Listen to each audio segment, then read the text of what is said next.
You're listening to Station 104.9. It's almost midnight here on the East Coast. This is Daniel Gray. I'm still here.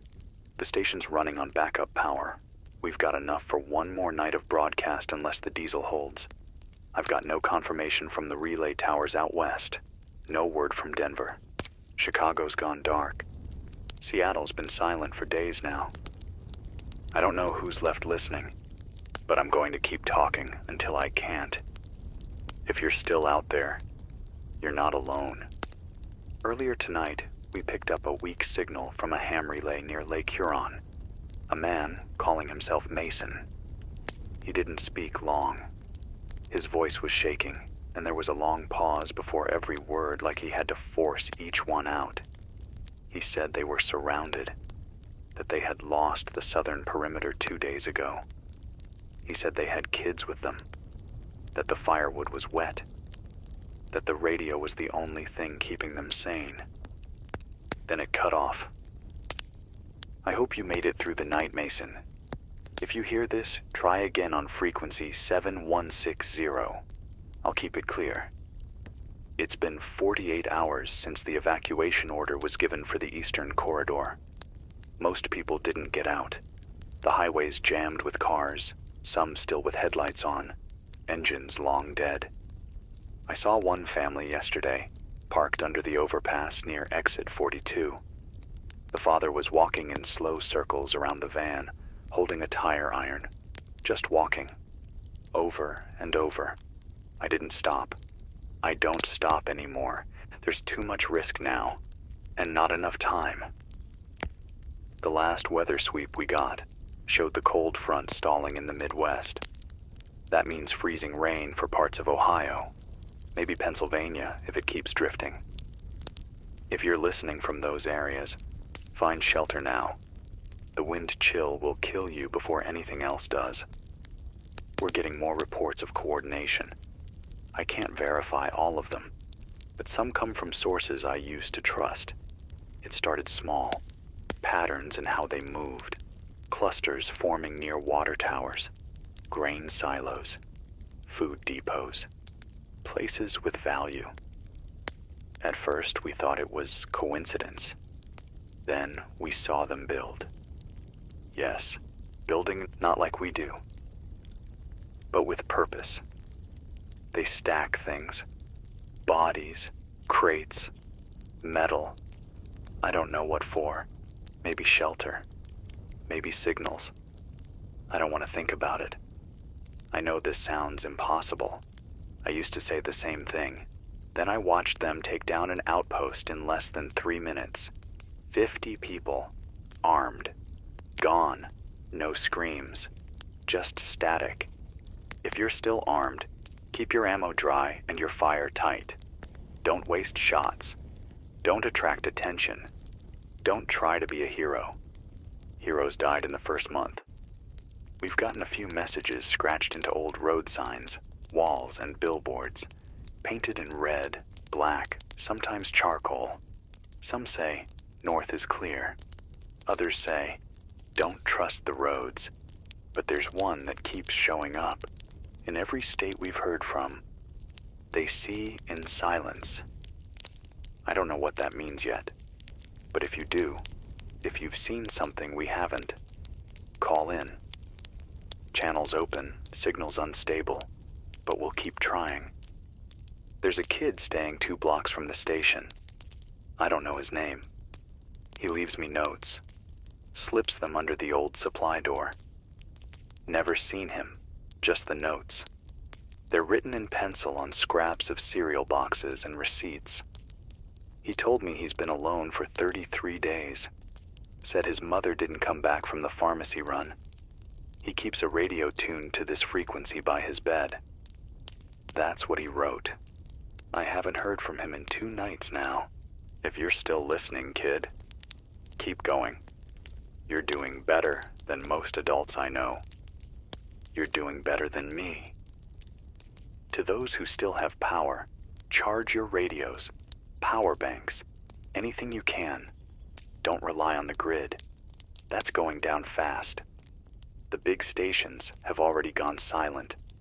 Only the low band and ham operators are holding this thing together now. And barely. Someone from Nevada sent a burst message saying the desert towns are starting to hold out longer. Dry climate helps. Slower movement. Better sight lines. But they're still surrounded. They said something about an airstrip being converted into a safe zone. No coordinates. No name. If you've got aviation fuel or even a working glider, that might be your best shot. But it's a long one. Real long. Someone else sent a voice log from Baton Rouge. They're tracking moon cycles, trying to figure out if the creatures are more active based on the lunar pull. It sounds crazy, but right now, nothing is off the table. They say full moon nights are worse, the attacks more organized, as if something in the light sharpens them. Take it how you want.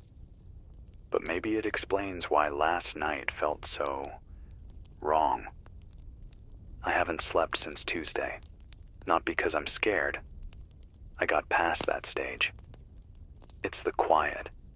It's so deep it eats into your thoughts, makes you feel like your mind is too loud for the air around you.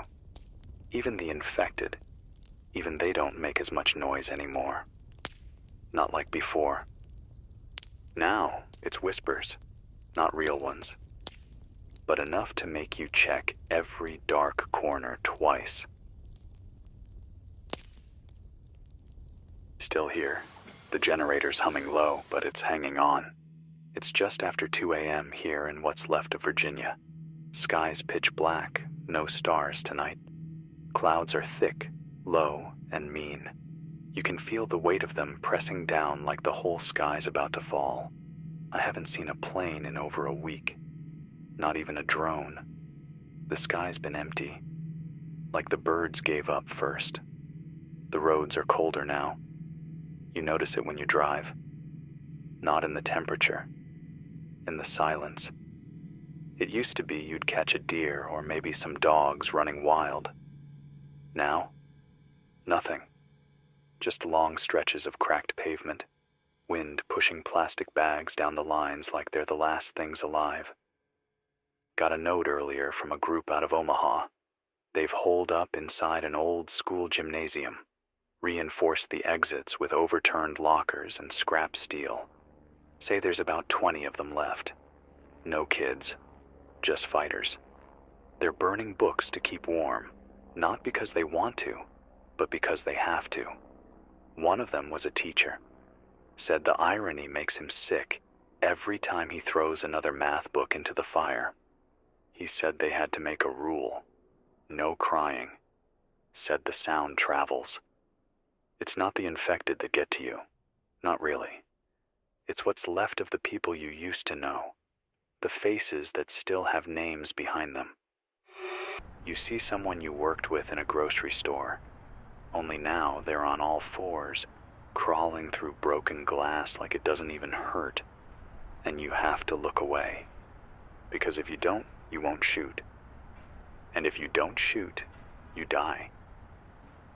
Got a few updates from what's left of the Rocky Mountain relay chain. Just a whisper of a voice coming through. Female, maybe mid-30s. Might be military. She kept repeating a phrase. Firewalkers held the pass.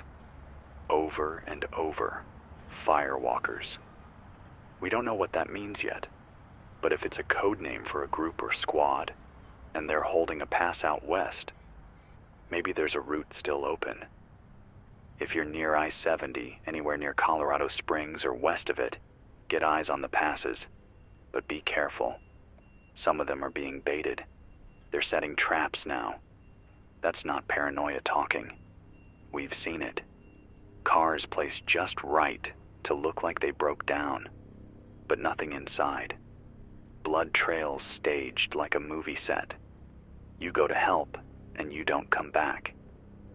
To the guy who called in from Fargo yesterday, I still remember your voice. You said you couldn't take your dog with you when you left.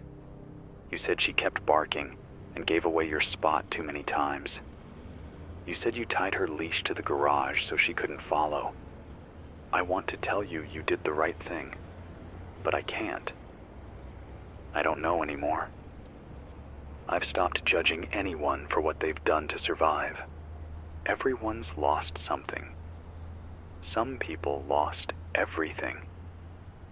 But the worst off, they're the ones who still remember it all.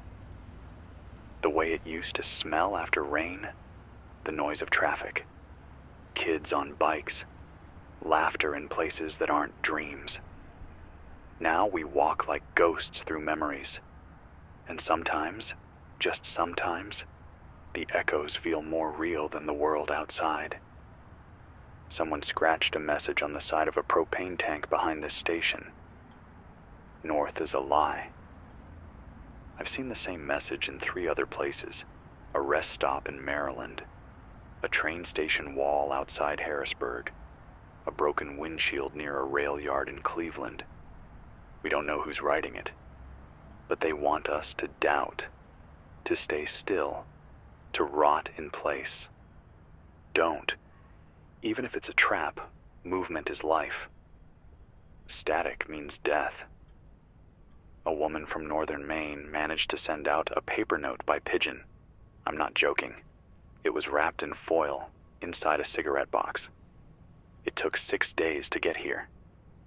The bird landed on a signal tower. One of our watchers saw it. The note said they'd formed a circle. 10 people, all armed, all trained, said they've cleared 5 blocks and lit fires every night. They call it Emberfield now. She wrote, "We stopped running. The fire's still ours." I pinned that note on the wall, right next to the old playlist from the station's heyday. There's dust on the tracks now. Songs we haven't played in months. Nobody's asking for music anymore. They're just asking for time. As long as this mic works, I'll give them whatever I can. Earlier tonight, I caught a signal bounce from an offshore barge. At least, that's what it sounded like. Long, drawn-out tones like sonar pings. Then a man's voice, faint and low. Echo grid compromised. Coordinates reset. Relay when safe. It looped for 30 seconds, then silence. The ocean isn't safe either. Some say the infected don't need to breathe, that they walk under the water, that they just keep moving until they hit land. I don't know. I've seen stranger things. All I know is this. If you've got a boat, make sure it runs quiet. No engine noise. Paddle if you have to. Drift. But whatever you do, don't anchor near shore, and don't light a fire. They're drawn to warmth. They're drawn to us. I got a message written in ash on the front window of the diner across the street. Just one word. Soon. If anyone in the area wrote that, if you hear me, knock twice at the back delivery door before sunrise. I'm watching. I'll leave the light on as long as I can. We're about out of batteries, but we're not out of breath. Not yet. The wind's picked up again. Hard to tell if it's natural anymore. Some nights the wind moves like it's watching you. There's a rhythm to it. Stops and starts that don't match the trees or the air. Like something else is breathing through the landscape. I know how that sounds. But if you've been out there, if you've walked the back roads with no headlights, ears open to the dark, you've felt it too. The world has changed, and not just in the obvious ways. There's something under it now, like the old skin of the world is peeling, and what's underneath was always there, waiting. Last night, the radio picked up an AM signal from what used to be Nebraska. The voice was quiet, almost a whisper. A girl. She said her name was Brenna. Maybe 10, maybe 12. She spoke for 24 seconds, and in that time, I heard more strength than I've heard from grown men in full armor. She said, "We don't go near the river anymore. That's where the quiet ones live. They wait in the water, and they don't blink. They just float. Then the line dropped. I haven't heard her since. If you're out there, Brenna, hold on. Keep the signal going. Somebody's always listening. A man stopped by this morning. Or maybe it was yesterday. It's hard to tell now. His name was Daryl. Had the look of someone who hadn't slept in weeks. Skin pulled tight across his face, a shotgun slung low across his chest, and a long scratch down the left side of his neck that looked like it had scabbed over 3 or 4 times. He didn't say much, just wanted water and to charge his radio. Said he was heading west, toward what's left of Indiana. He said he heard rumors of an old National Guard depot there, still intact, with fuel and food and fences that hadn't fallen. I didn't ask why he was alone. You don't ask that anymore. Everyone has a reason, and most of them are too heavy to carry twice. He left before sunset. Didn't look back. Before he left, though, he said something I haven't been able to forget. He said, "They're getting smarter. I saw one wait. Just wait. Not moving. Not moaning. Just standing still like it knew we'd come. Like it was planning." I believe him. And that's the part that scares me most. They're not just wandering anymore. Not all of them. Some are learning. And if they can learn, they can plan. And if they can plan, God help us all. I checked the old gas station 2 blocks down this afternoon. Used to be a Texaco. Now it's mostly shattered glass and rust. But the back freezer still had some cans of peaches. Dusty, dented, but sealed. I brought them back here. Saved one for myself and left the rest on the bench out front with a sign. If you need it, take it. I know that sounds foolish. But if we stop helping each other, then we're just waiting to be eaten in the dark. Got another shortwave signal from upstate New York, a group calling themselves the Hollow Pines. They've set up camp in a burned-out ski lodge, high ground, limited access. One of them was a nurse, another used to work in refrigeration. They've managed to keep insulin cold for 6 weeks. That's a miracle now. They're running out of fuel, though. If anyone out there is near the old Catskill Range and can bring diesel or propane, do it. These people are saving lives. And if we lose them, we lose a lot more than a radio call sign. We lose hope. Back here in the studio, the walls are starting to breathe. Not literally, but you get what I mean. You stare at something long enough in this kind of silence, and it starts to shift. You start to wonder if maybe the world isn't broken. Maybe it's waking up. Or maybe we are. You start to remember the things you should have said to people who aren't around anymore. The way you hung up too fast on a call. The way you didn't say, "I love you," loud enough that day they left. I think about my sister a lot. She was in Florida when the first wave hit. We haven't spoken in 84 days. If you're out there, Sarah. I still have the keychain you gave me, the one with the old lighthouse. I keep it hanging from the microphone. Every night I touch it before I speak, just to remember the sound of your voice. If anyone in the Pensacola region is still transmitting, try channel 14.390, just once. Even static would help. I just want to know she heard me. Just once. The city's changed. I don't recognize the skyline anymore. Fires burn without smoke now. Buildings lean like drunks. The air smells like copper and dust. You walk 10 blocks and don't see a soul, and then suddenly there's a sound behind you, like gravel underfoot. But when you turn, nothing. You keep walking, because stopping is worse. A woman called in an hour ago, Her voice was thin, stretched, like someone speaking through a cracked window. She didn't say her name. Said she didn't want to leave a trail. That's something people say now.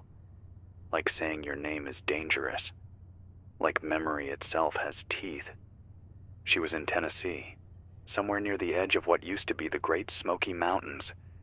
Said her group had been 30 strong last month. Now they were 7. The rest had either vanished or gone quiet. Some turned. Others just walked into the woods and didn't come back.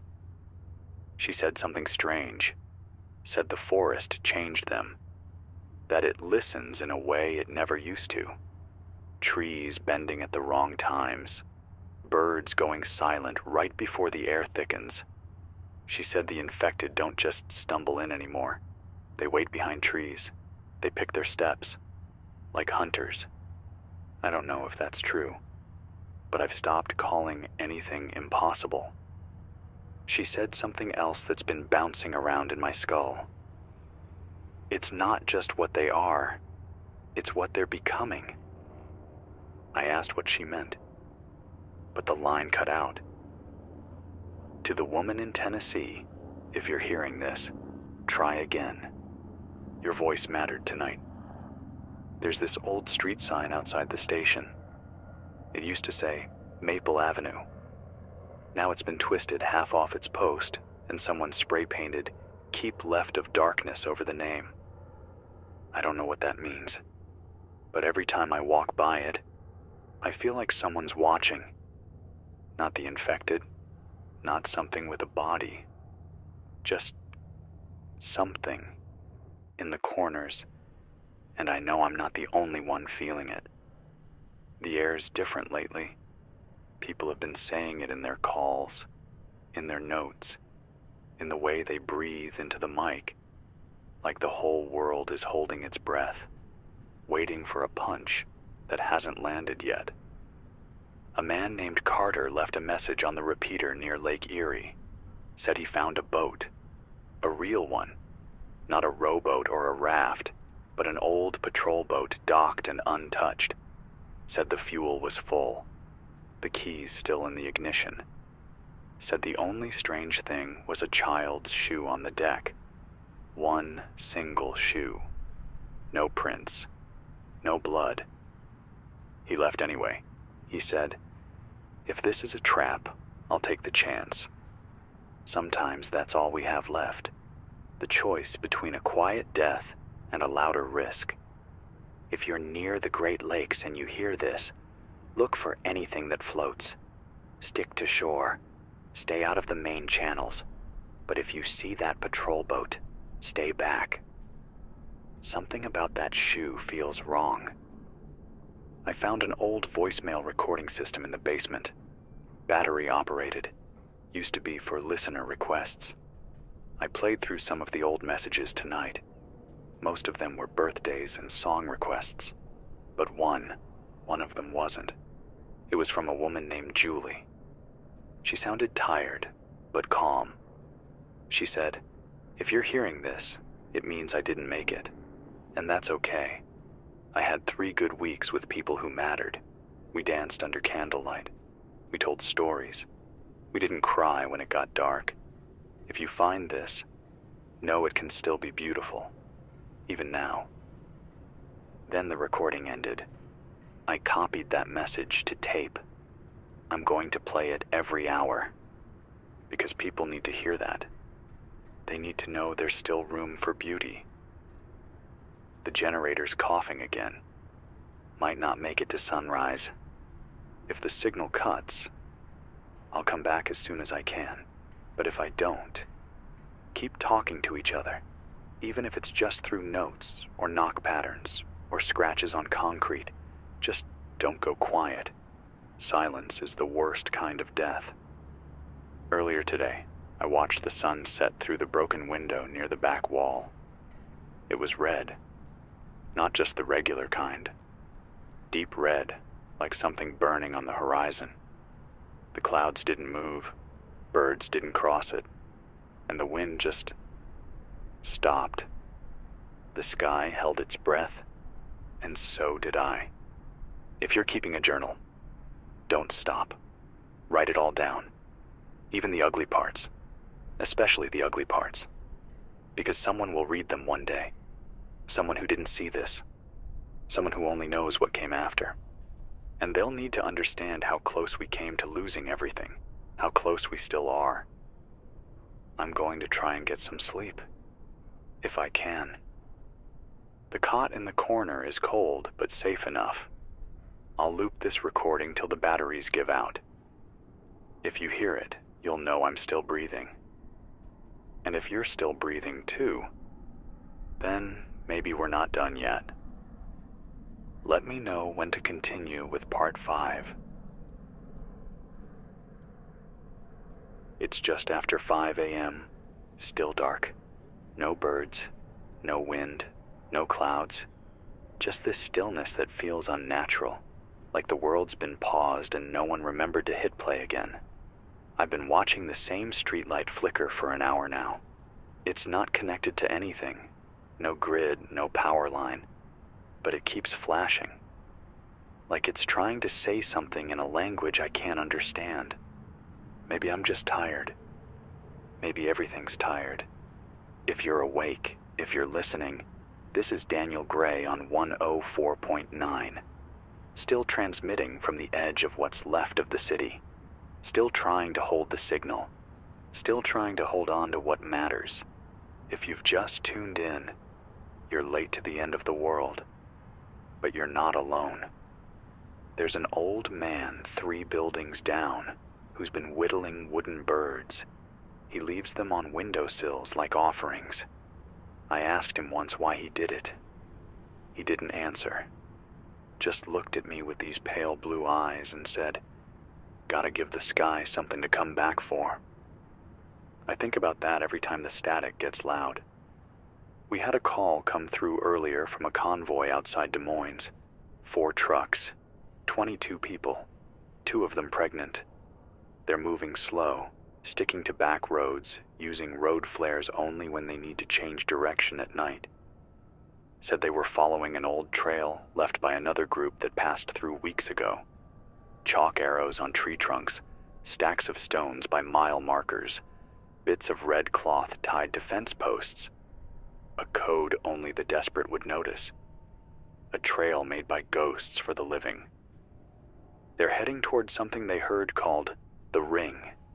Supposed to be an airfield that was turned into a circle of caravans and shipping containers.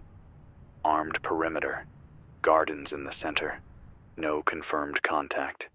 Just rumors passed from one survivor to the next like bedtime stories for the damned. If you're in Iowa or near the Missouri border, keep your eyes open for smoke rings in the sky. That's their signal. 3 quick bursts, 1 long trail. They say it means still breathing, still waiting. God, I hope they make it. There's something strange happening on the northern frequencies. Low droning sounds, stretched out over several minutes. Almost mechanical, not quite natural.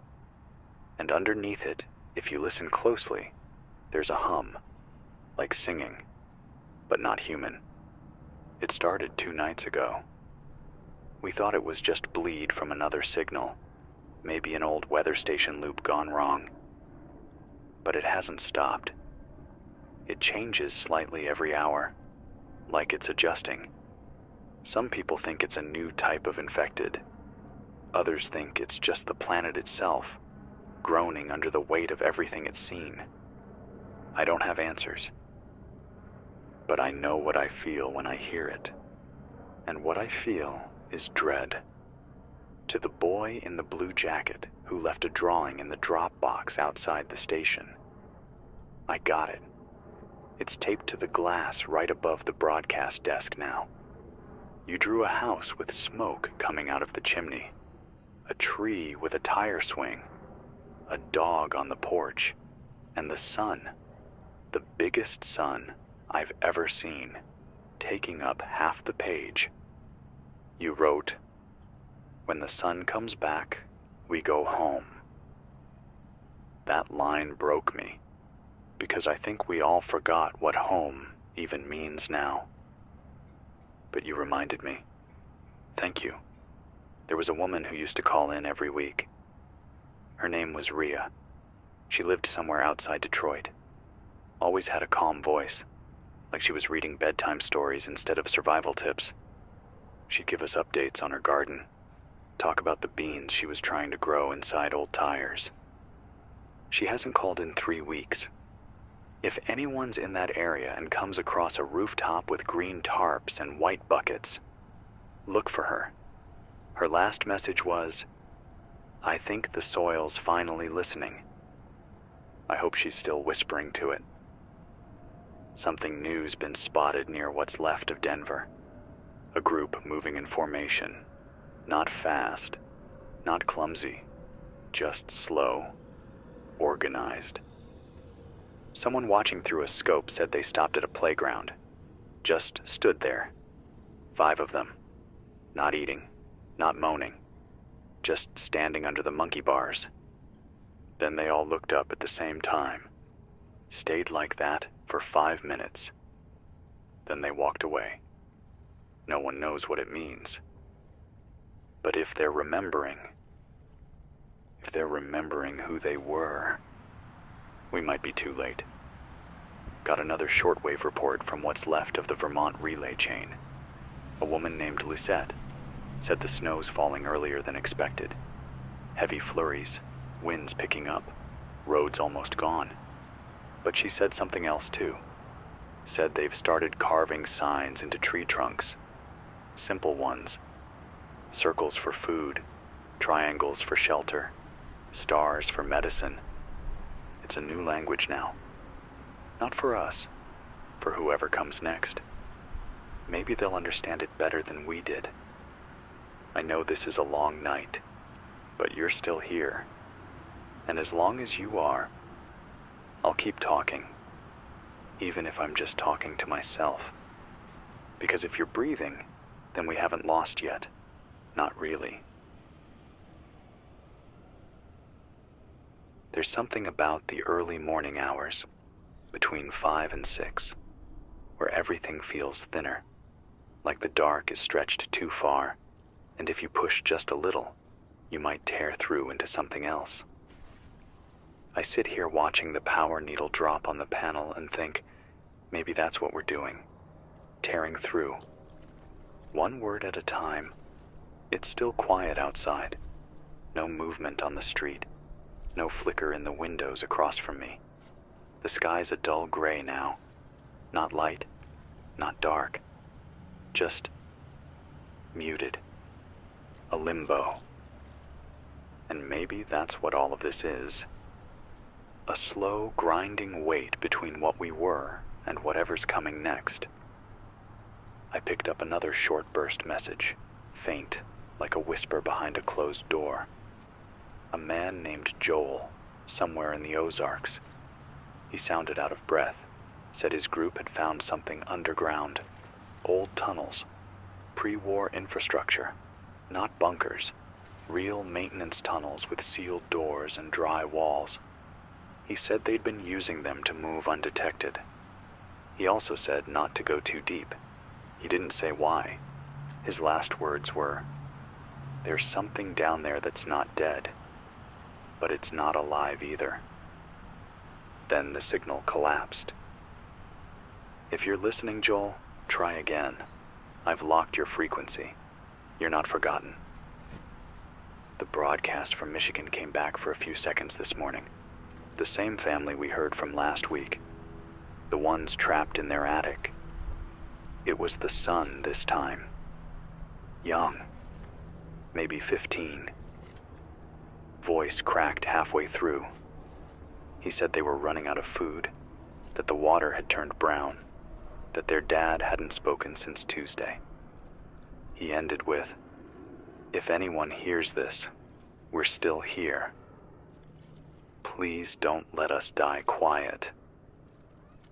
I don't know where they are exactly, but if anyone in the Michigan suburbs hears a faint signal near 14.265, stop, tune in, help them, even if it's just your voice on the other end. Sometimes, being heard is the only thing that keeps you breathing. A kid from Montana left a message written on a piece of denim, wrapped it around a rock, and threw it through the old studio fence.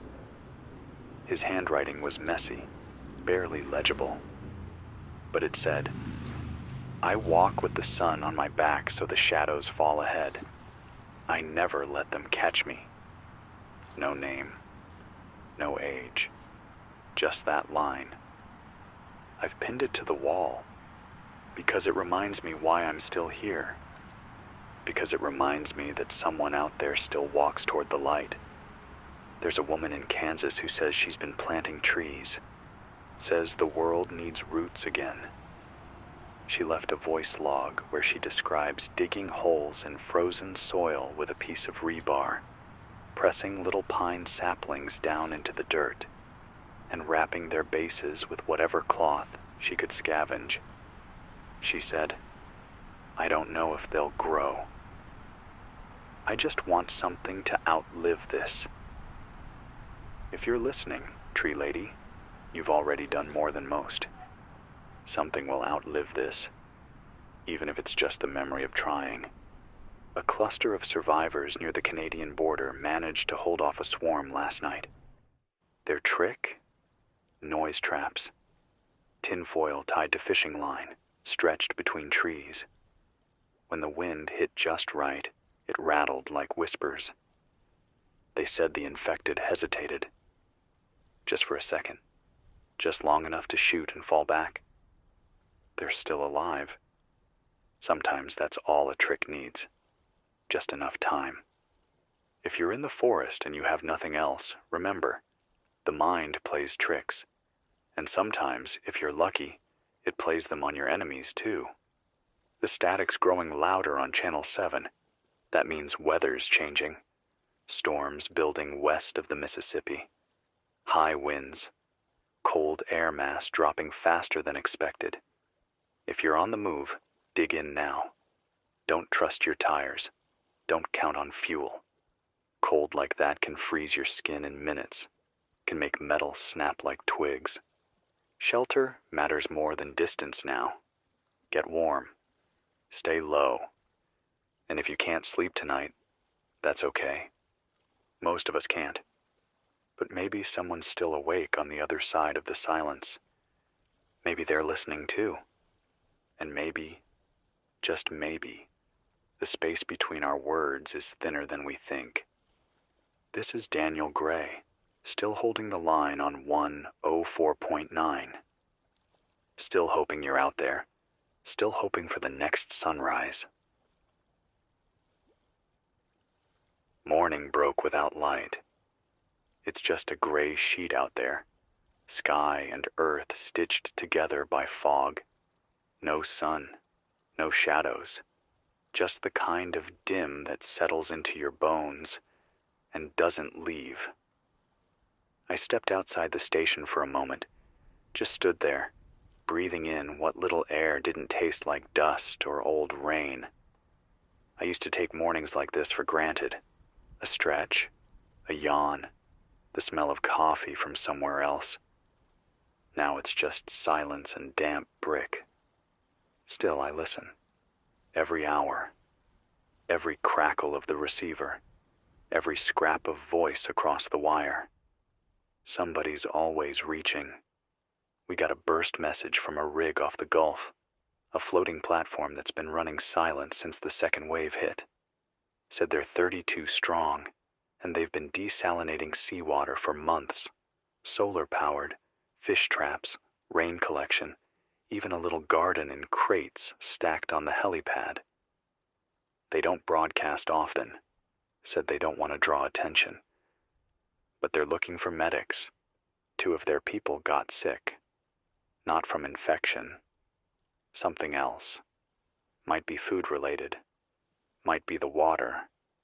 If you've got medical training and can get near the coast, they'll take you in. They said, bring skills. Leave weapons. We're not at war with each other. Not yet. I got a message on the side wall again. The kid with the notes. This one was just a drawing. a pair of boots in the mud, and a little flag planted next to them. The flag had a single letter on it. V. I don't know what it means, but I taped it to the inside of the studio door. That's 4 notes in a week now. No footprints around the station. No noises. No voice. Just paper, pencil, and quiet hands. Whoever you are, I see you. And I hope someone sees you too. An older man came through yesterday. Drove a battered Ford that looked like it had seen 3 wars. Said he was from Missouri. Said he'd driven for 6 days straight, only stopping for gas and firewood. Told me he'd buried his wife on the 2nd day. Said she passed in her sleep. He didn't cry, didn't flinch. Just said her name, Lily, and stared out the window like she was still in the passenger seat. He gave me a jar of canned tomatoes, said it was the last thing she'd made before everything fell apart. Told me to save it for someone who needed it more than he did. I haven't opened it. I keep it on the console, right next to the emergency mic. Maybe that's the most sacred thing left in this world. A gift you don't use because the meaning's heavier than the need. We've been picking up fragments from what used to be the Carolinas, a group hiding in an old amusement park. They've set up inside the funhouse, mirrors removed, painted black inside. Said the winding hallways make it easy to funnel movement. Only 2 exits. 1 watchtower built out of a collapsed coaster track. They call the place the Laughing End. I don't know whether to find that funny or heartbreaking, but it's working, and they're alive. So if you're southbound and catch sight of a rusted Ferris wheel lit by solar lamps, that might be your way out, for a little while anyway. Just remember, mirrors lie, especially now. A woman from Wisconsin sent a message sewn into fabric, hand-stitched along a wool scarf. Took her 5 days to reach the drop point. It read, "We are not ashes. We are embers. Bury us wrong, and we'll burn our way back up." I read that 10 times before I understood what she meant. People like her, they're already rebuilding.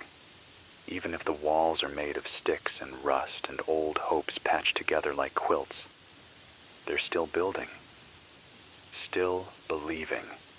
That's how we start again, not with plans, but with stubborn, quiet acts of defiance.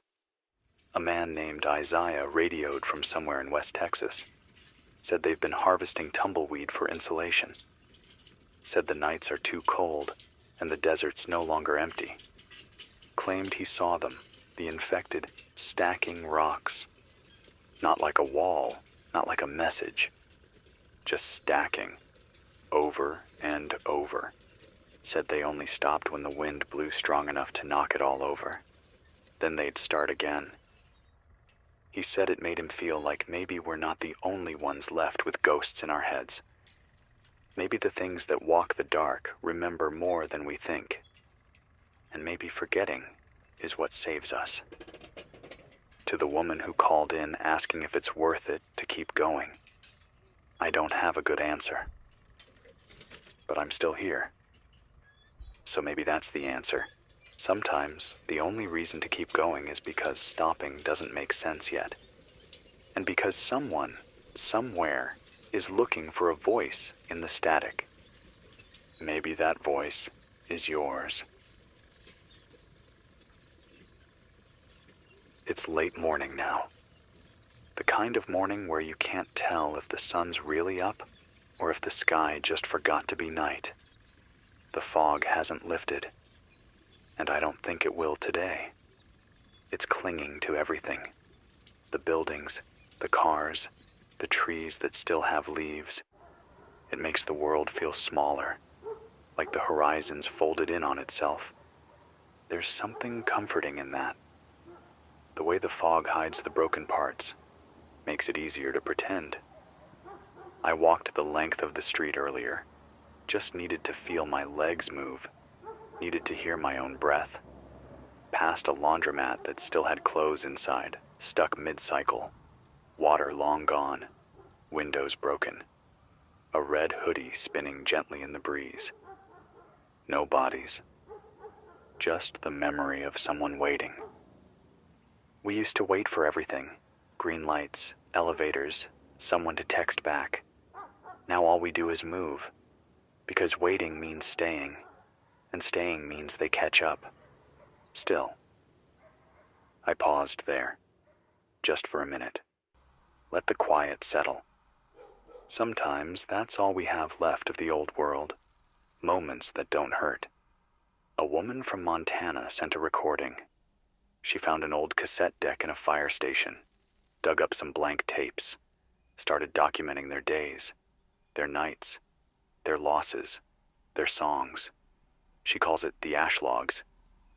She said, "If you're hearing this, then it means someone made it.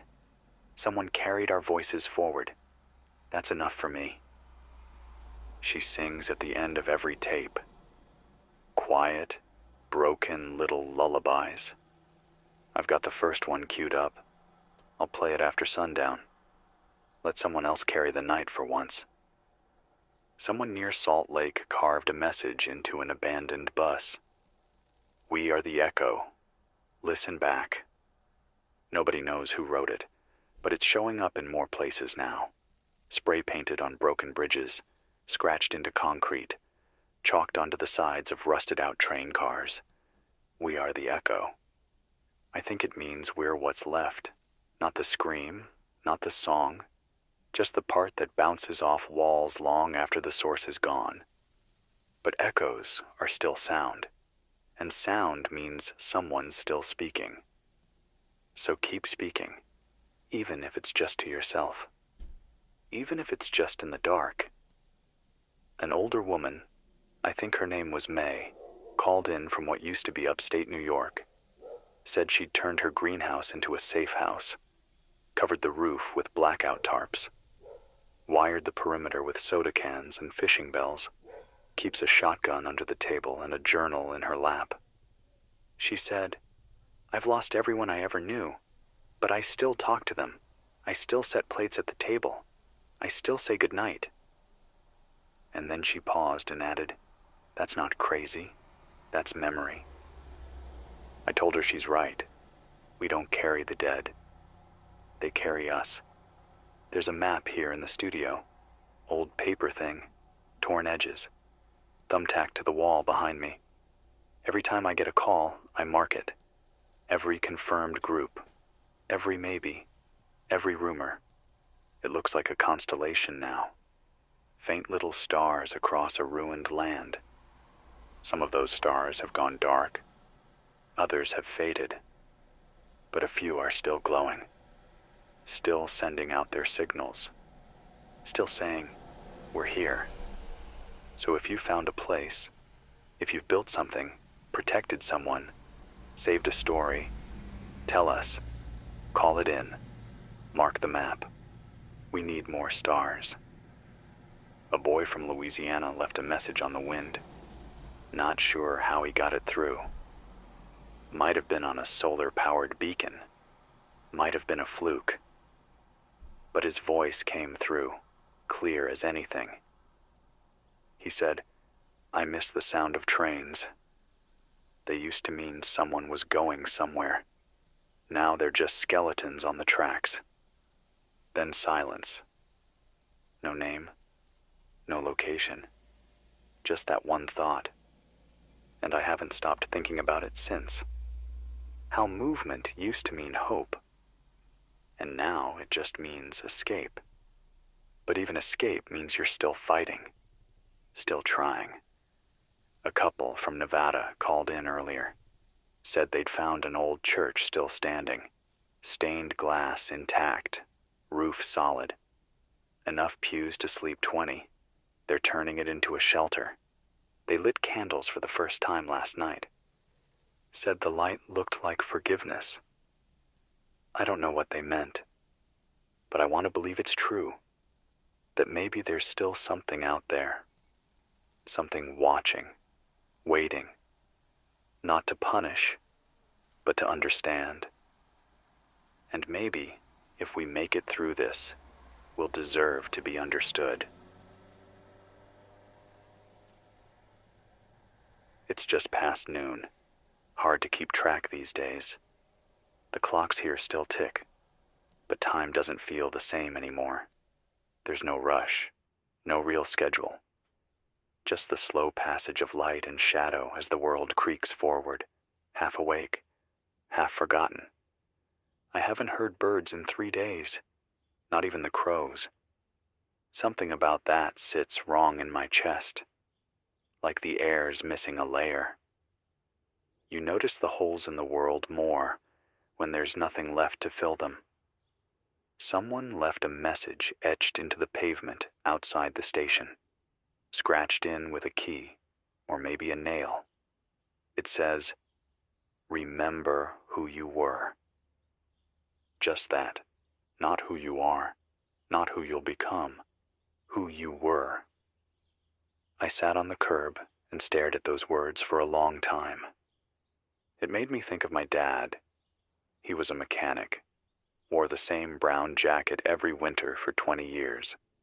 Always smelled like grease and pine-scented soap. He used to whistle while fixing the heater, always out of tune. But it made you feel like things were going to be okay. He didn't survive the first month, but I hear him sometimes. In the hum of the generator, in the clink of tools when I move stuff around, in the silence after I finish speaking. Maybe that's what remembering does. It doesn't bring people back, but it brings you back. Just enough. Got a burst signal from an old trucker rig outside of Amarillo. Guy named Simon. Said he's been hauling small survivor groups between towns, using the old CB lines and back roads. Runs solo now. Lost his co-driver a few weeks back. Won't say how. He said, "This country used to be built on asphalt and radio. I'm just trying to keep both going." Said his truck's painted with messages from every group he's helped. Names, stories, final words. Like a rolling memorial. Like a graveyard on wheels. He's headed north next. If you see a red semi with a prayer flag on the grill and spray-painted names across the doors, give him a signal. One long beam, one short. He'll stop for that. He still believes in people. God help him. Somebody asked me last night, through static and shortwave, why I keep broadcasting. Why not run? Why not hide? I didn't answer right away, but I've been thinking about it since. And here's what I've got. Because there's still breath in my lungs. Because words are lighter than bullets. And sometimes they hit harder. Because someone has to remember. And because if even one person hears this, if even one soul out there keeps walking because they heard their name or their story or just the sound of another voice, then it matters. That's why. A teenager from Colorado drew a map in charcoal on the back of an election sign and dropped it off at a known checkpoint. Marked every place with clean water they'd found. Little notes like, "Still flowing," or "Boil first," or "Watch for dogs." No name, no face, just help. That's the kind of quiet bravery I wish the old world had more of. Not loud, not proud, just kind. Got word of a small community in northern Idaho. They call themselves The Line. Said they've built a perimeter out of train cars and gravel mounds. Solar panels run water filtration. They farm potatoes in old bathtubs. One of them even has a solar-powered oven. They said they've made it through 2 winters. They also said something strange. That sometimes, just before dusk, they hear music. Not singing. Not instruments. Just rhythm. Like a heartbeat pulsing through the air. They don't know where it comes from. They don't go looking. I don't blame them. Some mysteries are better left untouched. To the woman who wrote in asking how to sleep when it's quiet, I don't know the answer. But I keep a tape running. Old rain sounds. Static loops. The sound of wind through trees before everything went wrong. It doesn't fix anything. But it helps me pretend the world still turns the same way it used to. And some nights, that's enough. I saw a photo taped to a mailbox this morning. Faded. Wrinkled. Probably from someone's wallet. It was two kids on a swing set. Behind them, a house with yellow siding and a crooked fence. No note. Just a photo. A reminder that there was a time before all this.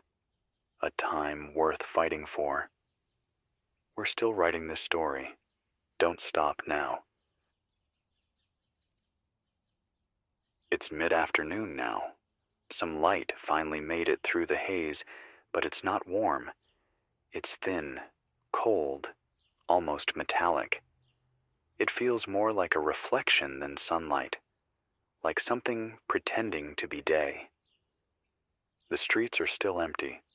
No smoke, no movement, no sounds. But the quiet doesn't feel peaceful.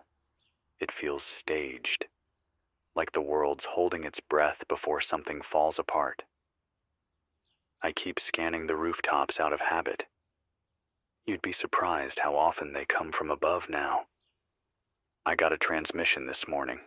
A child's voice, maybe 8 or 9. He didn't say where he was, just that he was safe. For now. Said his mom told him to keep the batteries warm, that radios work better when they're not cold. He's been wrapping his hand-crank radio in wool socks at night. He ended with, "I listen to you when I can't sleep." Then he coughed. A dry, wheezing sound. And the signal cut. I've played that clip back 6 times. If you're hearing this, kid, keep cranking. Wrap it in every sock you've got. I'm still here. I'll be here until I can't be. From Arkansas, someone calling himself Slate left a voice log describing a flooded school-turned-shelter. Said they've built floating platforms out of desks, anchored them to the stair rails. He said they move with the tides now, back and forth, like the building itself is breathing. They use the library as a watchpost. Most of the books are gone, burned for heat or eaten by mold. But there's a single shelf they've preserved. Old stories. Fairy tales. Paperbacks about dragons and forgotten kingdoms. He said, "We read them out loud every night. Doesn't matter if you're 6 or 60. I get that. We don't just need shelter. We need stories, because stories remind us we're still human. A woman named Doreen reached out from the Upper Peninsula. She's been living inside an abandoned grocery store for over 60 days, sleeps in the walk-in freezer, cooks on a propane stove, plants her own herbs in the frozen food section. She said the shelves echo when she walks, that sometimes it sounds like someone breathing behind her. She keeps mirrors near the doors, not for vanity, for watching shadows that don't belong. She said she doesn't see people anymore, just movement. But she still brushes her hair every morning, still writes in a notebook, still folds her clothes at night. That's how she stays herself. That's how you fight the rot, not just with barricades, but with ritual. Somebody spray-painted a message on the side of a broken ambulance near Route 55. There's no going back, but we still go forward. I stood in front of that for 10 minutes today, just letting the words sink in. Because they're true. We don't get the old world again, but we don't stop. Forward is all there is now. Even if it's slow, even if it hurts, even if you have to crawl, you move, you move. A convoy passed through the old rail yard this afternoon. I didn't see them, but I heard them. Engines running low. No horns, no chatter. Just the soft crackle of wheels over gravel. Maybe 5 or 6 trucks. Probably more. They didn't stop. Just left a mark in the dirt near the studio gate. 3 dots and a line. Someone told me that's code now. Means signal safe. If that's true, thank you. Whoever you are. Keep moving. We're still watching the road. There's a small group somewhere in the desert southwest, maybe Arizona or New Mexico. They go by the Quiet Hands. They don't use radios. They use smoke signals during the day, mirrors. At night, they flash coded light across ridges. Patterned movement. We only know about them because someone caught a message on a lens flare recorded by drone. Yes, some drones still fly. Not many. But enough to remind the sky it's not empty yet. The Quiet Hands don't speak often, but when they do, it's short. Their last message was, "We are still learning. The old ways are gone, but we have new ones." I want to meet them, or at least see their lights from afar. There's something sacred about people who still choose to build. I heard thunder earlier. Real thunder. Not the kind that sounds like collapsing walls or distant riots, but the roll of sky splitting open. And for a moment, the air smelled like it used to, like wet dirt, like maybe the world hadn't given up on us yet. Maybe it's waiting for us to remember how to deserve it. To the girl who left a note in a shoebox at checkpoint 29, I read your poem. The one about your brother and the creek behind your house. I read every line, and I believed it. Yes, the water still flows. Yes, the grass will grow again. Yes, someone will laugh under a tree and not be afraid. Maybe not today, maybe not for a while, but it will happen, because you believed it first. And that's how everything starts. It's just after 4 p.m., a little colder now. There's a bite in the wind that wasn't there this morning, the kind that sneaks through the seams in your jacket, that finds the gaps between your ribs, and makes you remember just how thin the line is between comfort and collapse. No new transmissions in the last hour. Just static, and the hum of everything holding on. That's all right. Silence has its own shape. You get used to it. You learn to listen underneath. Sometimes silence means peace.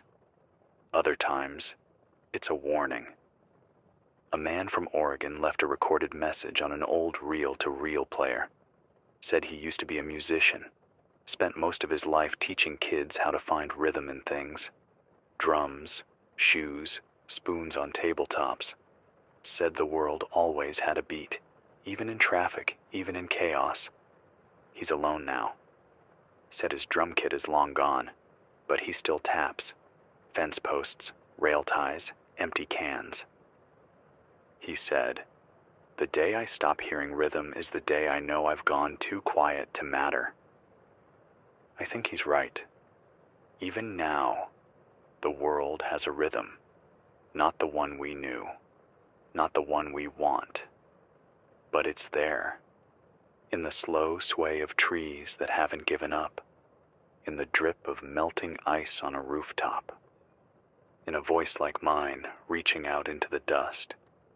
There's a woman in Georgia who says she keeps bees. She found a hive inside a dead tree and decided it was worth saving. Dug out the rot, rebuilt the trunk with mud and cloth, and waited. Said the bees came back. Now she has honey. Not much, but enough. She said, "They don't know the world's gone. They just keep working." And maybe that's a kind of wisdom. Don't ask why. Don't mourn the fall of every flower. Just keep working, one wing beat at a time. A group in Minnesota left a chalkboard outside their shelter. Every passerby writes something on it. Names, jokes, confessions, memories. One line stood out. We still dream, even when we can't sleep. I wrote that one down. I think about dreams a lot lately. The ones that feel more real than the daylight. The ones where things are clean again. Where music plays in open windows. Where the only fear is missing your alarm. You wake up from dreams like that and the silence hits harder. But you hold on to the feeling anyway. Because hope doesn't live in facts. It lives in the maybe. And maybe is enough. Someone from the far north, way up in Alberta, said the ice is finally starting to hold. They've moved onto a frozen lake, built shelters out of shipping pallets and old tarps, fish through the cracks, burn pine cones for heat. Said the infected don't cross the ice.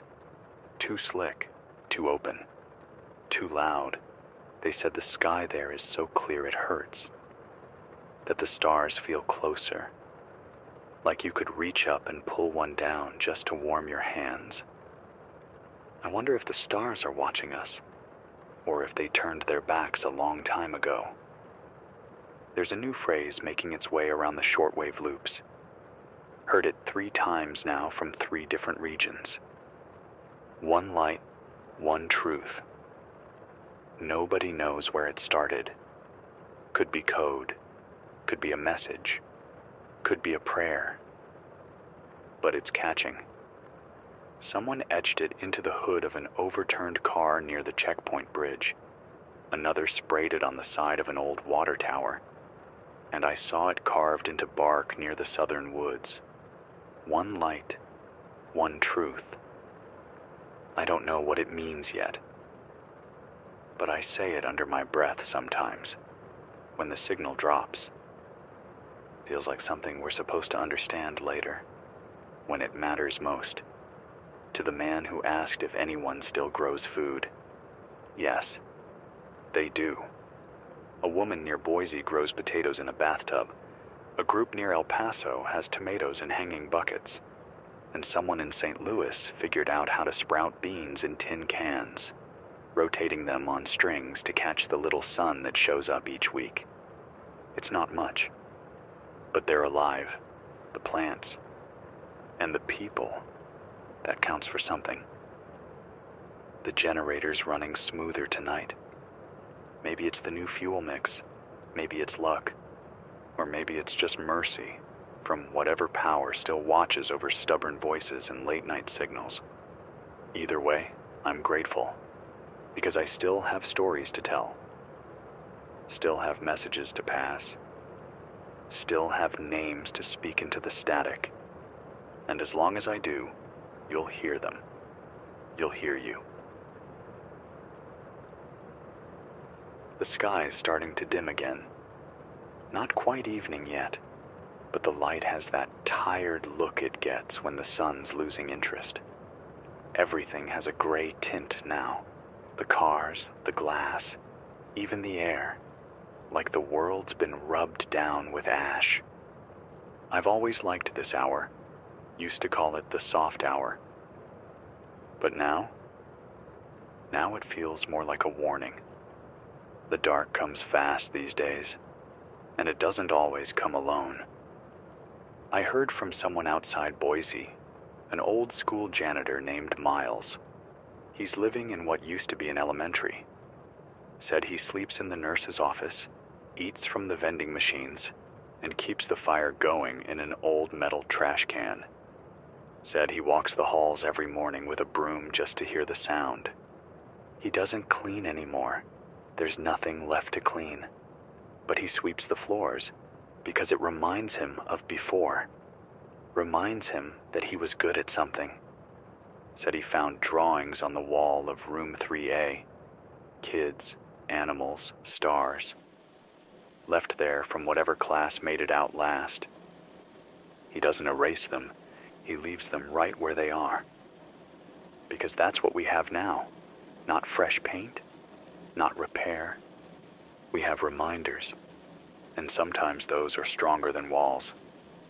From somewhere deep in Nevada, a man called in. Said he was living in a dry riverbed. Built his shelter into the side, using old tires and sheet metal. Said he's got a dog. Real quiet, real smart. He called her Penny. Said she saved his life 3 times already. Once by barking, twice by not barking. He keeps a journal in the dirt, draws circles around places he's been, adds a dot for every day he's survived. No dates, just dots. I asked him what he was looking for. He said, "I'll know when I find it." Then he laughed. Said maybe he just wants to see what's past the horizon. I hope he gets there. We had a flicker from a city that shouldn't be lit. Las Vegas. Not the Strip. That's long gone. But something on the edge of the ruins. A pulse. Maybe solar. Maybe something else. It came in 3 blinks. 1 pause. Then a long shine. We think it's intentional. We don't know who sent it. But we're watching. If you're in that area and you've found light, let us know. Use the open band. Any hour. The dark's not winning yet. Not everywhere. A girl named Ruby wrote a message in charcoal on a tarp and nailed it to a barn wall near an abandoned road checkpoint. It read, "The night is long, but not forever. I remember fireflies, and I know they'll come back." She signed it with a little drawing of a jar. It's the kind of message that grabs something in your throat. The kind you don't want to read out loud because your voice might crack. I think about Ruby a lot now. I hope she's still writing, because people who remember light are the reason it returns. There's a couple in the northern plains who've been tracking stars. They've mapped constellations by hand, not the ones in science books. Their own, made-up names. The Knife, the Dancer, the Hollow Wing. They said, "When everything else goes, the sky stays." And they're right. Look up wherever you are. Even if you're afraid, even if your hands shake. Because sometimes, knowing something ancient is still shining above you is the only thing that keeps your feet moving. A voice from Texas came through on the shortwave just before the weather shifted. Said the clouds were moving too fast to be natural. That the air pressure dropped all at once. Said the animals were gone. Not dead, just gone. He asked if anyone else had seen something similar. He said, "It's like the sky's hiding something."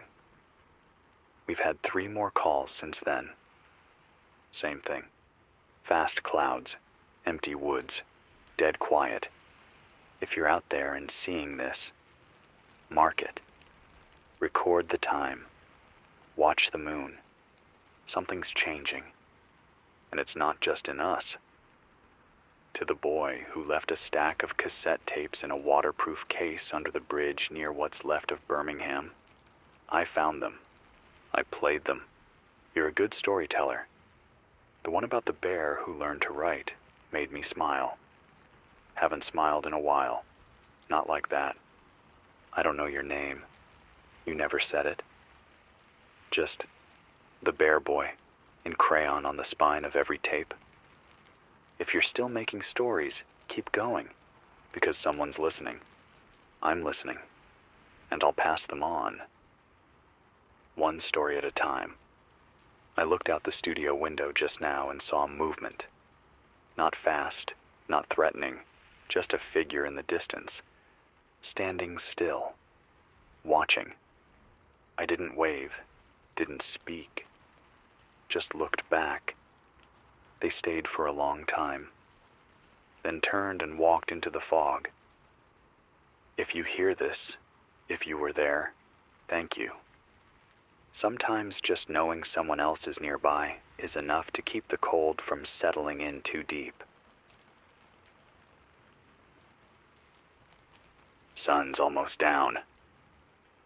The last bit of light slipped through the clouds a few minutes ago, stretched across the window like a thin ribbon. It touched the wall, the old map, the microphone stand. Then it was gone, just like that.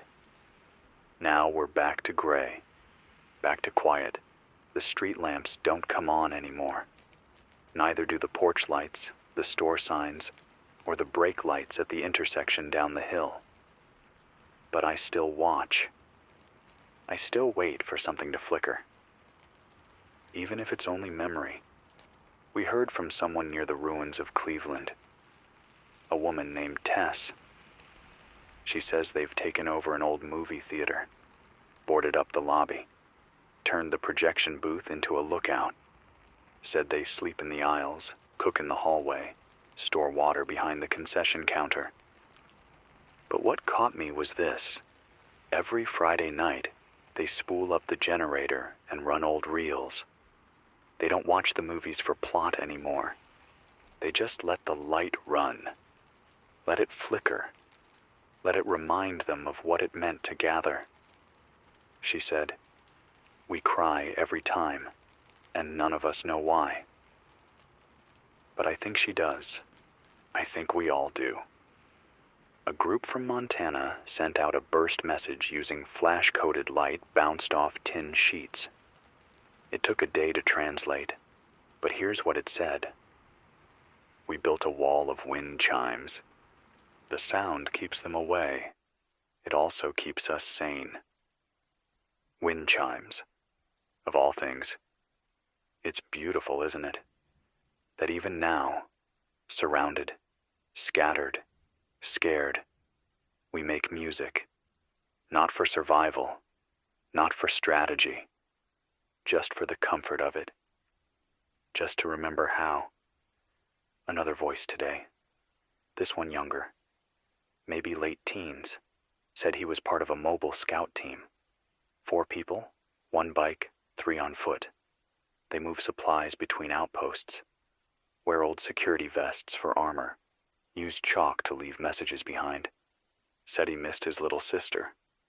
Said he used to braid her hair every morning before school. He left a message for her. Not sure if she's alive. Not sure where she is. But I'll read it anyway, just in case she's listening. You're stronger than anyone ever gave you credit for. And you always made the best pancakes. If you hear this, I'm still looking. That's love. Not the kind in books. The kind that doesn't care how many miles stand between 2 voices. It still speaks, even if it whispers.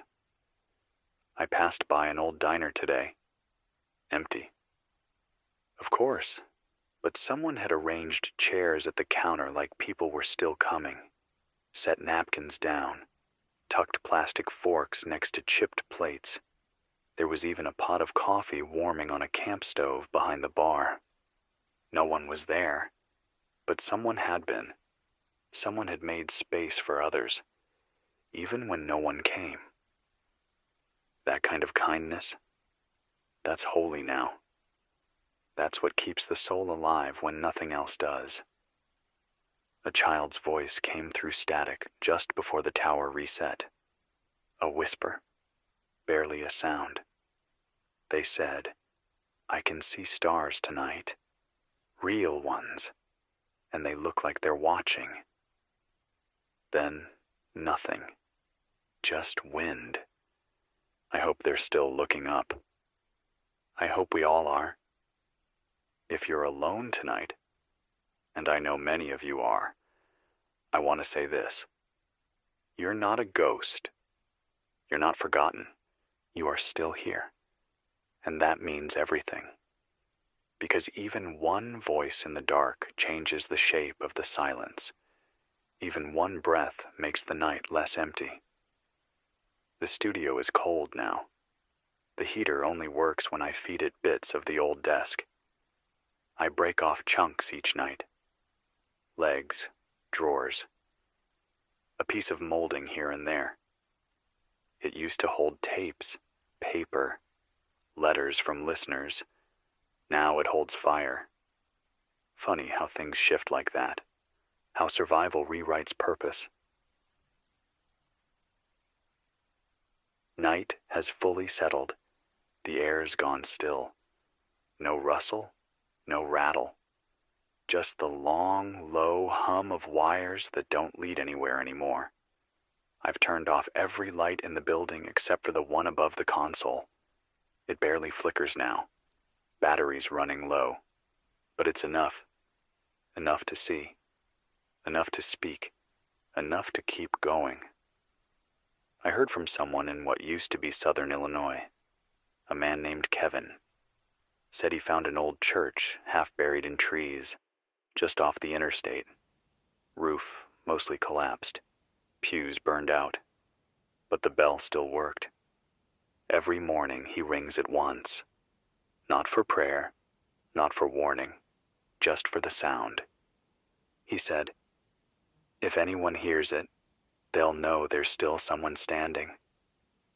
Simple, honest, loud enough to echo.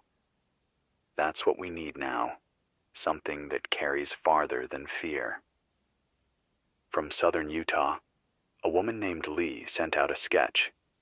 It came through as a digital file.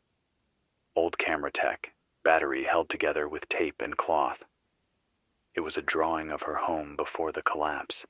2 windows, a red door, 1 dog asleep on the steps, a wind spinner next to the garden. She labeled everything. This was Tomato Row. This was where we buried the time capsule. This was where I learned to whistle. She ended the message with, I haven't been back. But if someone finds it, it was good there. I hope she returns one day. I hope it's still good. I found an old photo album in the corner cabinet here at the station, stuffed behind loose wires and radio schematics, thick with dust, pages stuck together. But I opened it. Pictures of people I'll never know. Christmas parties, office pranks, someone eating a whole pie without a fork, a man in a tie standing in front of this very mic, grinning like he had forever. They didn't know what was coming, but they smiled anyway. And maybe that's what courage really is. Joy before the storm. A man from somewhere near the Appalachians called in, said he doesn't speak much anymore, not out loud. Said his voice scares the birds, and he likes watching them land.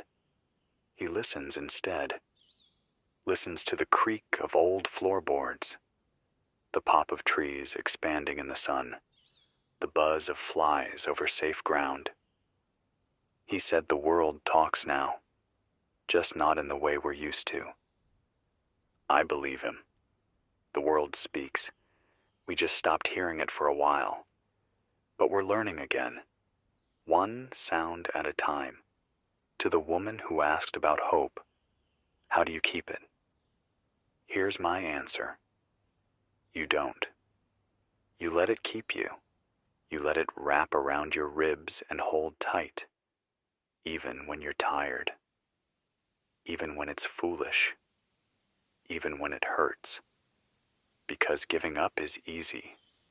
But breathing through the ache, that's where the real work lives. That's where we remember who we are. Got a flicker from someone near the Mississippi River. Didn't catch a name, but they said their group has started writing lullabies. They sing them even when there are no children. They sing them to each other. They sing them to the dark. They said, we've got one called the Lantern Song. Every time we light a fire, we hum it, so the flame knows it matters. That line stuck with me, so the flame knows it matters. I don't think I'll ever forget it. A young man, voice shaking, said he built a raft out of doors and fence posts, tried to cross the flooded highway east of Baton Rouge, made it halfway. Then the current caught him. He held on to a street sign for 3 hours. He said, "I kept talking out loud so I wouldn't disappear." That's why we speak, isn't it? So we don't vanish. So someone hears. So we echo, even if only once. The fire's down to a flicker. I've used up most of the old desk now, just one drawer left. I'm saving it for tomorrow.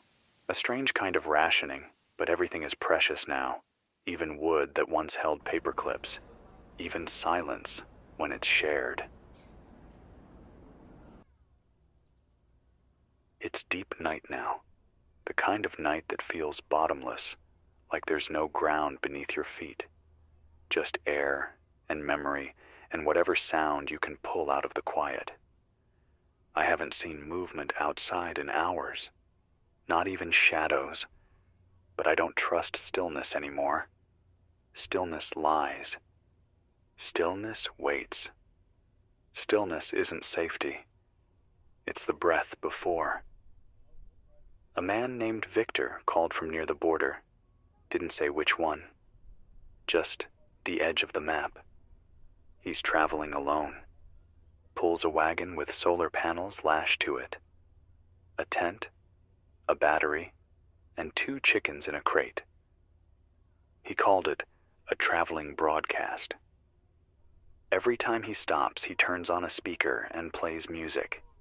Not to call anyone, not to send a signal, just to fill the space. He said, "If I don't hear something besides my own thoughts, they'll eat me alive." He's not wrong. That's what this voice is for, isn't it? To remind you, your thoughts aren't the only ones left. A family from what used to be Kansas left behind a notebook. Found it tucked inside a sealed water tank. Pages full of notes, crops, repairs, birthdays. Even one page labeled Games to Remember. One entry stood out. "We still play hide and seek. It teaches the kids how to move quiet." I read that 3 times. I didn't cry, but I felt something press down behind my eyes. Something that hasn't visited in a while. Grief in the shape of admiration. Someone out in Maine has started carving messages into stones and leaving them at trailheads.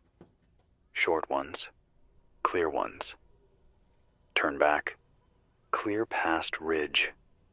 Follow red string. We made it through. I think that last one is the most powerful thing I've heard all day. Because surviving is one thing. But surviving and saying it out loud, that's a gift. If you're the one carving, thank you. You're leading more people than you'll ever meet. A woman from the southern coast reported something strange. She says the tides have changed, that they come in faster, that they pull deeper. She said the water near her shelter no longer reflects the moon, only the stars. I don't know what to do with that. But she wasn't afraid. She said, maybe it's not the world that's breaking. Maybe it's us getting smaller. And I keep coming back to that. Maybe we're shrinking. Maybe we're boiling down to something we were supposed to be all along. Quieter, leaner, more honest. Maybe that's not loss. Maybe that's clarity. To the man in Ohio who asked what we're supposed to do when the weight gets too heavy, I wish I had something wise. But here's what I do. I talk. I keep talking, even when I don't know who's listening, because silence never saved anyone. And every time I speak, it feels like I'm shoving one more stone into the wall that keeps the dark out. You don't have to be strong forever. You just have to be strong enough. Strong enough for today. Strong enough to light a match. Strong enough to keep breathing until something shifts. That's enough. That's everything. A man named Carlos called in from the southern hills. Said he's been painting. Walls, rocks, the sides of box trucks, anything with space. He doesn't paint warnings. He paints flowers, rows and rows of them. Bright reds, blues, yellows, ones that don't even exist anymore. He said, "If I'm going to go, I want the last thing I see to be color." So do I, Carlos. So do I. I found a cracked mirror behind the console tonight. I turned it over, and for the first time in weeks, I looked at myself. I saw the gray in my beard, the bags under my eyes, the cut I got last week, healing crooked. But I also saw something else. I saw someone still standing, still breathing, still here. And that's what I want you to know, whoever you are. You may not recognize your face anymore, but it's still yours, and it's still worth seeing. It's almost midnight. I can hear the station creaking around me. Wood shifting in the cold, metal groaning against itself. The walls aren't thick, but they've held this long. I taped some blankets over the broken windows earlier. They don't stop the cold, but they muffle the sound. And that's what matters. Not being heard. Not anymore. Just staying unheard. A man named Ellis left a message carved into a plank of driftwood. Found it floating down the Susquehanna by someone who passed it forward. Then another. Then another. Eventually, it ended up here.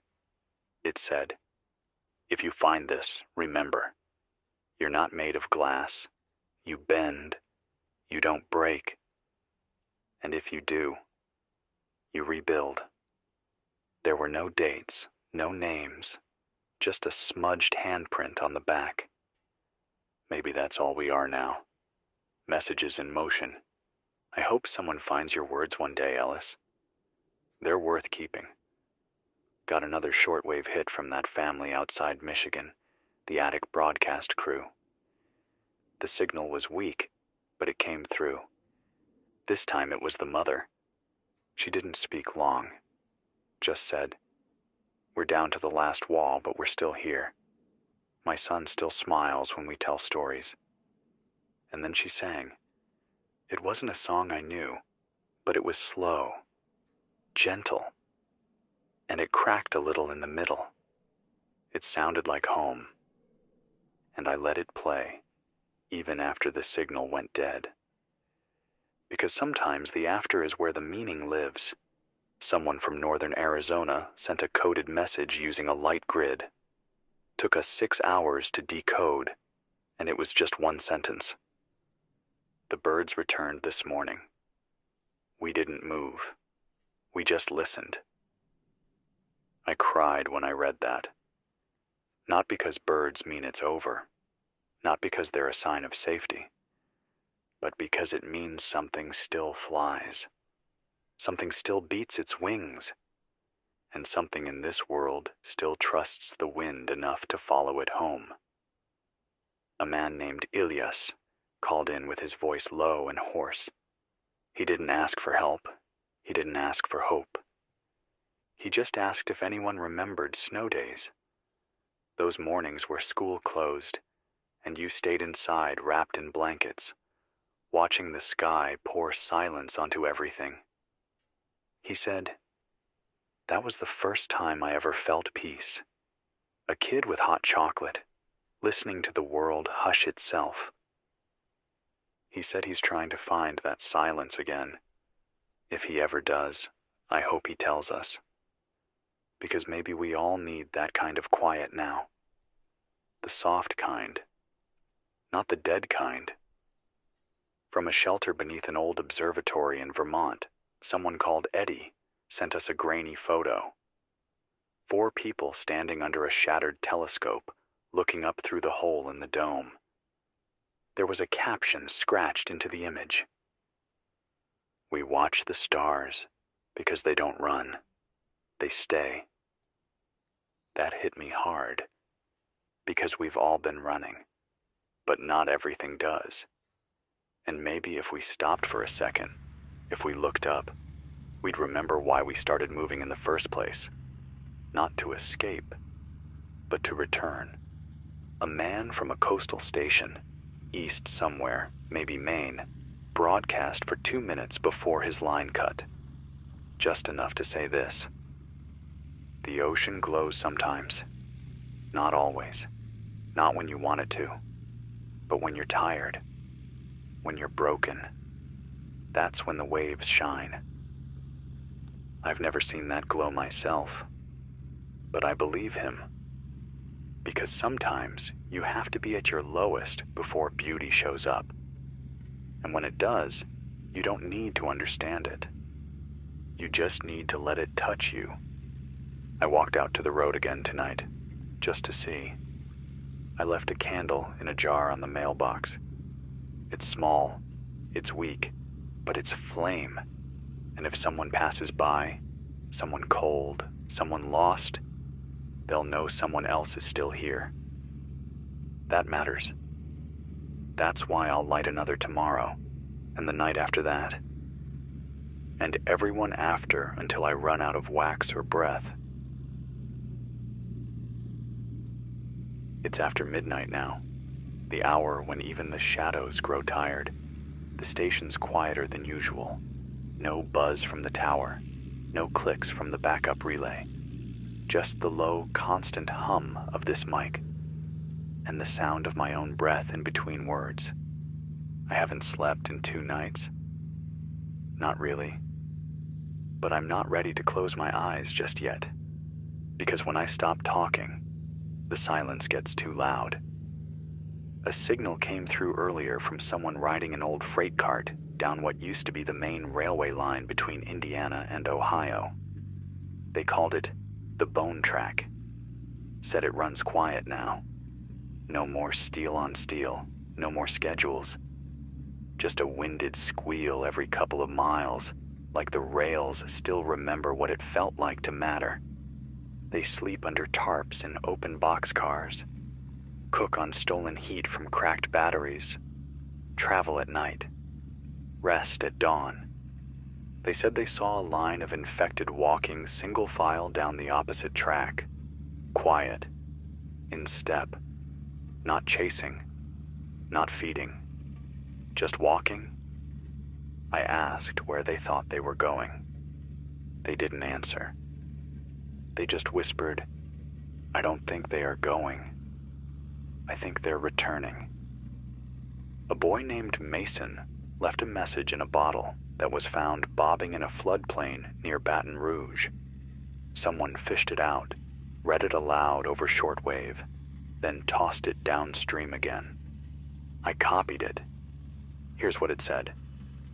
"If you're the one holding this, I hope you're safe. I hope you have warm socks. I hope your fire doesn't go out in the wind. I hope you hear someone laugh soon, and I hope it's yours." He signed it with a drawing of a cat and a heart. If I ever find Mason, I'm giving him a blanket, a can of peaches, and whatever strength I've got left. Because anyone who writes like that deserves to see the other side. There's a woman near the Rockies who started sewing again. She makes flags from scraps of tarp and denim, paints symbols on them, suns, arrows, trees. Some she leaves on rooftops, some she mails to old outposts. One she strapped to the back of a dog that wandered through camp and left without a sound. She calls them markers. Not for territory, for spirit. She said, if someone sees color on the horizon, maybe they'll walk a little farther before they give up. I believe they will. I know I would. A man named Kento sent a voice recording through an old emergency beacon. Said he'd been alone for nearly 6 months. Not completely. He'd seen others. Just never approached. Said he was too afraid of losing someone again. But last week, He saw a little girl across the river, alone, wrapped in a blanket, crying. He crossed anyway, carried her back to his shelter. Now he broadcasts their stories every night at the same time. She draws, he talks. They take turns reading out loud from old magazines. He said, maybe all I needed was someone smaller than the silence. And I think that's true for a lot of us. We weren't built for solitude. Not this deep, not this long.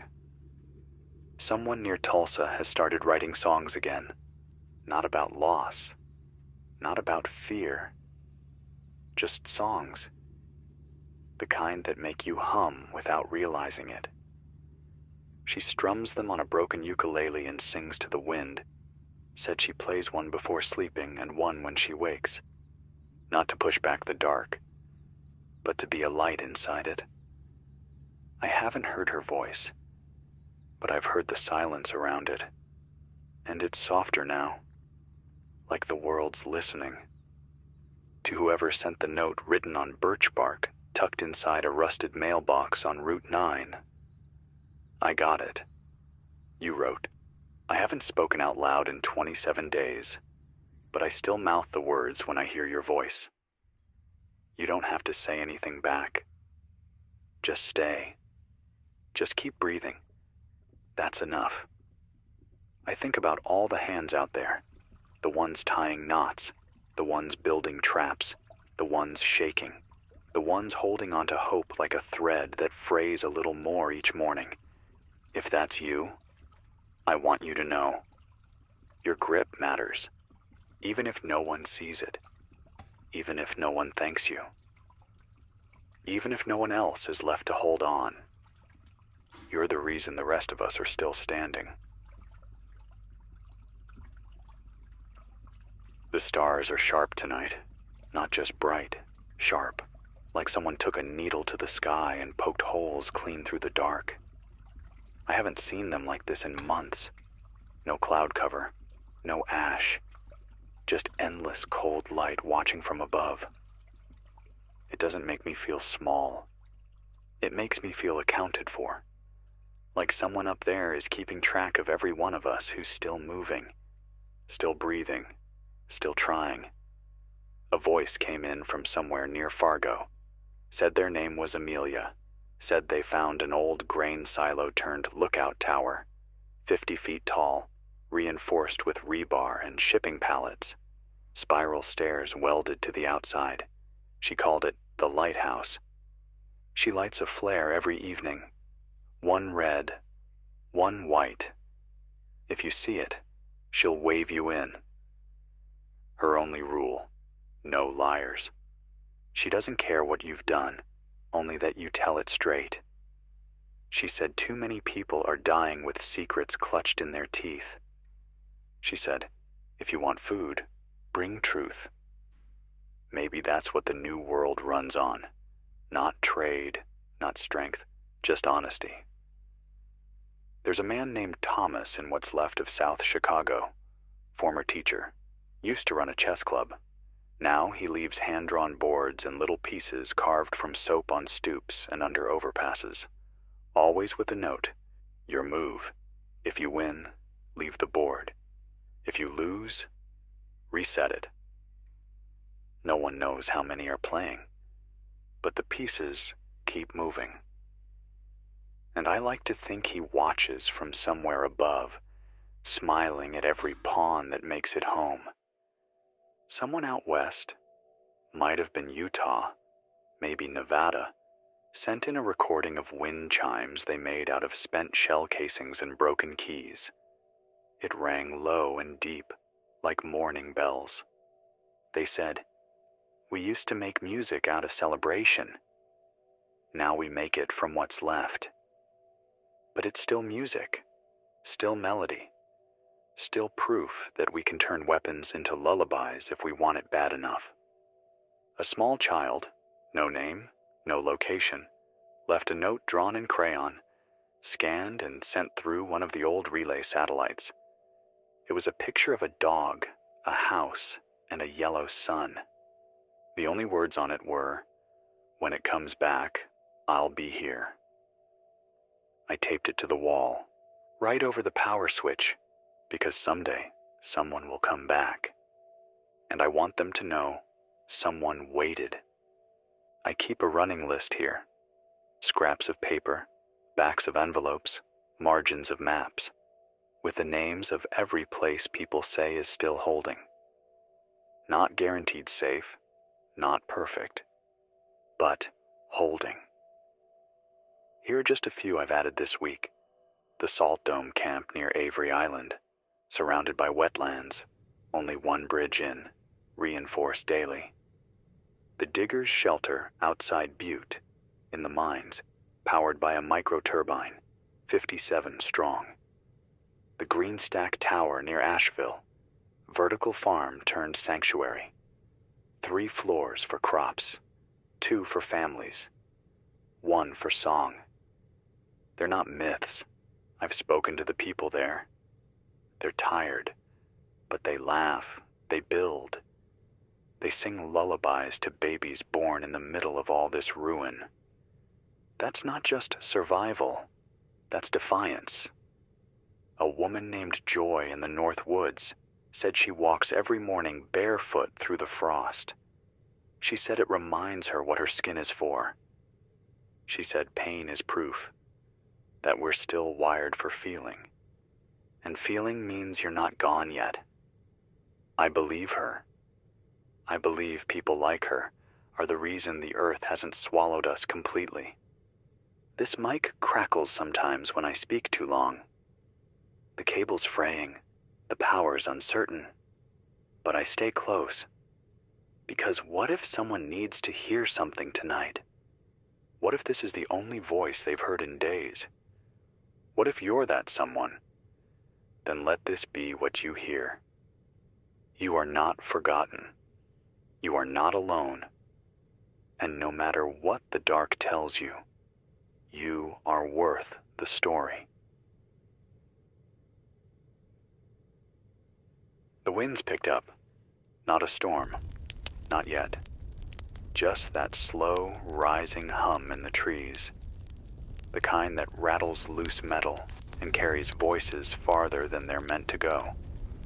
I've had the windows sealed with cloth and duct tape for weeks, but I still hear it when the wind moves right.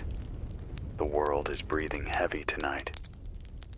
Maybe it's warning us. Maybe it's just tired. Maybe both.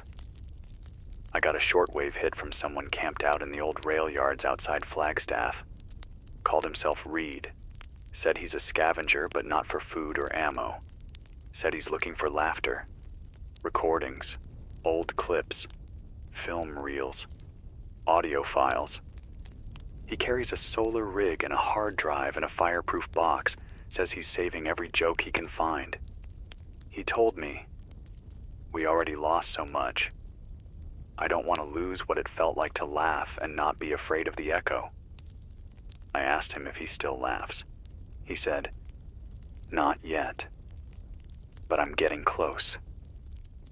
Keep going, Reed. We need you to finish that collection. A group in Idaho has repurposed an old water tower.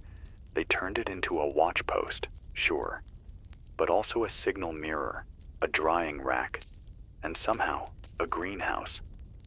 They lined the inside with reflective thermal blankets, built narrow catwalks around planters, and used salvage tubing to circulate water from a stream down below. They grow lettuce now, and chives. They're calling it the cylinder. They said, "We figured if we can make this grow, we can make anything grow." I believe them. People who plant seeds in steel don't give up easy. There's a man near the old Nebraska wind farms, lives in a service shack below one of the turbines. He calls the blades the giants.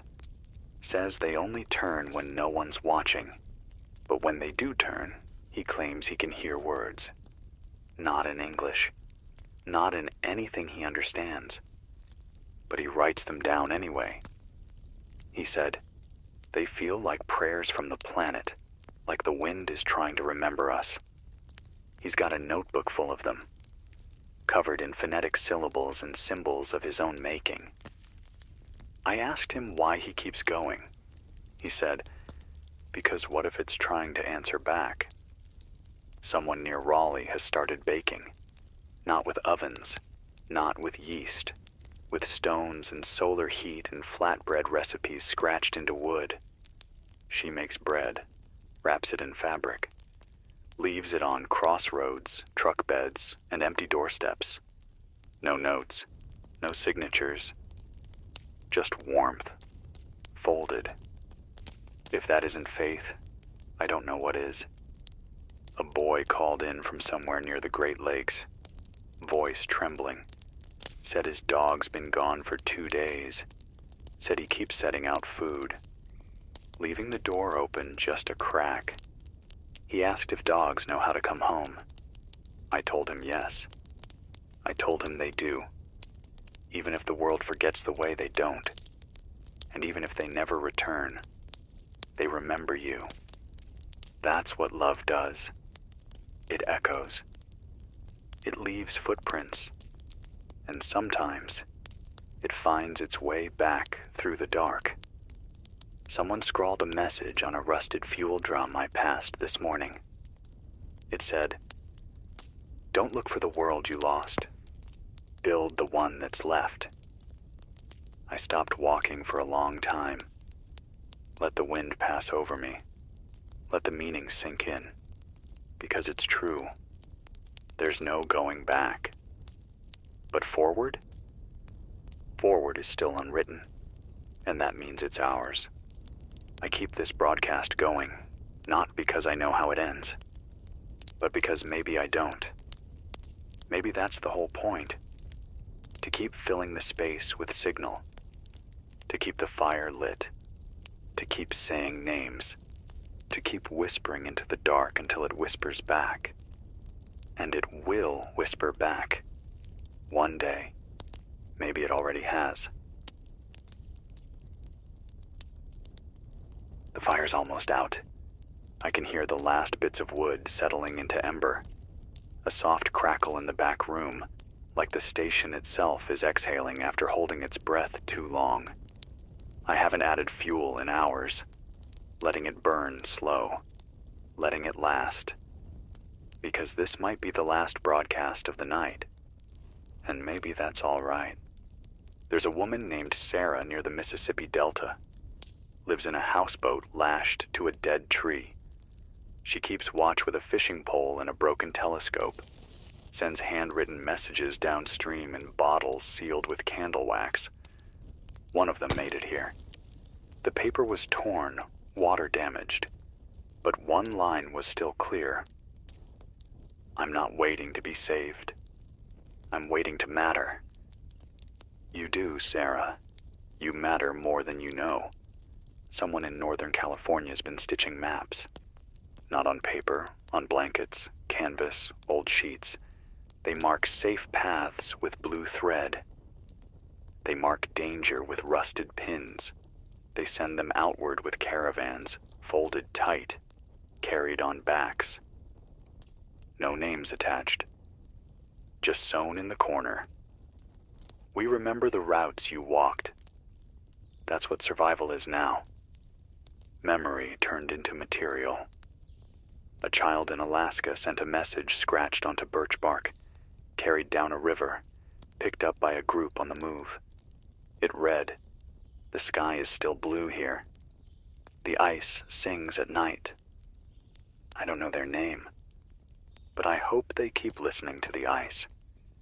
Because anything that sings in this world is sacred. I've been at this mic for months now. Some days it feels like shouting into fog. Other days, it feels like whispering into 1,000 ears. I don't know who you are. I don't know where you are. But I know this. If you're still breathing, still listening, you are part of something bigger than what we lost. You are part of the rebuild. Not later, not someday. Now Every step you take is a blueprint. Every story you tell is a foundation. We are not ruins. We are scaffolding. And the world, broken as it is, will rise from us. Not because we fought, but because we remembered. Tonight, I'll leave the door unlocked. I'll keep one light burning. I'll tune the mic just right so that even if I fall asleep, this signal keeps humming. Because someone might pass by. Someone cold, hungry, scared. And I want them to hear it. I want you to hear it. The proof that the human voice, even cracked, even quiet, can still hold back the dark. This is the final hour of the final night of the first chapter of the world that came after. We'll write more. We'll sing more. We'll love again, not in secret, but out loud, under skies that still remember color. So if you're listening now, hold fast. You are not alone. And the road forward, whatever it looks like, begins with you. The broadcast ended, but the signal never died. It lingered, low, faint, steady, a pulse beneath the static, a thread through silence, the kind of thing only picked up by radios with dust on the dial, held by hands that still believed someone might be out there, still listening. And someone always was. Weeks later, a caravan passed through what used to be Missouri. They found the station still standing, the tower rusted, the door half open. Inside, they found the mic, still warm, still on. The walls were covered in maps, string, markings, coordinates, drawings from children, messages carved into wood, paper flags tied to the antenna with names scrawled across them. First names, last names, sometimes just a single letter. Someone had cared enough to remember. Someone had recorded us. They turned the power back on, just long enough to copy the files, just long enough to hear a few of the voices. And one girl, maybe 12, maybe 13, she sat by the mic and whispered her name. I'm Callie. I'm here. I made it. That was all. But it meant everything. Because now there's a new voice, a new hand on the dial, a new heart holding the fire. And just like that, the station breathes again, because we never stopped. Not really. Because hope, real hope, isn't loud. It's not brave, it's not shining. It's quiet. It's stubborn. It's still waking up every morning to build something out of the ash. And if you're reading this, hearing this, carrying this, then you're part of it too. You're proof. You're the next line in the long, unbroken signal that says, we were here, we survived, and we kept going, no matter what. There's no official end anymore. Even after the last line fades, even after the mic goes cold, something still lingers. Because voices don't vanish, they echo. Somewhere far north, maybe Yukon, maybe Alaska, someone tuned in late, found a signal barely holding, heard nothing but static for half an hour, then a breath, just one, and that was enough. They built their own transmitter the next day, not because they had something to say, but because someone might need to hear something. In the ruins of a former library, a boy named Eli found pages from a journal tucked inside a survival manual. It was the broadcast, transcribed by hand, front to back. Margins filled with notes, small sketches, little reminders. Day 102. He said the stars are watching. Day 178. Remember the girl with the bread. Day 240. One light, one truth. Eli copied every word again, binding them with thread and bark. Left the original copy in a dry jar beneath the tallest pine tree near the ridge. Because someone will need it, and that's the point. That's always been the point. Years pass. The names fade. The radios fail. The old towers fall, but the stories don't. They live in the rebuilt shelters, in the lullabies whispered beside new fires, in the maps drawn in ash and chalk and memory. They live in you, if you remember. And if you forget, someone else will carry it next. Because what survived wasn't just the flesh. It was the voice, the telling, the choosing to speak even when there was no reply. Somewhere out there, another station hums to life. Another voice warms up a mic. Another breath crosses wires and waves and waits for a listener. And it always finds one. Because the world doesn't end with silence. It ends with the last person who stops reaching. And we're not done reaching. Not yet. Not ever. Signal resumes. Begin again. You might think the signal fades when the power runs out, when the wires snap, when the buildings crumble. But you'd be wrong. The signal lives in other places now. In the space between two people sharing food without asking for anything in return. In the rhythm of boots pressed into dirt no map remembers. In the way someone says, "Keep going," without knowing if anyone heard. That's signal. That's broadcast. That's how the New World speaks. There's a girl in the Rockies who paints arrows on rocks with crushed berries and ash, not to lead, to remind. You were here. You passed through. You mattered. That's the new kind of landmark now. Not stone statues, not city signs. Reminders. Proof that someone made it that far and wanted you to know they existed, and that they believed someone else would come next. Somewhere in the wetlands, someone's carved a single word into every tree they pass. Still. Still alive. Still moving. Still watching the sky. Still reaching. Still here. It's not defiance. It's a heartbeat. In the burned shell of an old gas station, a woman wired a speaker to a car battery.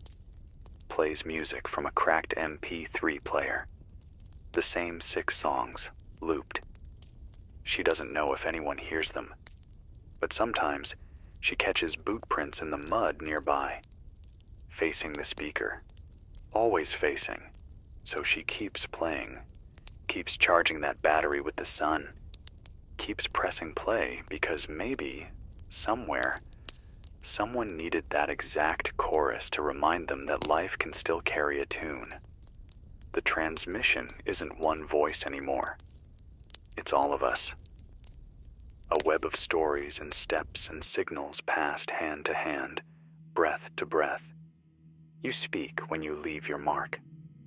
You broadcast when you choose to help someone instead of hide. You keep the tower alive by not giving up. Even when the sky turns black. Even when your throat's dry. Even when it feels like you're the last. You're not. You're just the next. So if you find this message, written, spoken, hummed in the dark, know that it was meant for you. Yes, you. The one staring into the horizon, wondering what comes next. The one walking with sore feet and full heart. The one building something small and strong and entirely human from the pieces the old world left behind. You're the story now. You're the signal. You're the light on the hill someone else is moving toward. Don't stop. Not because everything is okay, but because someone out there still believes it could be. And maybe that's enough. Maybe that's everything. There's no next the way there used to be. No programming schedule, no morning traffic, no late night reruns. There's just what comes when you keep breathing, when you keep listening, when you don't stop talking, even if it's only to the wind. Someone built a windmill out of bicycle parts and coat hangers, out in the middle of what used to be Iowa. They call it the Whisper Spoke. It doesn't power much, just a single hanging light bulb and an old cassette deck that plays the same recording on loop. If you find this, sit down, rest. You don't have to speak, but you're not alone anymore. The voice on the tape is old, weathered, calm. It isn't trying to save anyone. It's just staying. A traveler near the remains of Pittsburgh discovered something strange. A clothesline strung between two bent lampposts. On it, dozens of shirts, each with words written in charcoal or paint or stitched by hand. We made it 5 days. We lost her but kept moving. We shared what little we had. We left the gate open. Come in. And on the last one, we heard your voice. Thank you. Whoever left them didn't need to be known. They just needed to be heard. In the desert, there's a man who teaches shadows to dance. He uses old bed sheets and wire frames and broken flashlights, makes them move across walls at night. Wolves, birds, trees swaying in invisible winds. He doesn't perform for crowds. There are no crowds anymore, just one person at a time. One tired soul sitting cross-legged on sand, watching shapes move like memory. He says nothing. He only bows when it's over. And when the wind takes the sheet, he folds it carefully and waits for the next. Because stories don't need language. They just need presence. A woman in the remains of Minneapolis keeps a jar of names on her windowsill. Every person who passes through, she writes their name on a piece of paper and drops it in. Doesn't matter if they stay. Doesn't matter if they come back. She said, it's just so no one disappears. The jar is full now. She's started a second. No one knows how many jars she'll need, but she keeps collecting, because memory is survival. And out there, somewhere far, maybe on the coast, maybe on a mountain, maybe floating on the last silent lake, someone will find this. These words, these transmissions, this long stitched together voice across 1,000 broken lines. They'll hear it. They'll stop walking. They'll breathe for the first time in hours without fear. And they'll whisper, I'm still here too. That's the only confirmation we ever needed. The fire may go out, the tape may end, the voice may falter, but the signal continues. As long as there are hearts to carry it, hands to pass it, mouths to speak it, ears to believe it. We remain. You remain. This is not the end. This is how we begin. Some say the world ended, but that's not true. It shifted. It quieted.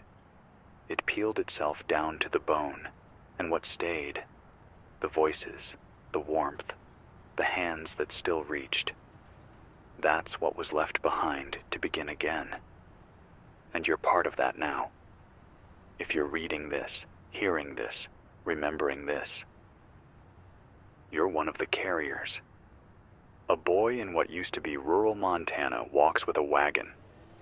Not for supplies, not for tools, for paper, stacks of it. Flyers, drawings, notes, photographs, all laminated between scraps of broken windshield and plastic wrap. He calls it the paper chain.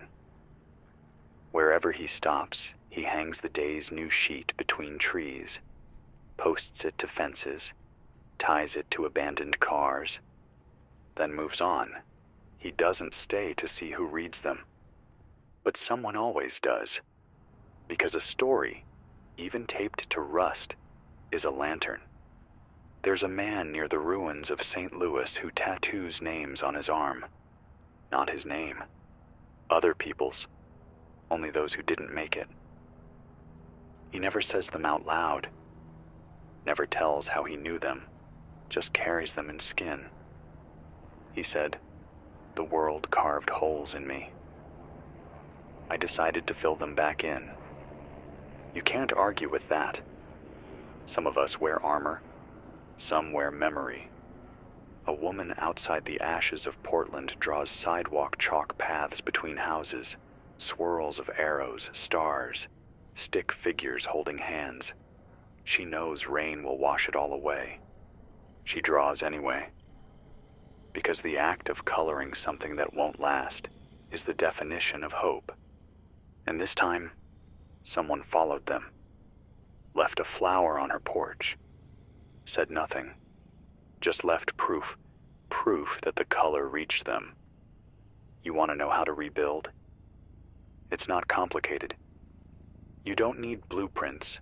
You need a hand on someone's shoulder, a pot of warm water shared, a story told even when your throat's dry, a window left open for a voice that hasn't arrived yet. That's it. That's all it ever was. Not stone. Signal. Even now, miles from any light, past every dead city, and under every scarred sky.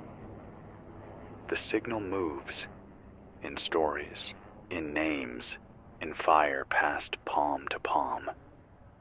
So if you're wondering what to do next, if the road in front of you feels too wide or too dark or too empty, remember this. Someone ahead is waiting. Not to save you. Not to fix anything. Just to say, you're not the last. And that's everything. That's the new world. Right there. One voice. Held open, carried forward. Still burning. In the deepest hours of the night, long after the old maps have faded and the last of the cities have gone quiet, there's a whisper carried by wind, by wire, by worn hands gripping a cracked receiver. It says, "We're not done." Somewhere, someone's reading the names carved into an overpass beam. They run their fingers over each one like braille, whispers each one aloud, pauses between them like prayers. They add their own at the bottom. Just a first name and the word "here." And that's enough. Not for closure, for continuity. A child in the salt plains draws spirals in the dirt. Not because they mean anything, because she remembers them from before. In a book, in a necklace, in a story. She draws them before breakfast, draws them again after sunset. And when she sleeps, she dreams of stars spinning just like the spirals. She tells her father one morning, "If the sky ever forgets where we are, the spirals will remind it." He doesn't correct her, because she's right. On the crumbled roof of a stadium, a lone operator runs power through a salvaged antenna once every 10 days. The message is simple. If you hear this, we are real. If you don't, we are still real. There's no expectation of reply. That's not the point. The point is to stay reachable. Even when no one answers, especially then.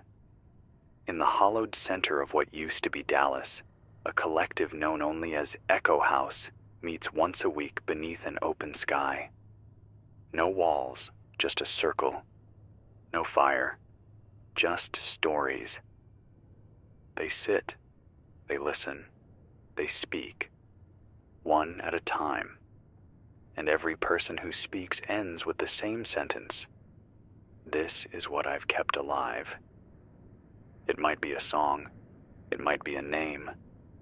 It might be a recipe. It might be a warning. It might just be a feeling. Whatever it is, it becomes part of the record. The living one, the oral one, the one no storm or silence can erase. There's no central tower now, no station, no single point. We lost that long ago. But in its place, thousands of embers. Each one held in cupped hands. Each one waiting for dry wood and a second chance. If you're holding one now, if this story is in you, if the signal found you, then you know you're not the audience. You're the next broadcaster. And the mic? It's whatever you have left. A voice, a song, a mark on a wall, a memory passed over firelight. No one asked you to carry it. But here you are, and because of that, the story lives. The signal holds. The flame is still burning. By now, the towers are dust. The roads have grown over. Even the sky has changed. Less light, more silence. But the signal still moves. Because it was never about machines. It was about us. Our breath, our memory, our choice to speak when it would have been easier to stay quiet. A teenager in the overgrown ruins of what used to be Atlanta sits beside a rusted-out truck, a broken antenna lashed to a sapling. He doesn't know if it works. He doesn't care.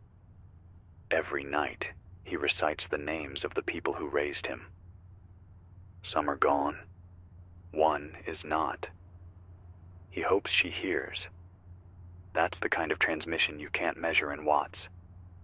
Only in hope per syllable. On the edge of the Pacific, where the ocean tries to forget the land ever existed, a woman has spent 10 years carving every story she's heard into driftwood.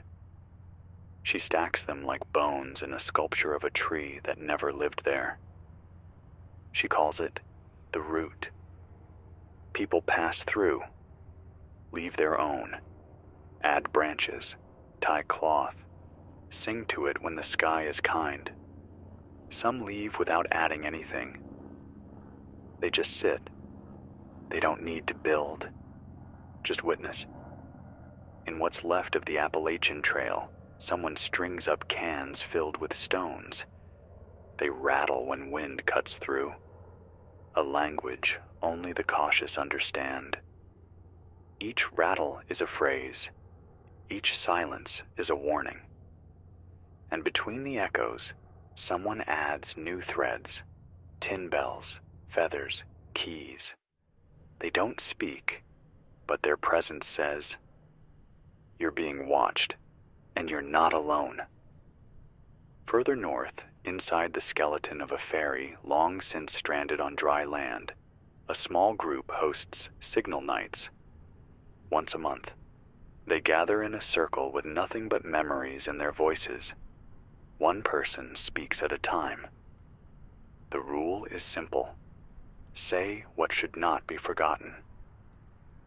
They pass it down like light from wick to wick. No one claps, no one judges. The only response is silence so still it becomes sacred.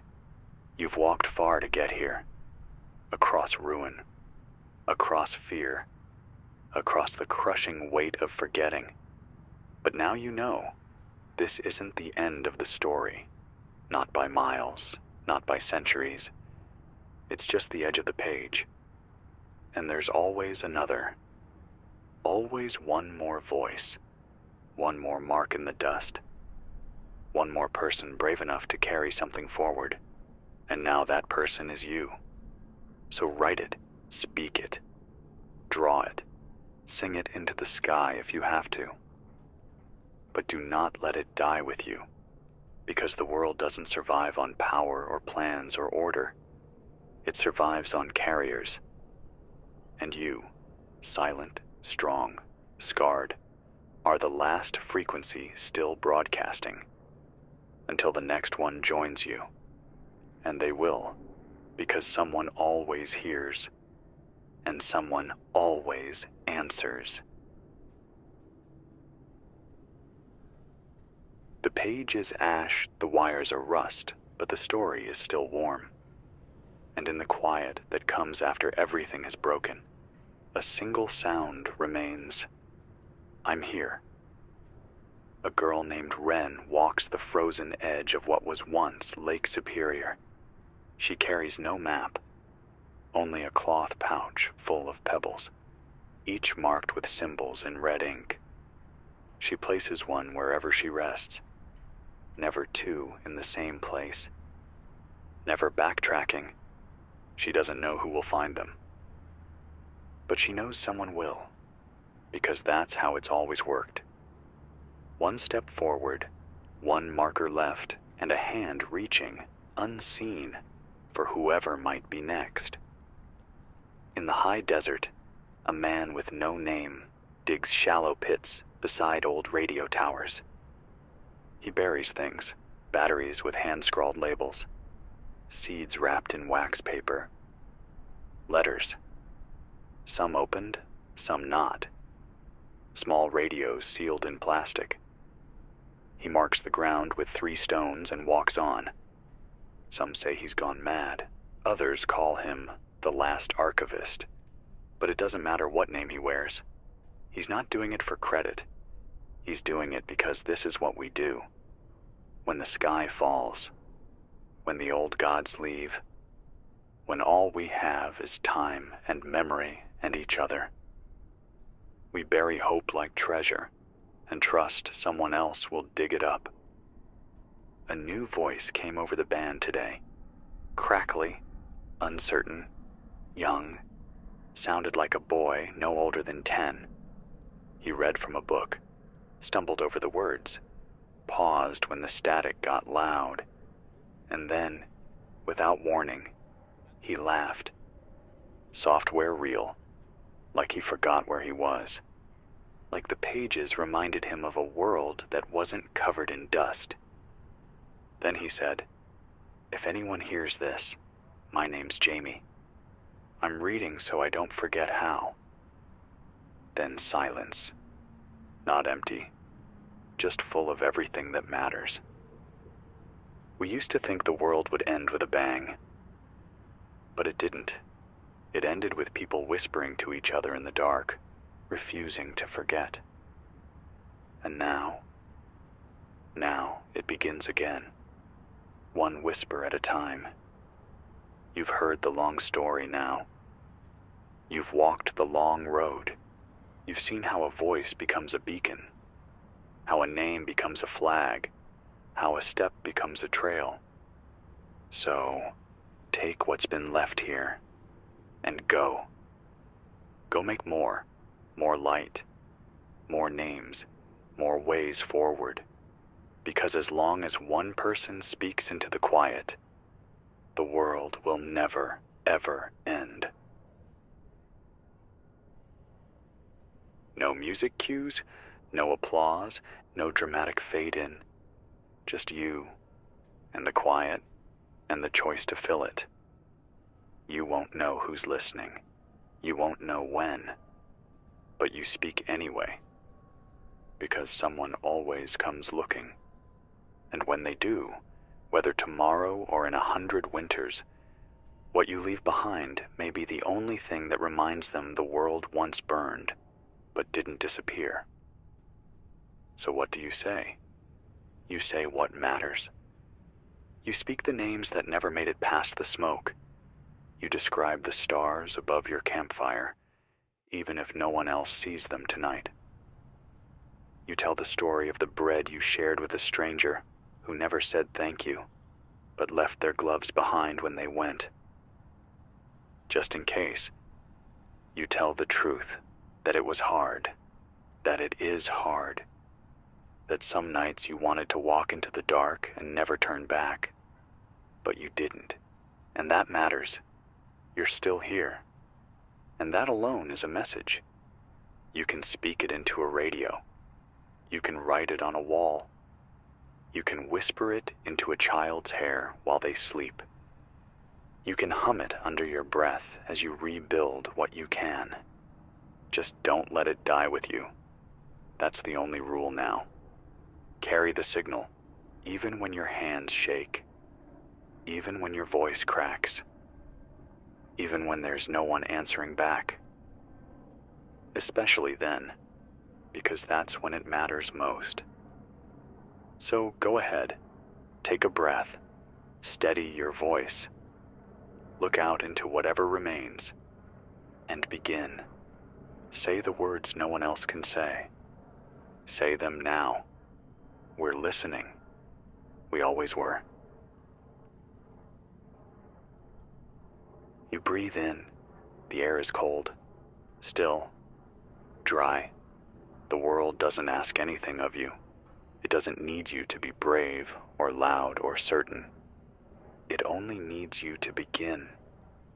And so you do. Your voice is quieter than you expected. It doesn't echo. It doesn't boom. But it cuts through the silence like a thread through cloth. And that's all it ever needed to do. You say your name, or maybe you don't. You say, "It's morning here. I made tea. The fire stayed lit all night. I heard an owl just before dawn." You don't need a message. You are the message.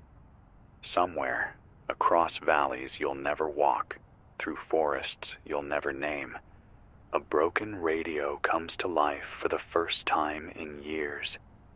A girl sleeping in the corner of a bunker stirs. Your voice cuts through the static, soft and cracked. She sits up. She listens. She smiles. Because now she knows. She's not the last. She's not the only. There is someone else. And maybe that's enough for one more day. This is how it starts now. No more towers. No more stations. No more emergency signals. Just one person talking. Another one listening. Then switching. Then multiplying. 1,000 quiet voices, scattered and invisible, but unbroken. You don't know how long this mic will work. You don't know how long you'll stay here. But for now, it's you, and the air, and the sound of life returning to the space where the world once stopped. You say, "I'll be here again tomorrow. Same time, same voice. If you're out there, stay warm. Stay moving, stay you." The girl across the valley whispers, "I will." And just like that, the next chapter begins. It starts small. One voice becomes two. Two becomes four. Not in cities, not in towers, but in clearings, in cabins, in shelters made from scavenged walls and scavenged hope, a mesh of breath and memory, stitched across what's left of the world. No logos, no leaders, no scripts, only people, only presence, only signal. Someone in the dry valleys hums lullabies between messages. Someone else taps poetry in Morse against a steel pipe under a collapsed bridge. A child in the tree line uses a flashlight and mirrors to blink out stories she barely remembers from before. They don't ask for reply. They only want to contribute. Because that's the new currency, not gold, not ammo. Offering, a name, a recipe, a story, something real. Something that cannot be taken, only shared. A boy named Jonah turns his signal west every night at sundown.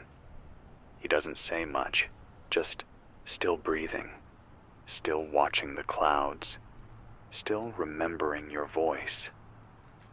And somewhere out there, someone whispers back into a dead radio. Me too. A woman who once studied stars now maps new constellations from what's left of the sky. She calls them by names no textbook ever held. The anchor, the lantern, the last dog, the bridge. She draws them in charcoal on scraps of wall. Not to guide ships, to guide souls. So they remember that above all this ruin, the sky never stopped telling stories. We just forgot how to listen. Eventually, they call it what it is. The first network. No wires, no passwords, just voices. Drifting, singing, warning, reaching. A net made of survival and sound. And it holds. It holds. And when you speak, quietly, steadily, into whatever transmitter or pipe or wire you have left, the answer doesn't always come fast. But it does come. Always. Because somewhere, someone has been waiting for your voice. Not just anyone's. Yours. And now they know you're real. And now they'll keep going. And now they'll speak too. And just like that, the silence loses again. They never called it a broadcast. It didn't feel like a show. No scripts, no countdowns, no sponsor breaks. Just voices coming through. Different accents, different rhythms, different languages even. But all saying the same thing in their own way. I'm here. You're not alone. Let's keep going. It wasn't long before people stopped trying to speak for everyone. Instead, they spoke from themselves. And that made all the difference. Because no one needed perfection. They needed presence. Even broken words. Even static-covered songs. Even just breathing through the microphone. It all counted. It all reached. One man in what's left of Vancouver records silence on cassette tapes, then mails them. Just silence. With a note. Use this for your own voice, or listen. Maybe you'll hear mine underneath. They say when you press your ear to the tape at the right moment, you do hear something. Breath. And once, a laugh. A little girl in the ruins of Birmingham draws radio towers on scraps of cardboard. She strings yarn between them and hangs them on fences. They sway in the wind like wind chimes. And when people pass through, they add their own thread. Soon the fence is covered, a web of color and motion, a living signal. No words needed, just the shape of connection. In the salt flats of what used to be Utah, two old friends dig pits at night and light fires in them. Small, smokeless, timed. One flame every 10 minutes. No pattern, just presence. One time, someone in the distance lit one back. Didn't say anything, didn't come closer, just answered. That was enough. The signal isn't just wires now. It's habit. It's ritual. It's what people do when the sun sets and the wind picks up. They light, they hum, they speak, they transmit. They don't know who's out there, but they trust someone is. Because they are. They must be. They always have been. You've become part of this. Not a listener, not a guest, a thread. And as long as you keep moving, keep remembering, keep sharing, the weave holds. The dark doesn't win, because the signal, our signal, isn't made of towers or wires. It's made of us. Good morning, wherever you are, if it's morning. Time doesn't work the way it used to, but I still say it. Because saying morning means we made it through the night. This is Alex Reed again. Same voice, different frequency, different world. It's been 3 years since the collapse, since the banks fell, since the lights went dark, since the towers went quiet. 3 years since the last map anyone trusted stopped meaning anything. 3 years since we all had to learn to live at human speed again. But we're still here. You're still here. And that means we start again. The signal you're hearing now, it's not a relic. It's not a memorial. It's new. Rebuilt from copper wire and broken trust. Reassembled by hands that had every reason to stop, but didn't. This station? It's not the old one. That one burned in the second winter. This one's stitched together from pieces of the people who stayed. We built it beneath a grain elevator, wired it with parts from emergency radios and wind turbines, powered it with a stubborn little solar grid that we reset every morning by hand. We call it the Morning Post. And it's more than a broadcast. It's a promise, a reminder that we speak because we're still alive, and we listen because someone else is too. I've got messages to read, updates to share, names to remember. But first, just sit with me. Wherever you are, in whatever shape, behind whatever walls you had to build just to feel safe. Just be here, this moment, this breath dash, this fire we're keeping lit between us. That's the start of everything. The world didn't end. It just got quiet enough to hear each other again. I want to tell you about the man who walked into our camp 6 days ago. His name was Jacob. Gray hoodie, black gloves, no shoes. He looked like a ghost someone forgot to finish. Just a shadow of a man, quiet and raw. Didn't say much at first, just sat by the fire. Wouldn't eat, wouldn't sleep. Just stared at the light like it owed him something. When I finally asked where he came from, he said, "I kept walking until the noise stopped." He meant the cities. He meant the screaming. He meant whatever was left of the old world that still echoed in the glass and steel and bones. He walked through all of it. And when he got to us, he stopped. Not because he found peace, but because we were speaking. And in a world that went quiet, that was enough. Jacob brought something with him. A bag full of letters, hundreds of them, most unopened, some unreadable, all kept. He said he'd been picking them up from abandoned mailboxes, outpost walls, old survivor notice boards. Didn't know why. Just said, no one deserves to be forgotten before they're heard. He gave me the bag, told me to read them on air, 1 a day, maybe 2. He's gone now. Left a piece of cloth with the words, "North is warmer than rumor says. Keep speaking." We will, Jacob. Thanks for carrying what no one else would. Here's one of the letters. No name. Just this. To whoever finds this. I was afraid. I left my brother behind because I was afraid. If you see a man near the old train station in Baltimore with a scar on his chin and a purple backpack, that's him. Tell him I'm sorry. Tell him I'm looking. I don't know if the brother's still there. I don't know if this apology will reach the right ears. But it's out there now. It's moving again. That's what matters. The world we have now isn't made of cities. It's made of kept things.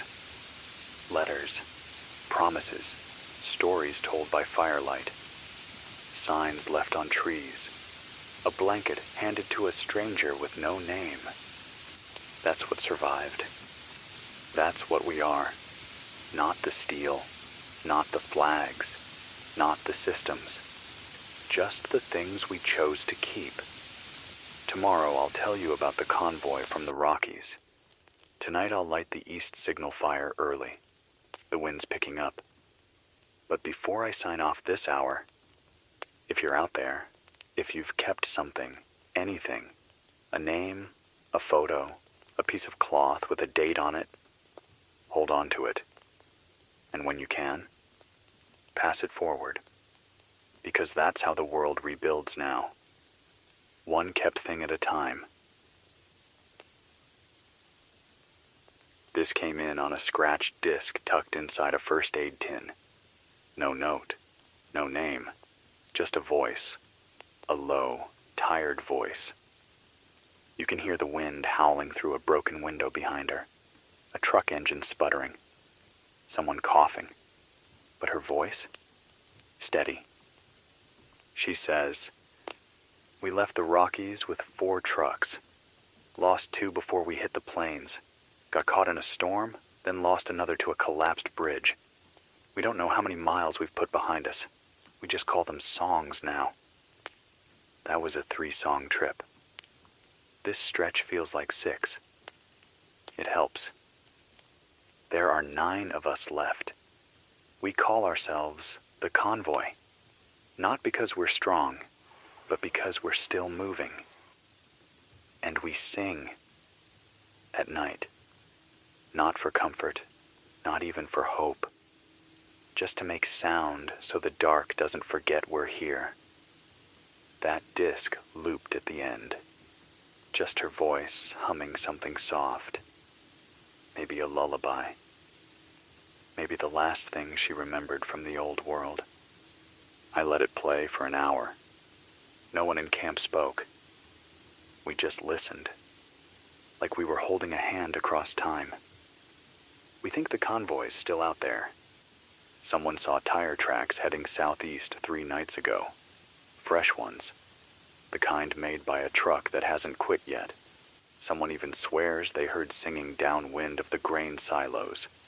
If you're the convoy, and if you hear this, keep driving, keep singing, you're being heard. And if you're not the convoy, but you're moving, you're part of them now. Because out here, motion is communion. One of the children in our camp, her name's Mira, painted a picture this morning. Charcoal and oil, rough paper, a truck on a narrow road, surrounded by fields of tall grass. In the sky, not clouds, but voices, swirling, rising, like steam. She said, "That's what it looks like when people don't stop." I asked her how she knew. She said, "Because we're still warm." And I didn't have the heart to say anything else, because she was right. If you're listening in from anywhere flat, anywhere dry, anywhere open, look for tire tracks. Follow the singing. And when you hear them, don't just join. Echo. Because songs aren't always for comfort. Sometimes they're navigation. Sometimes they're the only way home. There's a story that circles this region, old by now, passed hand to hand like dry bread and better dreams. They say there's a man who walks the middle of nowhere with a line of lanterns strung behind him. 15 of them, maybe more, tied to an old climbing rope that drags behind like a tail. None of them are electric, just flame, glass, wick, fuel. He lights them all before dusk, then walks until dawn. No shelter, no camp, just motion and fire. And wherever he passes, those who see him say they sleep better, even if he never stops. Even if he never says a word. They say his silence is louder than most people's screams. Someone left a note tied to the post outside our gate last week. Just paper, folded under a smooth stone. No name. Just this. We saw him east of the old 75, the Lantern Man. He didn't look at us, just kept walking. But after he passed, my daughter stopped crying. For the first time in weeks. I don't know why. I just know it mattered. They drew a small flame beneath the message. Not a candle, not a campfire, just a mark, a memory, left burning. I don't know if he's real. I don't need to.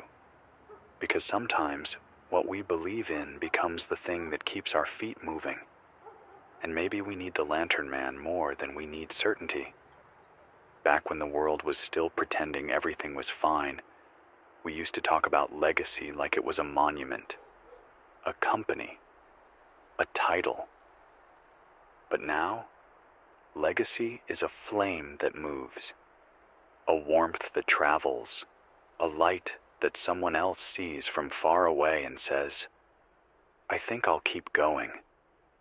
If you're walking tonight and you see flickers in the distance, don't run, don't hide, just walk a little slower. And if you pass him, nod. You don't need to say anything, he's already said enough. I didn't believe it when I first heard about it. A library, still standing, still open. Not in a city. Those are mostly gone, gutted, rotting from the inside out. Not underground.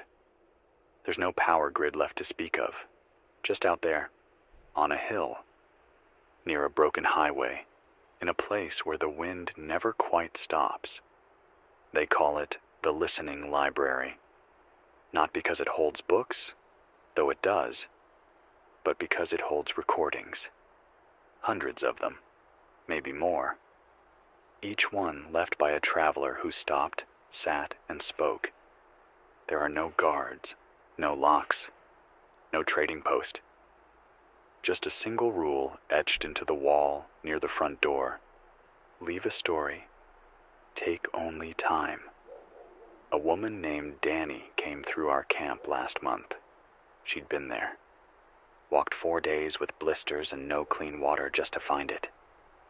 She said the first thing she heard was a child's voice, tinny, through an old cassette, talking about a dog he used to have. How it always knew when he was scared. Then silence. Then a second recording, a woman singing. Off-key. Cracked. Beautiful. She said she sat there for 2 days, listening to strangers breathe through broken radios.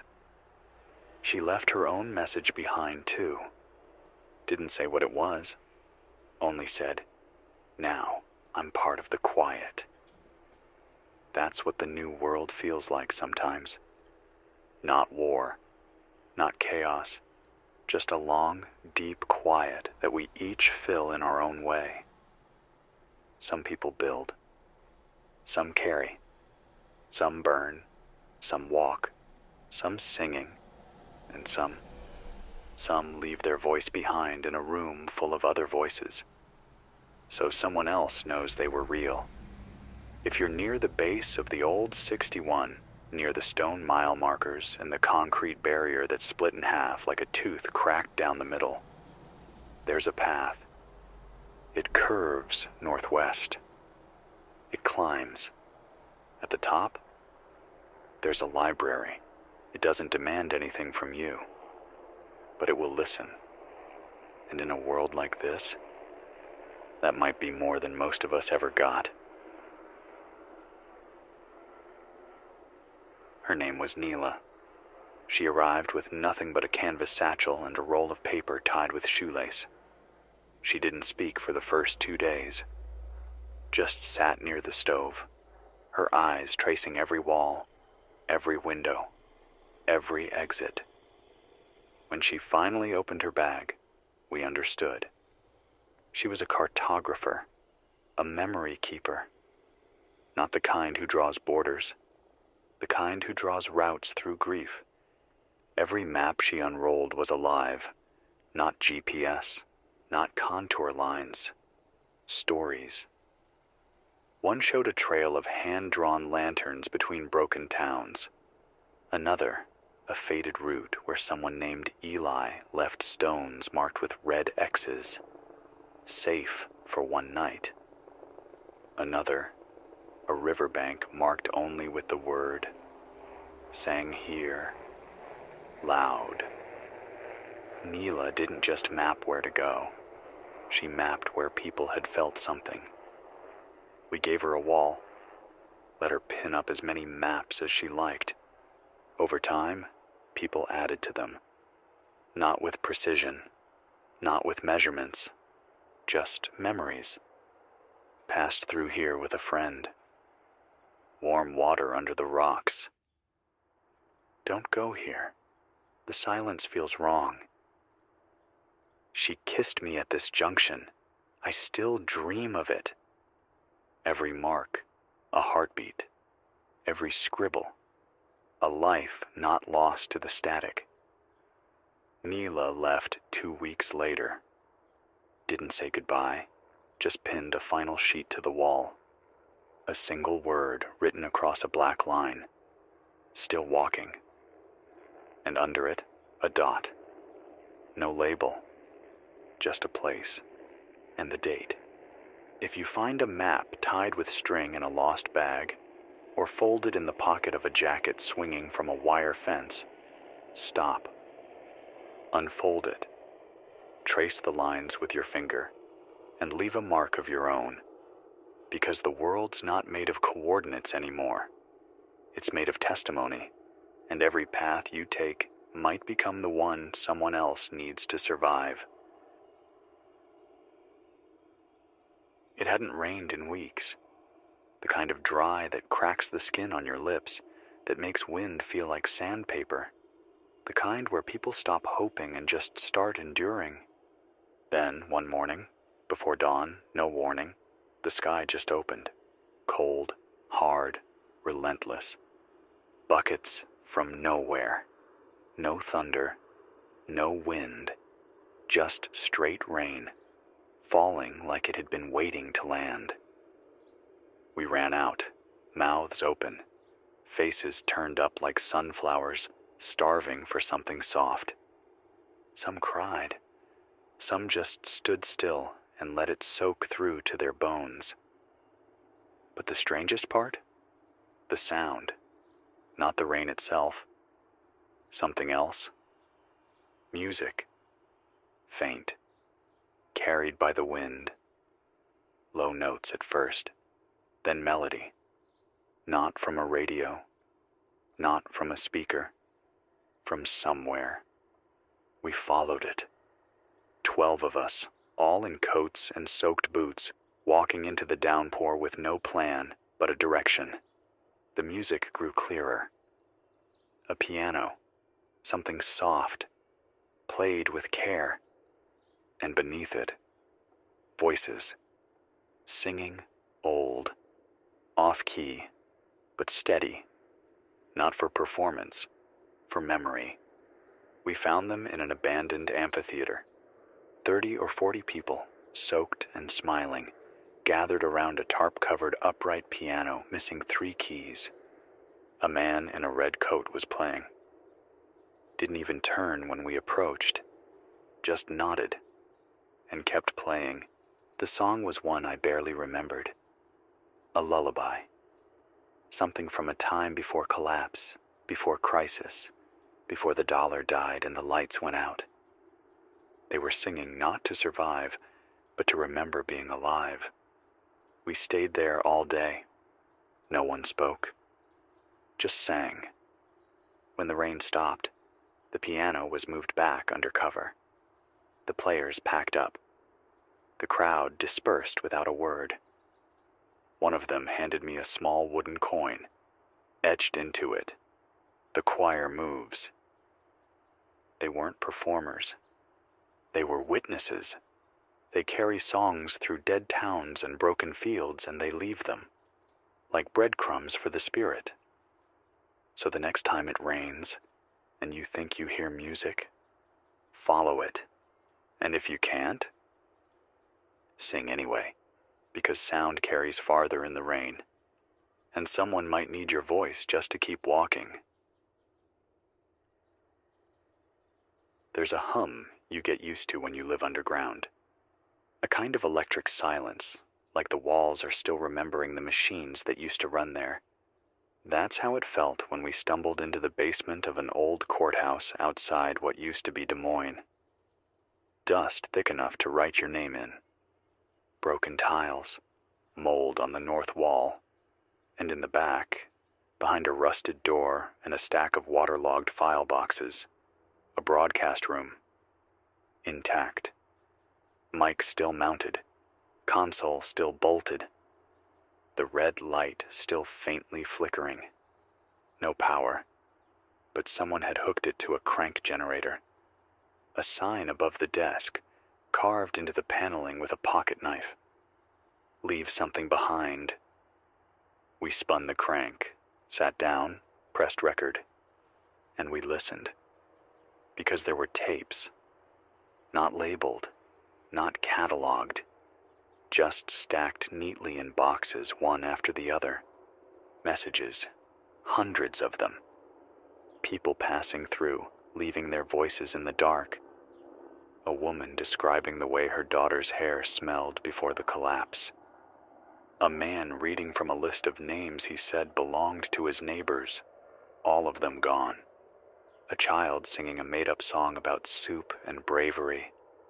1,000 tiny proofs that we were here, that we felt things, that survival wasn't just about breathing, it was about being remembered. We left our own, of course, the four of us, each speaking like we were whispering into a long hallway. I said, if you're down here, if you're scared, if the sky hasn't been blue in weeks, this is Alex Reed. You're not alone. This is still a shared world. Leave something behind. We'll find each other in the static. Then I stopped recording, and I cried, not from sadness, but from continuity. Because this isn't just noise. It's a chain. Every voice, a link. Every whisper, a signal that someone else dared to care. The tapes are still there. The room still works. If you find it, say something. Anything. Because years from now, someone will spin the crank, sit in that chair, and they'll want to know that someone else was brave enough to speak. Be that someone. Be that link. Leave something behind. We picked up her signal by accident. A burst of static on band 14.7, a channel we hadn't scanned in months. Barely audible at first, just a faint beep, then a slow tap, then silence, then again, beep, tap, silence. It repeated for exactly 7 minutes before the voice came through. Software measured, young. If anyone can hear me, this is Ren. I'm safe. I'm above the fields. I see everything. It took us 4 days to triangulate the signal. West of Omaha, up past what used to be Council Bluffs, out where the flatland looks like ocean, a rusted-out grain silo surrounded by tall grass and the bones of broken fences. She was up there, 50 feet off the ground, on a metal platform swaying in the wind, her little radio transmitter strung between 2 poles like spiderweb. When we climbed up, she didn't speak, just nodded, handed us a mug of lukewarm chicory, turned her head back toward the horizon. She pointed. Convoy passed through there yesterday. 7 carts, 1 limping horse. They had kids. Then she pointed again. Something moved near the irrigation ruins. Not animals. 2 legs. Ren had been there for almost a year. She kept a log, not on paper. In her head, every caravan, every firelight, every movement through the wheatgrass. She didn't stop them, didn't help or harm. She just watched. She said, "If I see you, then someone knows you were real." That was it. No judgment, no orders, no "stay off my land." Just witnessing, the most powerful form of protection we have left.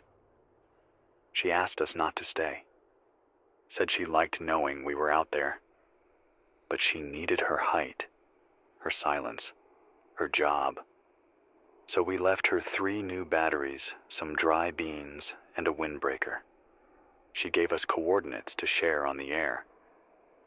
If you pass between mile marker 118 and the broken cattle bridge, look east. If you see a flash of light, wave. I'll log it. We asked why she does it, why she chooses to sit up there alone, day after day. She said, because someone has to remember the shape of the world as it rebuilds. And I believe her. I hope someday you see her light. And I hope you wave back, because some people don't carry supplies. Some carry memory, and that's just as vital. We found it by accident. Walking the ruins of an old elementary school, hunting for copper wire and medical tape, thought the place had been stripped years ago. Nothing but desks, broken windows, collapsed gym roof. Then we heard the sound. Software hollow, carried on a thread of wind. Bells. Dozens of them, maybe more. Not loud, not like alarms. Just a gentle chime, like the world was exhaling through glass. We followed it to what used to be the school's garden. Raised beds overtaken by vines, broken bricks scattered in a half-moon, a swing set swallowed by grass, and hanging from the trees, strung on string and yarn and wire, were bells. All kinds. Old dinner bells, bike bells, chimes made from keys and silverware and hollow shell casings, each one different, each one swaying. We stood there, not speaking, because it felt like a place where silence mattered, where sound meant something. There was a plaque nailed to the trunk of the largest tree. Each bell is for someone who passed quietly, who wasn't found, who wasn't named. Ring one if you remember someone. Leave one if you can't forget them. Someone had cared enough to build this, to honor the unmarked, the unburied, the gone without goodbye. Not with a monument, with music. We rang 3. One for a man I met on the 4th night of the collapse, who gave me a flashlight and disappeared before dawn. One for my mother, whose last words I still whisper when the wind picks up. And one for the girl I never knew, who left a can of beans on our doorstep in the dead of winter without a note. I think about her sometimes. How kindness can survive even when everything else breaks. How maybe that's what keeps the world spinning now. Not force, not fire, but remembrance. If you're walking through quiet country and you hear bells where there should be none, stop, listen, and if you can, leave one behind. Because the best way to carry the past is not to drag it, but to ring it into the wind. Let it echo. Let it be heard. There's a place where the land folds into itself like an apology. Used to be a river there. The map said so. But now, just cracked clay and rusted rebar. The water left years ago, taking fish, silence, and half the town's reason to stay. But the bridge is still there. Steel, bent, burned in places. It doesn't go over anything now, just stretches from one emptiness to another. We found it on our way south, looking for shelter after the wind tore through our camp. And at the center of that bridge, a bench. Just a simple bench. And behind it, a sign painted on splintered wood. Sit, speak, pass it on. There were names scratched into the steel beams. Thousands. Some full, some initials, some symbols we didn't understand. All of them facing outward, facing the place where the river used to be. We sat, didn't talk at first. Then Mira, the youngest in our crew, pulled out her harmonica, played one slow, trembling song. Didn't say where she learned it, didn't say what it meant. But when she was done, she turned to me and said, "Now the river remembers us." And I swear, for 1 second, it sounded like water in the wind. This is how we rebuild meaning. With benches where no one waits for buses. With signs no one's paid to hang. With bridges that cross absence instead of rivers. Because the world's still broken in places. But it's inhabited. And that's enough. We left something too. A tin can filled with stories written on scraps of cloth. Each one short.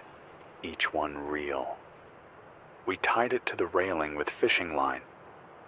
Maybe someone else will find it. Maybe they'll read it under starlight and feel less like a ghost. If you're near what used to be the Red Fork River, look for the bridge. Sit, speak, pass it on, because not every crossing needs water. Some just need witnesses. Somewhere near what was once northern Missouri, there's a smell in the air. Smoke, thyme, slow onions, wood ash, salt. We didn't believe it at first. Food doesn't smell like that anymore. Not since the world went to rations and rootstock and burned rice scraped from blackened pans. But this was different. It smelled like care.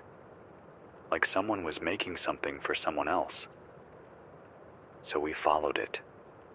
Through broken farmland, past an overturned tractor, over a fence tied together with shoelaces and vines. And there, under a patched canvas tarp, beside a pot big enough to boil memory, were the cooks. 5 of them. 3 women, 2 men, all older. All grinning like they'd won a prize no one else remembered how to claim. They didn't ask who we were. Didn't ask what we could trade. Just pointed to the logs and said, "Sit, stir if the pot slows. Eat when it's ready." We did, and for a moment, the end of the world didn't matter. Because salt and warmth and laughter still mean something. And someone, somewhere, still believes that a shared bowl can rebuild trust faster than a treaty. They call themselves the Hearth. They've been doing this since the first winter, moving from place to place, setting up their traveling kitchen wherever people gather. They don't have a home. They don't want one. Their recipe books are weather-worn and stitched together from old cookbooks, scraps, handwritten instructions, and memory. And every dish they serve comes with a story. Not just where the food came from, but who ate it before, who laughed, who left. They say the pot remembers, and I believe them. Before we left, one of the women handed me a folded napkin. Inside, half a biscuit, still warm, and written on the napkin in charcoal. Feed someone tomorrow. Don't ask who. So I'm passing that on to you now. If you have more than you need, even just slightly more, cook something. Share it. Not to barter, not to earn, just to remind someone their body still matters. That warmth can be chosen. That even in a burned world, the kitchen still speaks. And it says, You're welcome here. Have another spoonful. There's always room at the fire. It's not on any map. They call it the quiet route. Used to be part of a county road, now mostly gravel and weeds, cracked pavement where the roots got impatient. No signs, no milestones. But if you walk it long enough, something happens. It starts with the wind, then the rhythm of your own footsteps, then, faintly, other footsteps.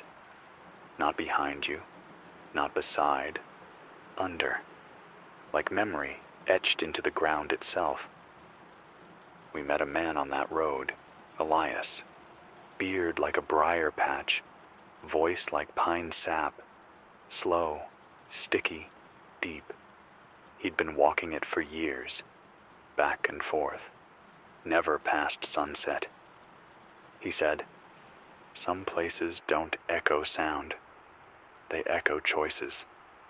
Didn't make sense at first. Then, halfway down the route, Mira dropped a tin cup. It hit the dirt, rolled, and when it stopped, it rattled once more. Like someone else had picked it up and dropped it again. But there was no one there. Just silence, and the memory of motion. Elias told us the road only whispers back to those who mean what they say. It doesn't answer questions. It answers honesty. He showed us a trick. Said if you speak a name while standing barefoot on the old white line in the middle of the cracked pavement, you'll hear a voice. Not the person. Not exactly. Just a tone, a sound, a feeling. Like the road is remembering with you. We tried it. I said my father's name. And I swear, the wind wrapped around me just the way it did when he hugged me as a boy. I didn't cry, but I didn't speak for a while either. Some silences are sacred. Before we parted ways, Elias said, "Not every trail leads somewhere new. Some lead you back to who you were before the breaking, and that's just as important. So if you find yourself on a road that hums, one where even your breath feels borrowed, slow down, take your shoes off, and say something real. You never know what the ground remembers, and maybe it's you." There's a camp out west. No one knows exactly where. It moves, like wind, like rumor. But if you listen closely on frequency 91.8 late at night, you might hear them. Children, not crying, not begging, not calling for help, broadcasting. They don't say names. They don't give locations. They speak in riddles, games, sometimes rhymes, but every voice comes through clear. One night we heard, "If you're walking past the pines, follow the kites, not the crows. Red string means safe. Blue means listen. Yellow means don't stop." Another night. We watched stars fall into the lake. They whispered. We kept the secrets. Come quiet. It sounds like nonsense at first, until you realize they're sending maps. Code wrapped in story. Safety disguised as song. Because the children of the static aren't lost. They're watching. They're organizing. And they're smarter than we ever gave them credit for. I met one of them once. Didn't know it until she was gone. A girl no older than 10 showed up outside our camp at dawn. Hair tangled. Jacket too big. She handed me a tin box filled with pine needles and broken watch parts.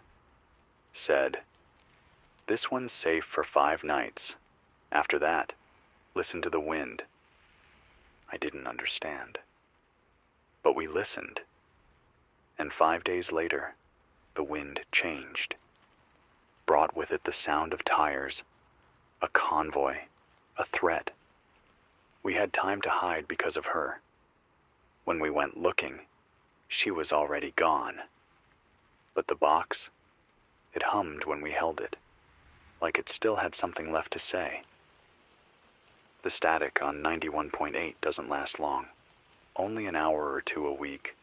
But if you catch it, write it down. Draw the shapes they describe. Follow the clues. Pay attention to color. Because they don't speak by accident. They speak because someone, somewhere, still deserves a way out.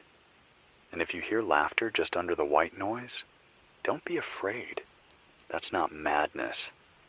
That's survival. And it sounds like children who remember what it meant to play, and are using that memory to protect the rest of us. They meet at midday, always. No exceptions, no weapons, no raised voices, just a blanket, a kettle, a notebook passed hand to hand. We found them near what used to be St. Paul. A grove of trees untouched by fire, shielded from storms, surrounded by nothing but quiet. They call it the Daylight Accord. It isn't a council, it isn't a government. It's something older, a promise made by survivors from different walks, different beliefs, different losses, that once a week under the sun, they will gather and listen. No trading, no judgments, no ranks, just stories. Each one gets 5 minutes. No more, no less. We arrived at the edge of the grove as one was speaking. A man with torn boots, reading from a faded notebook.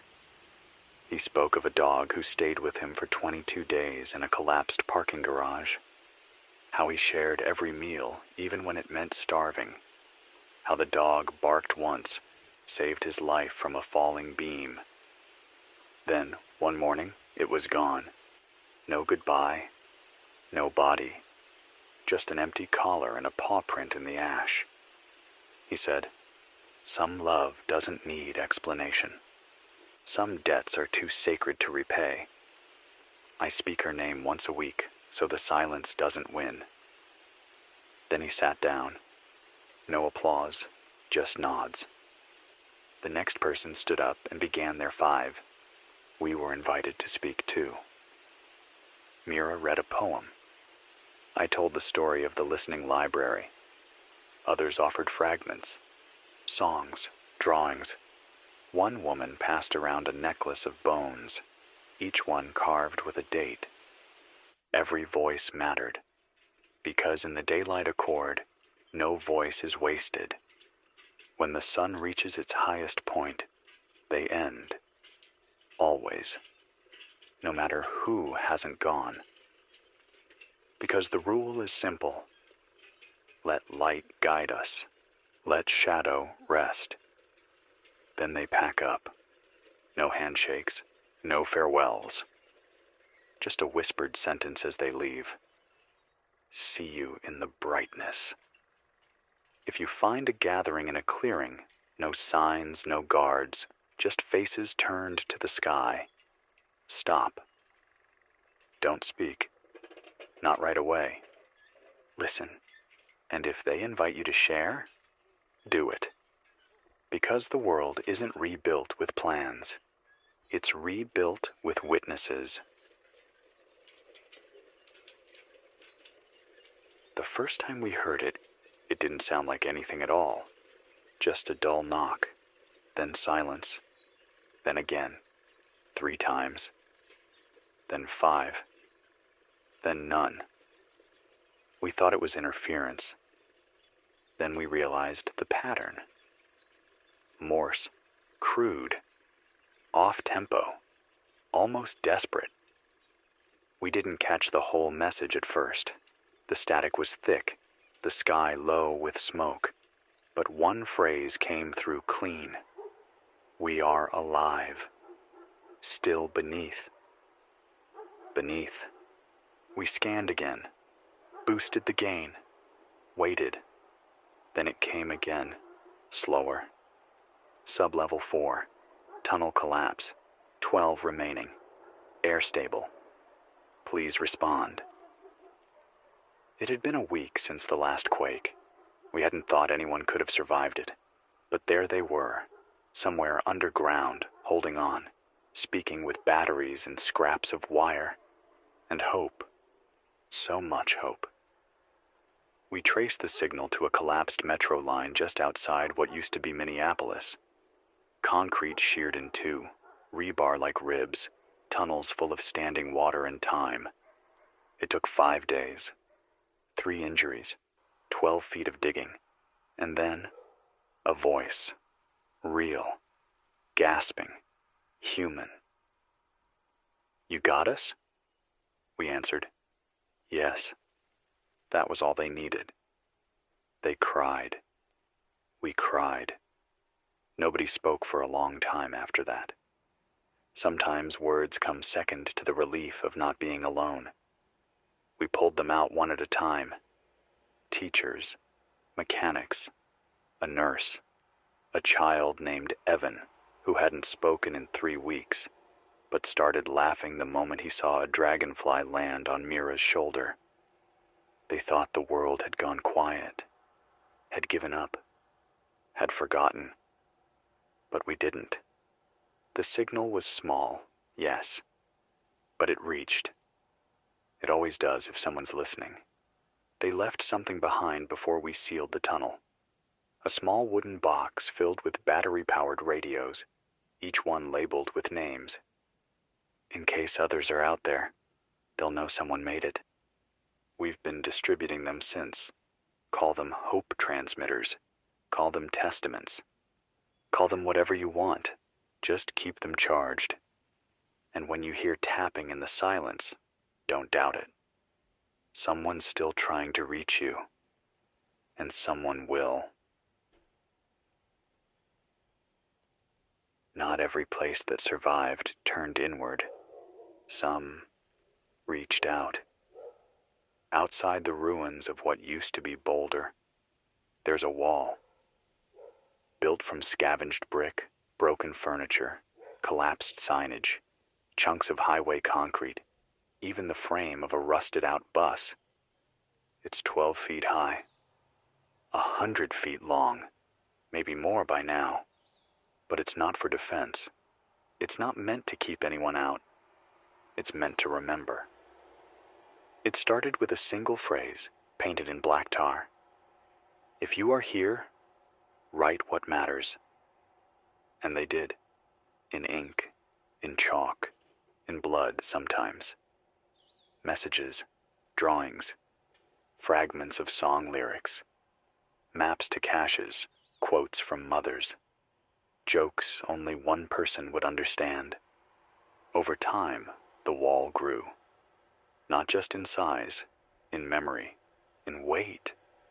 Every inch covered by the need to leave something behind. Not for the past, but for the next person. I stood there for an hour the first time I saw it. Didn't write anything, just read. Here are a few I remember. He made me tea every morning, even when the world ended. I still dream of the steam. We buried her under the tree that never stopped blooming. Look for the white petals. Not every scar is a warning. Some are directions. We didn't lose the world.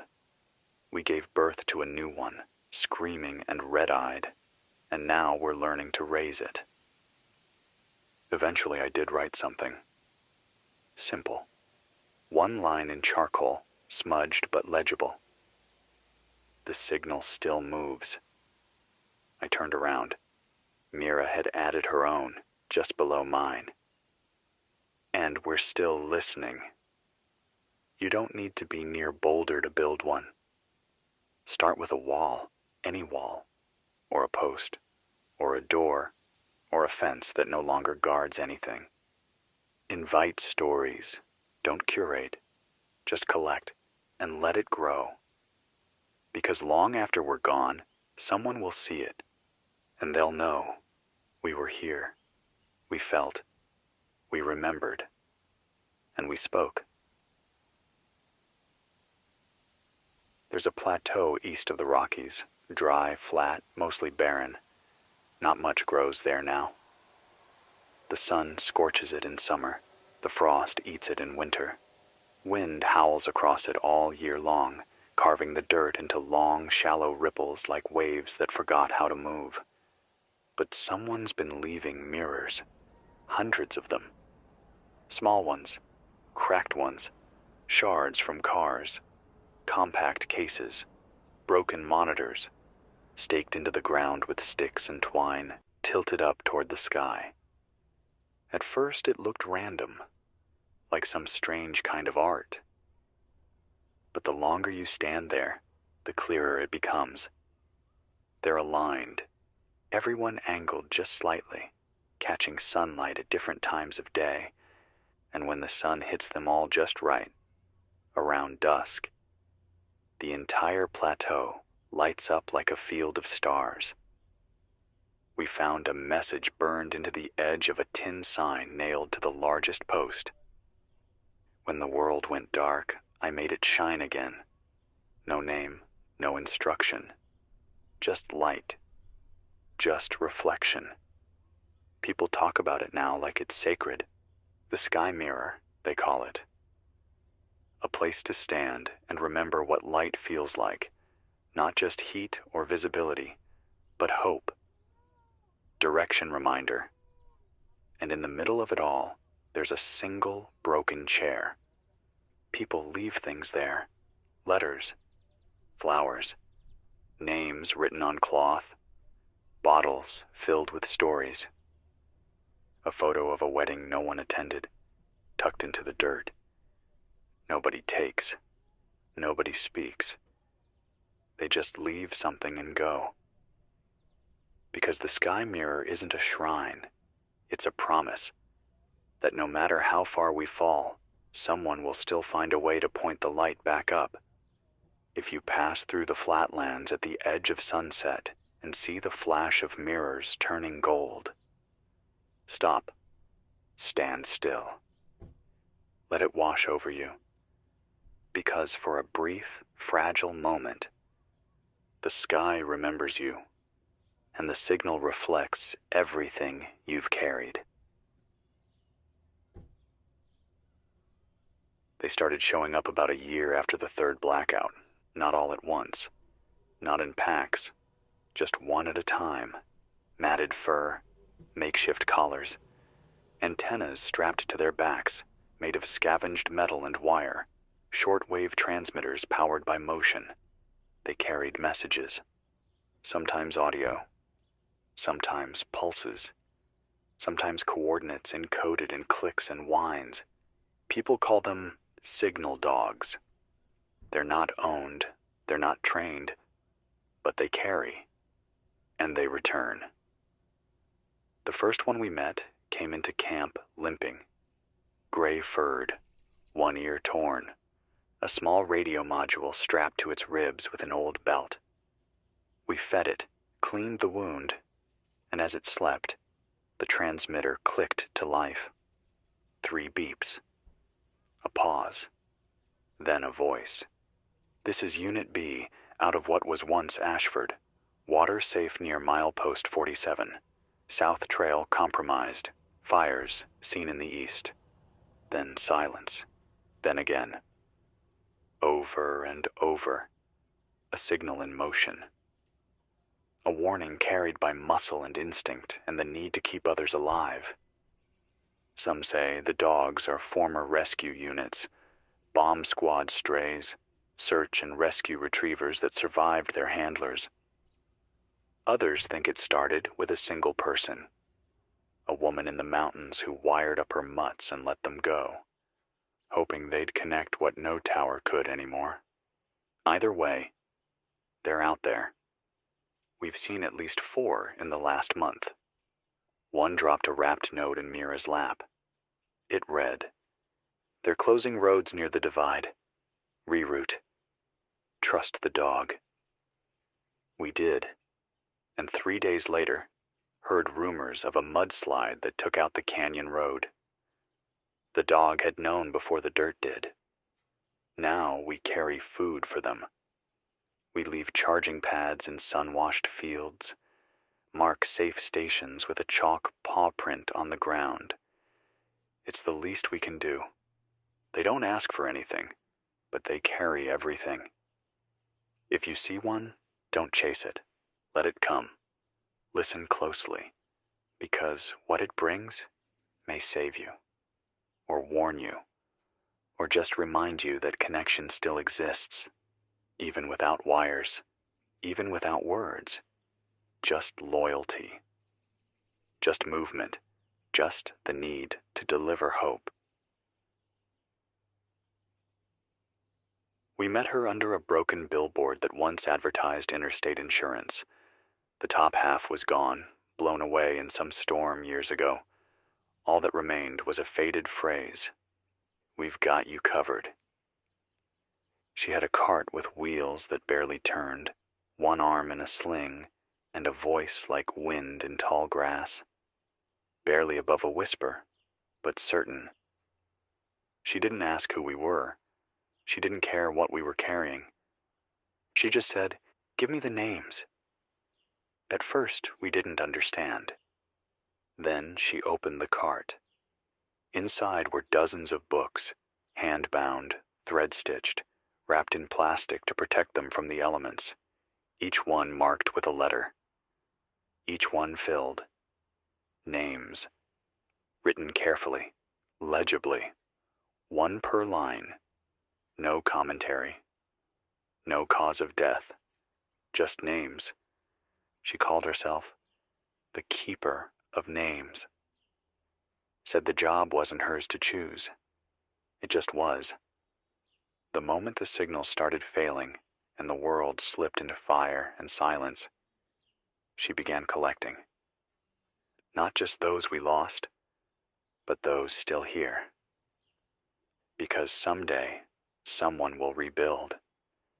And when they do, they'll want to know who mattered, and I don't want them to forget. She travels alone, walks the broken routes, asks only for names. She won't write them unless you say them aloud. Won't let you whisper. Won't let you guess. It has to be spoken. Like a spell. Like a truth. And then she nods, and the pen moves. Mira gave her 5. I gave her 9. Each name made me feel heavier, but also more real, as if by speaking them, I was anchoring something that might otherwise be lost to dust and ash. Before she left, she handed me a square of cloth, frayed at the edges, stitched into it.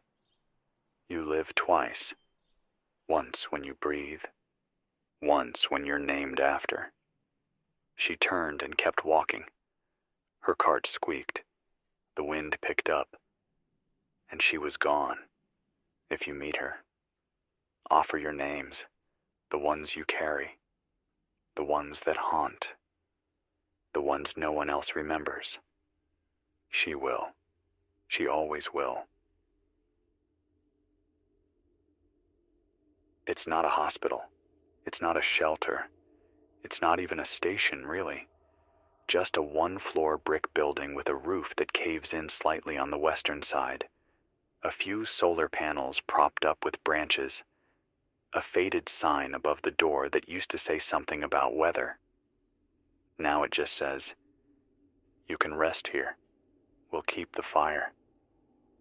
They call it the long sleep station. We found it during a cold snap. Wind sharp enough to carve skin.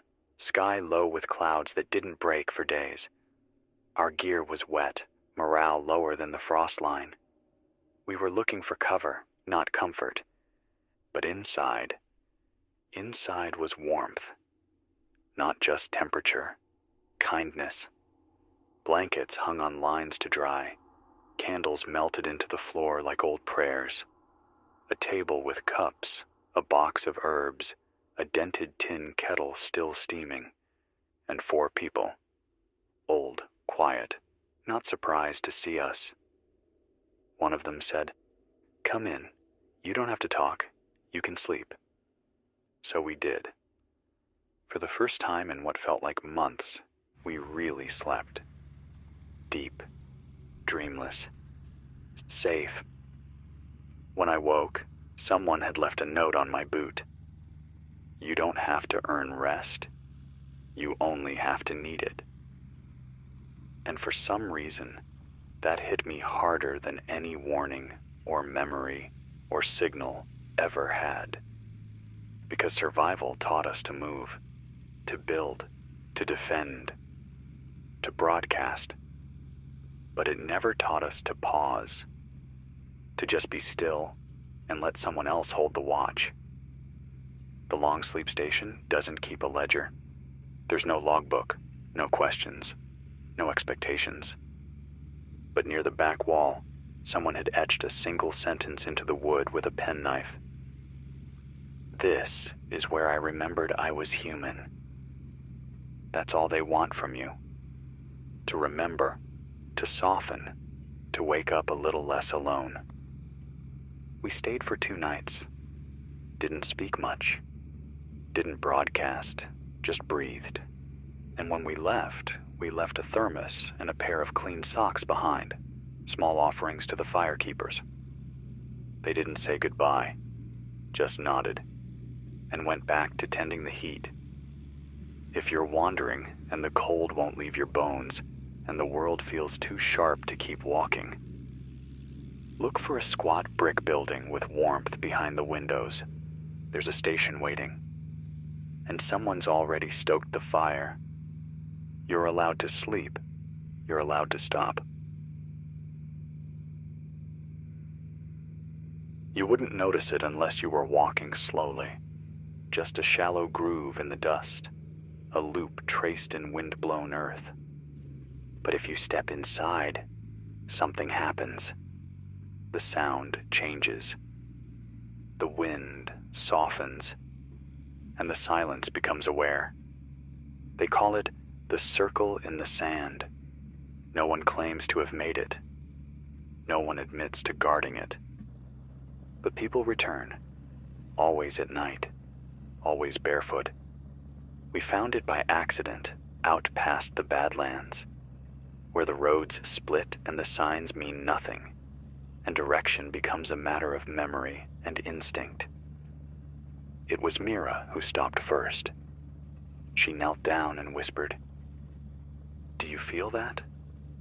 I didn't at first, but then I stepped inside, and the quiet thickened, like I was underwater, or inside a held breath. People leave things there, not objects, thoughts. We saw them written in the dirt, barely holding their shape. I forgive you. I didn't mean to leave. I'm still here, still trying. Each one left in silence, then erased by the next wind, as if the earth itself was accepting them, holding them for just a moment, then letting them go. We didn't speak for hours, just sat, listened, felt. Later, we learned it's a known place among the drifters and the quiet tribes. They say if you can't speak a truth out loud, you bring it there. Kneel, trace it with your finger, and it will leave you lighter. They call it the grounded loop. Some think it was a ritual site. Some think it formed naturally, the wind chasing its own tail until the memory of grief made it stop. But everyone agrees. It works. We each left something. I traced my father's full name. Mira wrote a line from her favorite book. And one of the others? He just sat, tears on his face, and let the sand collect in his hands. When we left, we didn't look back. You're not supposed to. That's the final rule. Step in with weight. Step out with less. If the world feels too heavy, if there's something you've never said, even to yourself, walk until the earth opens in a perfect circle, then kneel, Let the silence take your secret, and leave lighter. We heard about it from a man with only 3 teeth and a compass tattooed on his palm. He said, "Go east of the Silver Hills until the dirt turns dark. There you'll see the fire that doesn't burn." We laughed at first. The kind of laugh people make when hope starts sounding like myth. But then he leaned in, voice steady. "I'm serious. It glows, it dances, but it won't burn you. And if you sit long enough, it tells the truth." That part stayed with me. 2 weeks later, we saw it. Just before dawn, tucked in a valley with no name, a circle of stones. A fire burning in the center, blue, green, low, no smoke, no heat. Mira walked straight toward it, hands out, ready to flinch. But nothing happened. No pain, no scorch. Just light brushing against her skin like a memory too soft to hold. She turned back and said, "It's warm on the inside, but it's not from heat." We camped there that night, didn't speak much, just watched the fire move, like it knew us, like it was watching back. After a while, the others fell asleep, but I stayed up. I whispered a name, then another, then a truth I hadn't said aloud since the blackout. The fire flickered brighter for each one. Not judgment, not reward, just recognition. Like it had heard those words before 1,000 times from 1,000 people and was simply saying, "Yes, that too."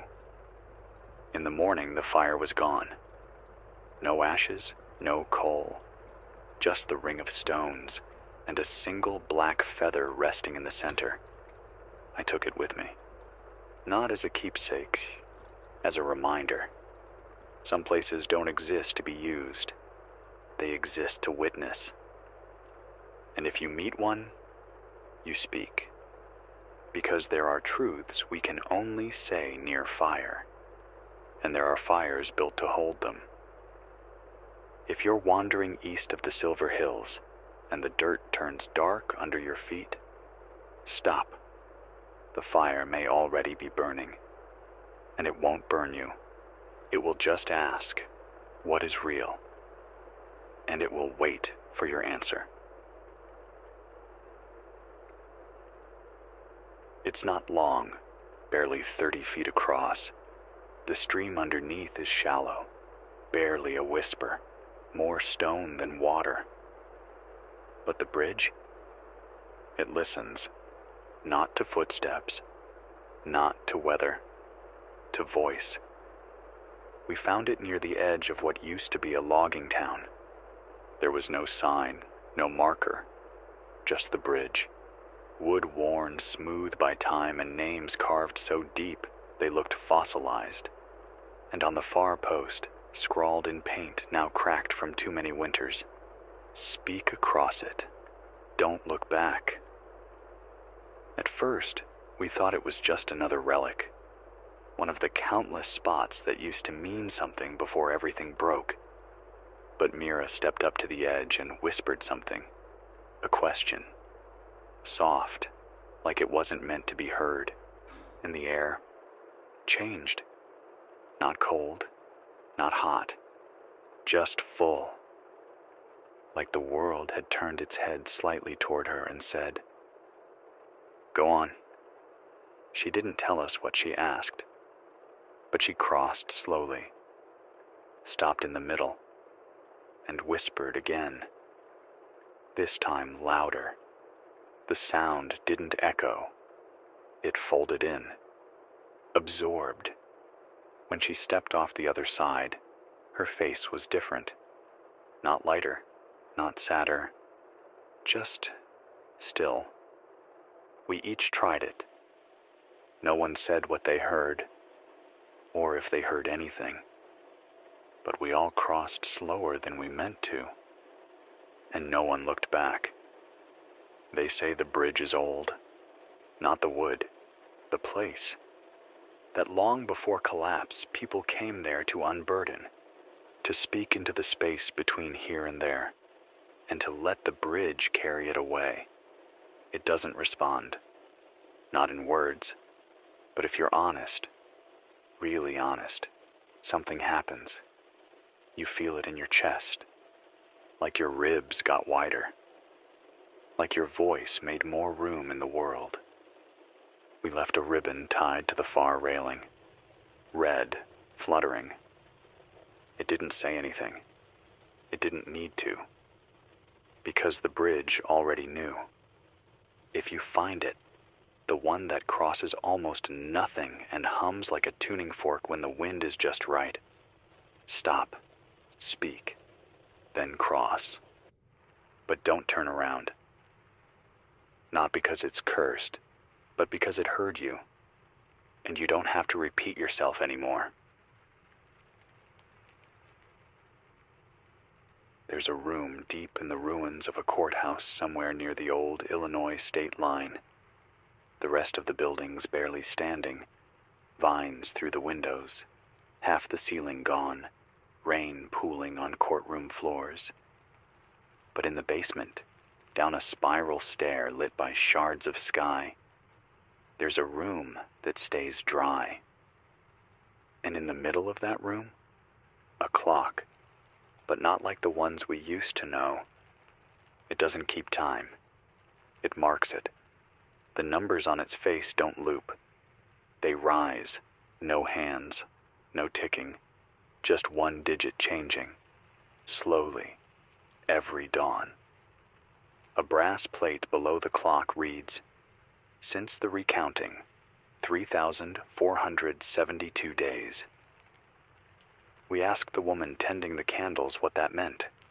She said, "That's how many days we've had again, since the end of the world, since we started over." They call it the forward clock, not to measure what was lost, but to mark what's been made since. Every day is added, never subtracted, no resets, no adjustments, just a count that never goes back. A quiet defiance in numbers. The woman gave us chalk, told us to add our initials to the wall before we left. Not to say, we were here, but to say, we lasted this long. I wrote mine under the number. Mira wrote hers sideways, like a vine.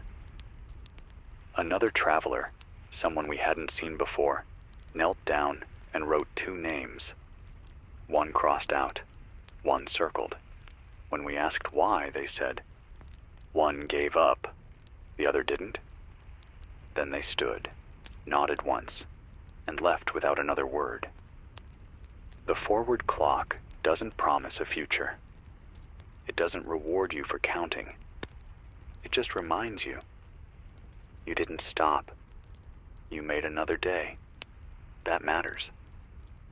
If you're near the cracked highways and empty counties where the fields lean more east than north, and you find a place where the air smells like old paper and candle wax, go inside, find the number, say it out loud, then say the next one too, because forward is the only direction left, and the days we build count, every single one.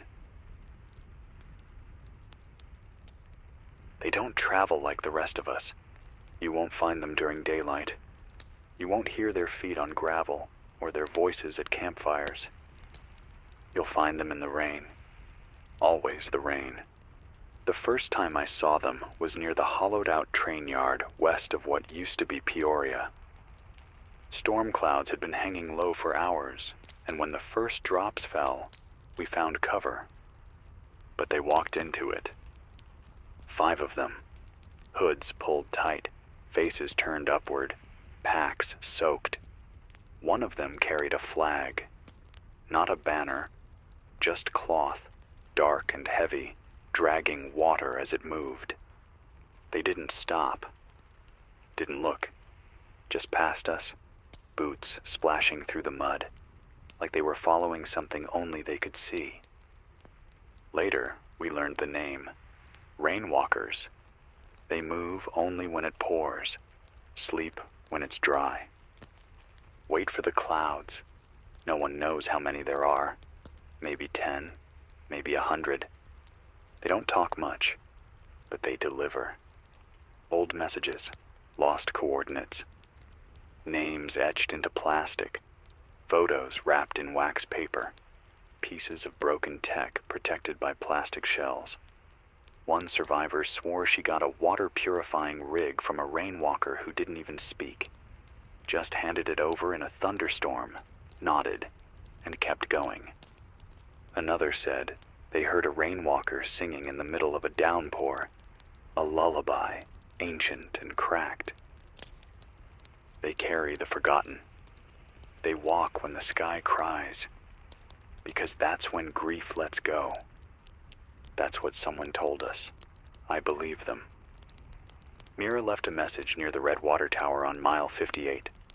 Just 2 words carved into stone. Still trying. 3 days later, during a storm, the words were gone. And in their place, a pressed flower, a scrap of cloth with a map, and the words, "Keep walking. We saw you." If you're out there in the wet and the world feels too heavy to lift your legs, and the wind drowns your thoughts, look ahead. You might see a flag dragging the storm behind it. If you do, step aside, let them pass, or follow Dash. Quietly, because some people don't chase the sun. They carry the storm, and somehow they're still delivering hope. At the edge of an empty town, inside a crumbling yellow house with ivy choking the back wall, there's a single window that refuses to break. Everything else is shattered: the doors, the roof, the bones of the staircase. But that window? Perfect, clean, unmoving. It doesn't look out on anything special, just a backyard full of rot and silence. But something about it holds still, so people visit. They sit. They stare. They remember. We heard about it from a man who came through camp carrying only a single item, a photo album missing half its pages. He said, "You won't see the past through it, but you'll feel like the past is still looking in." We went.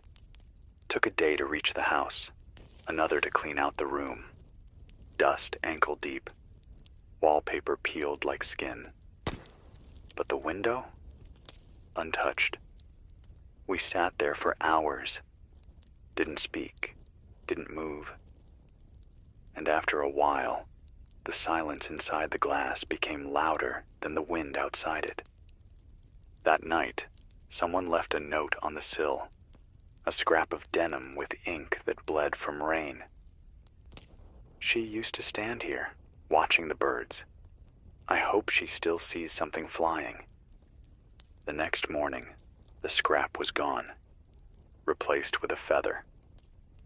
We've started calling it the window that opens nowhere, not because it's useless, because it opens inward, to a place we thought we'd lost, not in geography, in memory.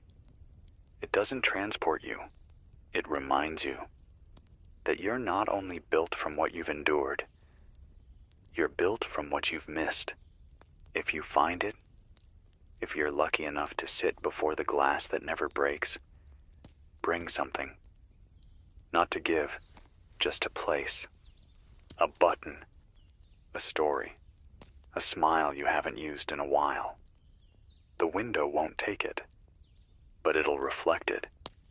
And in a world that's been broken so many ways, sometimes reflection is all we need to start healing. The lake isn't on most maps anymore. Used to be called Clearwater, back when the water still lived up to the name. Now it's darker, thick with fallen leaves and ash and the memory of too many burnt summers.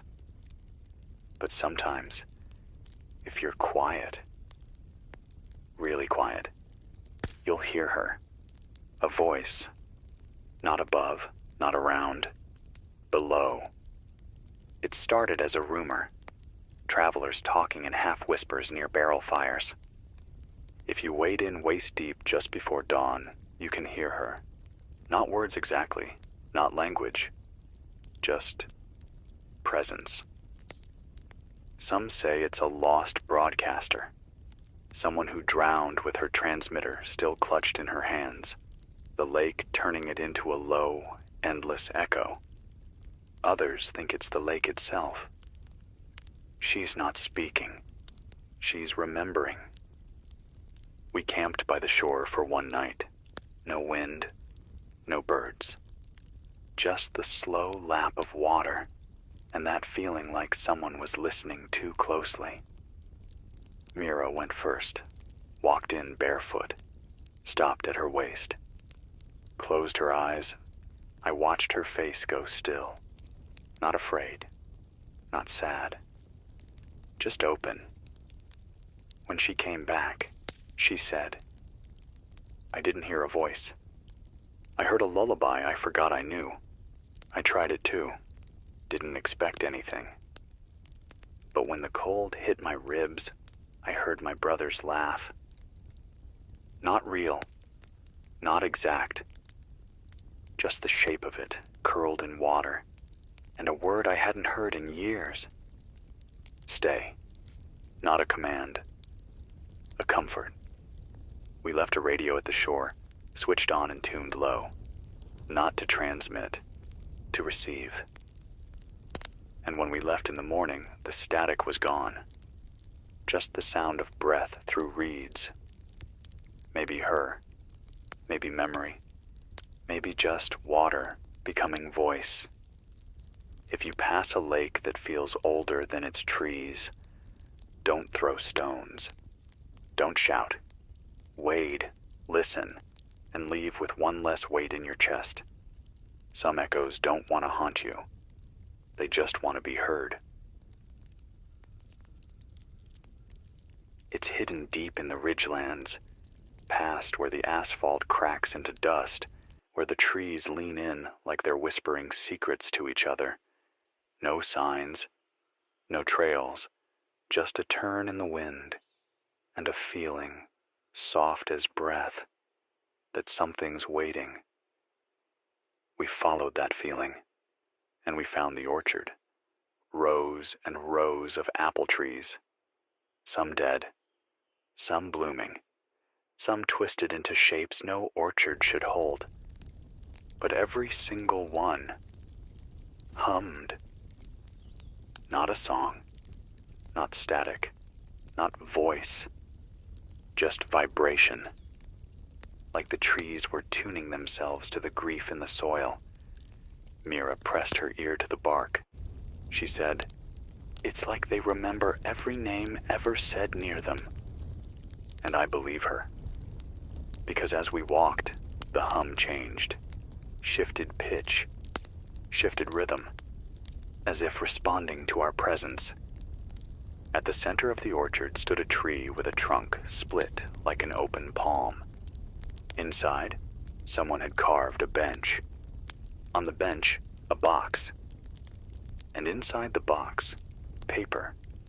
Hundreds of scraps, all sizes, all kinds. Each one had a memory.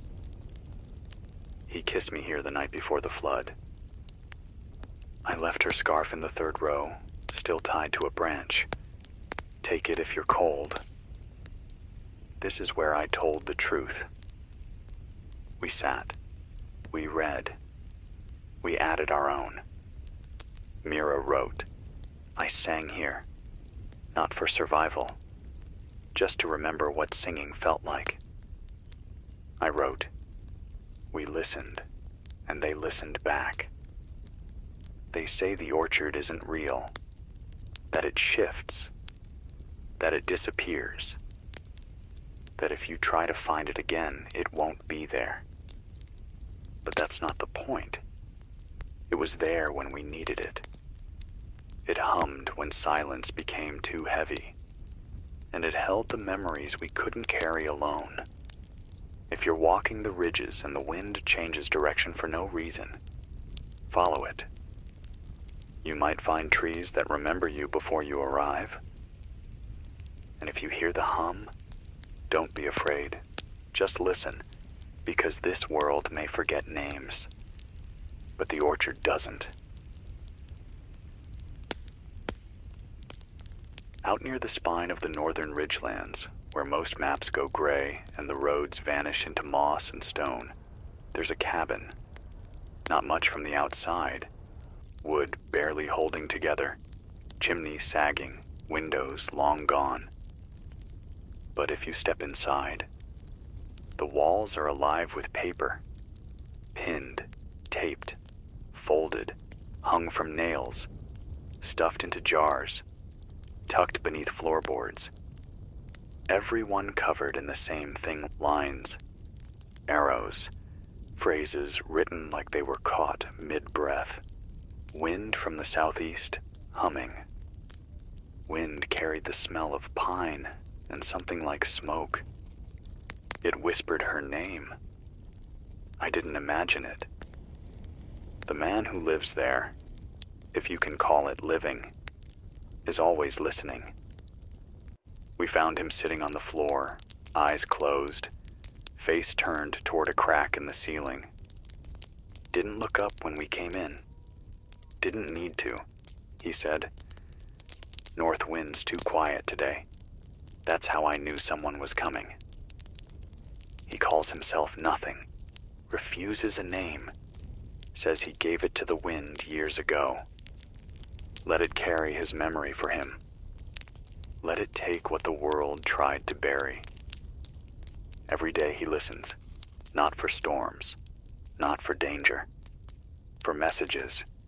He says the wind speaks, not in words, in returns.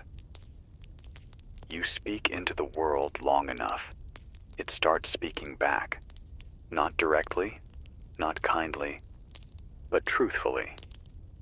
He keeps a log of voices heard on the wind.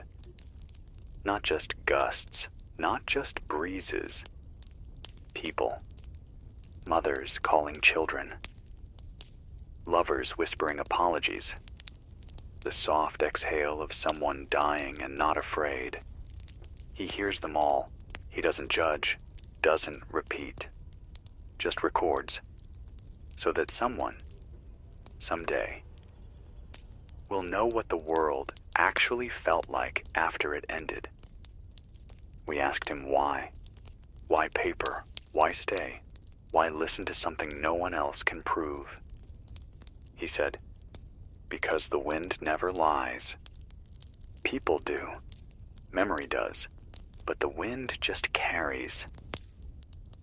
Before we left, he gave us one slip of paper. Blank.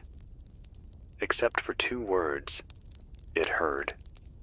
We keep it in our pack now. Because sometimes, when the road is long and the silence too deep, we pull it out. And believe it. Even if we don't know what it was.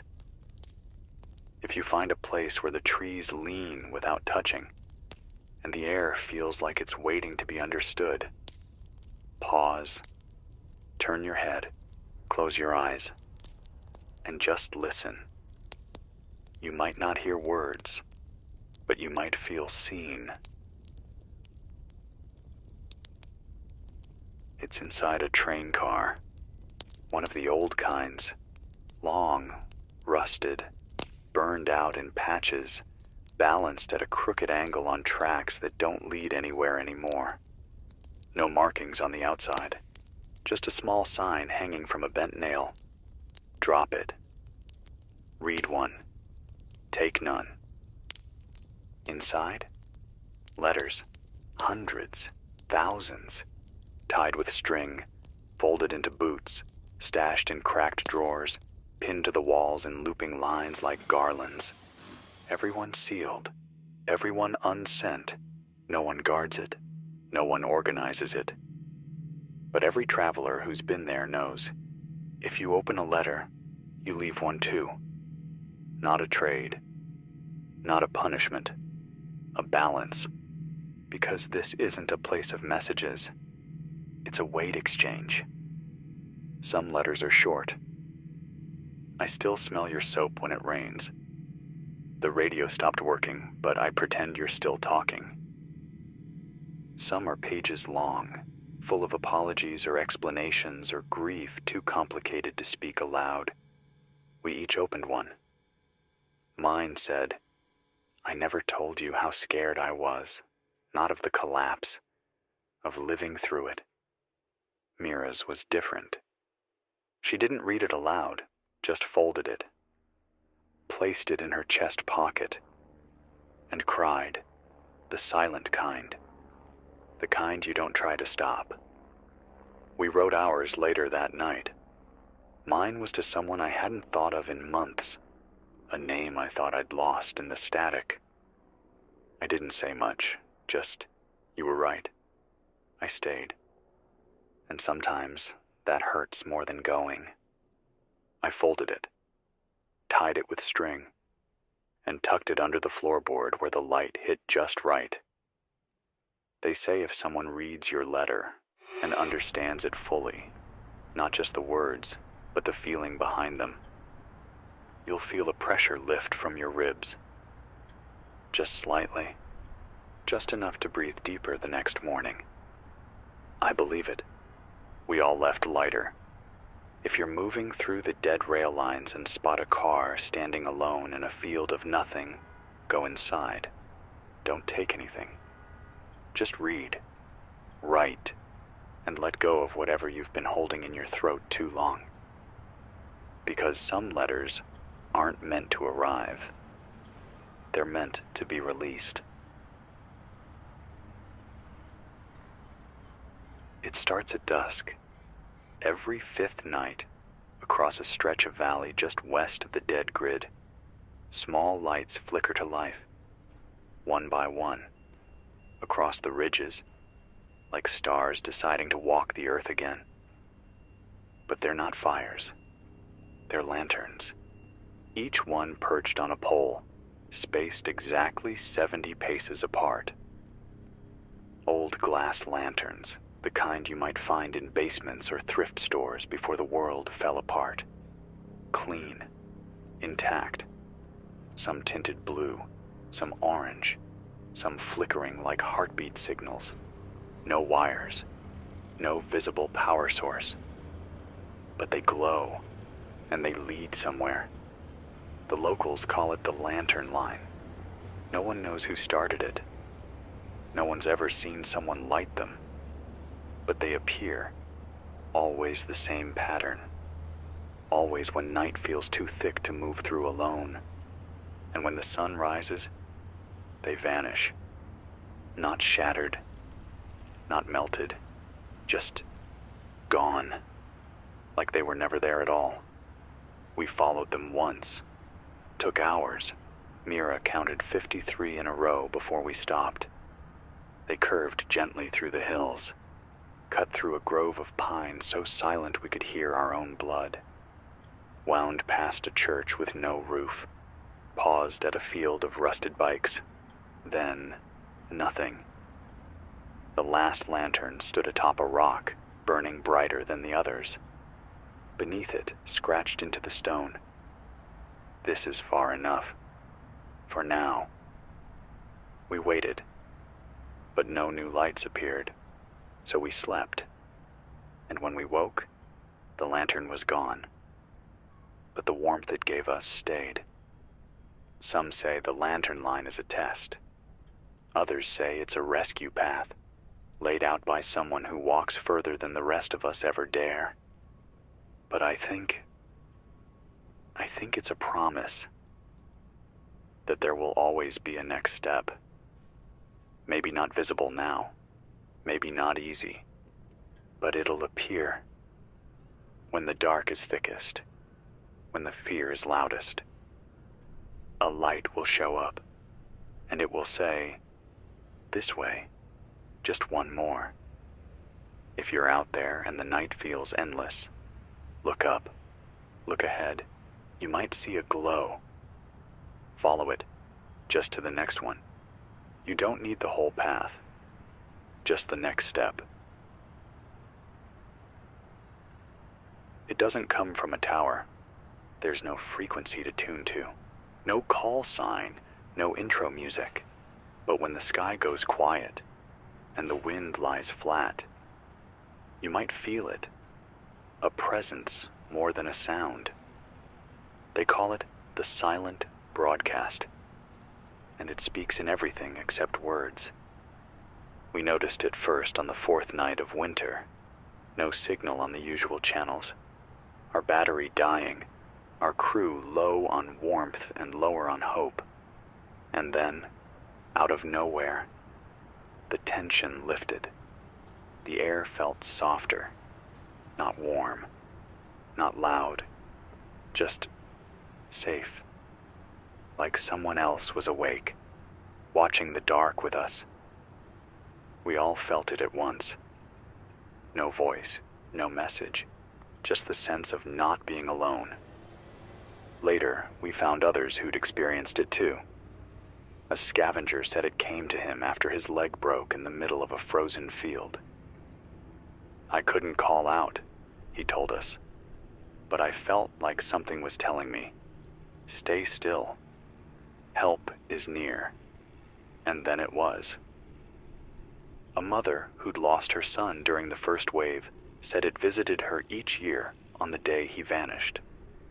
The birds go silent, and then I feel him, not as memory, as presence. No one knows what it is. But everyone who's felt it agrees. It doesn't ask anything of you. It doesn't judge. It simply arrives when needed most. Some say it's the collective grief of the world, turned kind. Others think it's a last surviving satellite signal, scrambled beyond speech but still carrying intention. One man swore it was the Earth itself. We broke it. It forgave us anyway. You can't summon it, you can't track it, but you can wait. And when it comes, sit still. Let it wrap around you, like the soft weight of a blanket left by someone who knew you before all of this. Let it remind you, you're still here, and someone else is too. We carry a small stone now, warm to the touch, even in the cold.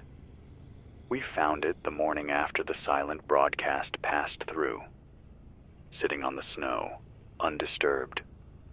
On it, one word carved by a shaking hand. Still, we don't know who left it. We don't need to. Because sometimes the clearest message is the one you feel, not hear. And sometimes, stillness is the strongest signal. It's not on any clock. You won't find it on a schedule. But somewhere, hidden between the worn-down miles and half-collapsed gas stations, there's a town that refuses to move forward. Not because it can't, because it chooses not to. We walked into it at what should have been noon. Sun overhead, shadows short. But as we stepped between the first two buildings, something shifted. The wind stopped. The birds went quiet. The air lost its urgency. And a sign hanging from a thread above a faded awning read, "Welcome to Still Point. No rush. No regrets." The streets weren't empty. They were held. People sat on porches.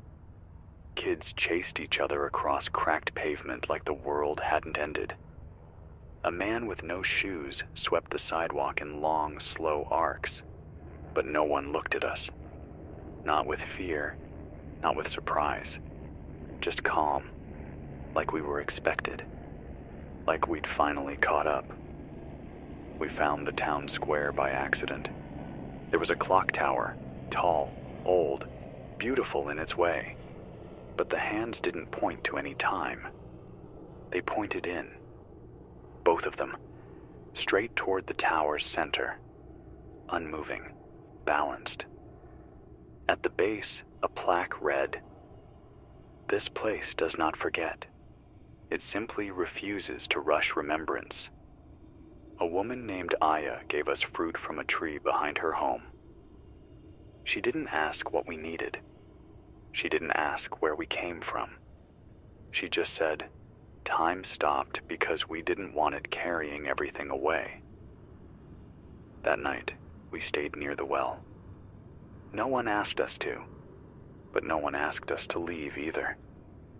We told stories, not new ones, not loud ones, just the kind that feel like breath between moments. And the stars didn't move. Not fast, anyway. Not like usual. It felt like time had crouched beside us, listening. In the morning, when we woke, the town was gone. Nothing but the well, the fruit tree, and two chairs side by side, facing nothing in particular. But the stillness was still there, inside us, and we knew. Time had waited, just long enough. If you feel like the world is dragging you forward too fast, if the weight of minutes is crushing the meaning from your hours, stop. There may be a place nearby, unmapped, unshaken, held by memory and quiet. And if you find it, sit down. Let time wait for you for once. It'll be patient, if you are. We didn't know it was the end, not at first. It felt like every other stretch of road, dust-thick air, wind carving the land into shallow echoes, trees that leaned like they were listening to something too far off to hear clearly. But the closer we walked, the more the static faded from our gear. No interference, no noise, just a low, steady tone. Not sharp, not loud, but constant. Like something was waiting. We found the tower on the third day. Not like the others. Not metal, not tall. This one was carved into the rock, a spire of stone and glass, smooth as bone, humming with heat even though the air was cold. At the base, a door. Carved words above it. This is the last voice. Speak with care. Inside, a chamber of silence. No equipment, no screens, just a stone chair, a circle of sand, and a single mic embedded into the floor. The cable ran down, not up. We asked no questions. We understood. This was the place where the final messages went. Not to other radios, to memory, to whatever comes after broadcast, to whatever receives when the rest of us go quiet. We each took a turn. Mira spoke first. She didn't say names. She didn't apologize. She said, "We remembered each other. That's all that mattered." I went second. Said the names I hadn't said aloud in years. Told the sky I forgave it. Told the world it could rest now. And when I was done, the hum deepened. Like it had listened. Like it had heard. No one knows what the broadcast path is. Some say it's where all the final messages go, bouncing off stars, etched into wind, turned into trees that haven't grown yet. Others say it's a grave, a monument, a place where humanity leaves its last note on the table before walking out the door. But I think it's proof that someone was here, that someone tried, that even at the end we chose connection, not silence, not retreat, but voice. If you find it, and maybe you will one day, speak, not for rescue, not for recognition, just for remembrance, because we're not here to be remembered by statues, We're here to be remembered by echo. And the echo is still strong, even now, even after everything, even after this. Good evening, or whatever passes for evening now, beneath a sky that hasn't seen the stars in weeks. This is Jordan Hale, broadcasting once again from station 99.3 FM, the last frequency. And if you're still listening, if that old radio in your garage, or the hand crank unit you pulled from some roadside emergency kit, is still picking up anything at all, then I want you to know that you are not alone. Not yet. Not while this signal lives. Not while these words can cross the broken air. We lost contact with Albany 2 days ago. At first, I thought it was just the tower, wind damage, or a downed relay. But then came the silence. Heavy, absolute. No repeaters, no clicks, not even static. Just dead air where once there was routine, chatter, lifelines. The last message we intercepted was short. 8 words, typed and sent with a broken key. They're in the sky now. Not ours anymore. I don't know what they meant. I don't want to know what they meant. But I keep hearing it anyway. Even when the generator hums too loud, even when I turn the gain down, I swear I can hear it whispered behind the noise. Not ours anymore. Reports, if you can call them that, more like desperate scrawls shoved under cracked bunker doors, are starting to echo each other. Entire towns in Vermont disappearing overnight. Shadows passing over Michigan's frozen lakes without leaving a trace on the ice. Something massive moving above the tree lines, moving silently, without engines, without lights, without purpose, except maybe to watch. One transmission came from a survivor in northern Quebec. She said she heard humming. Not the kind from power lines or broken antennas, but the kind that made her teeth ache and her eyes blur. She said it made her feel remembered, but not by something human. She didn't finish the recording. Her last words were slurred, almost peaceful. I think the sky finally noticed us. To anyone still in New York, city, state, doesn't matter anymore. This is not a warning. This is not advice. This is just me telling you that you are not forgotten. Your streets, your skyline, your stubborn, unshakable spirit. We remember. We need to remember. There's talk, rumors, really, of a caravan pushing south out of Buffalo. A dozen vehicles, maybe more. Solar rigs on their roofs. Radios on every frequency. They're calling themselves Echo Route 9. If you hear them, try to respond. Use anything. Mirrors, lights, the horn from an old car if you still have fuel. They're looking for signs of life, and they won't stop unless they're sure there's nothing left to find. I know the sky feels different now. Heavier.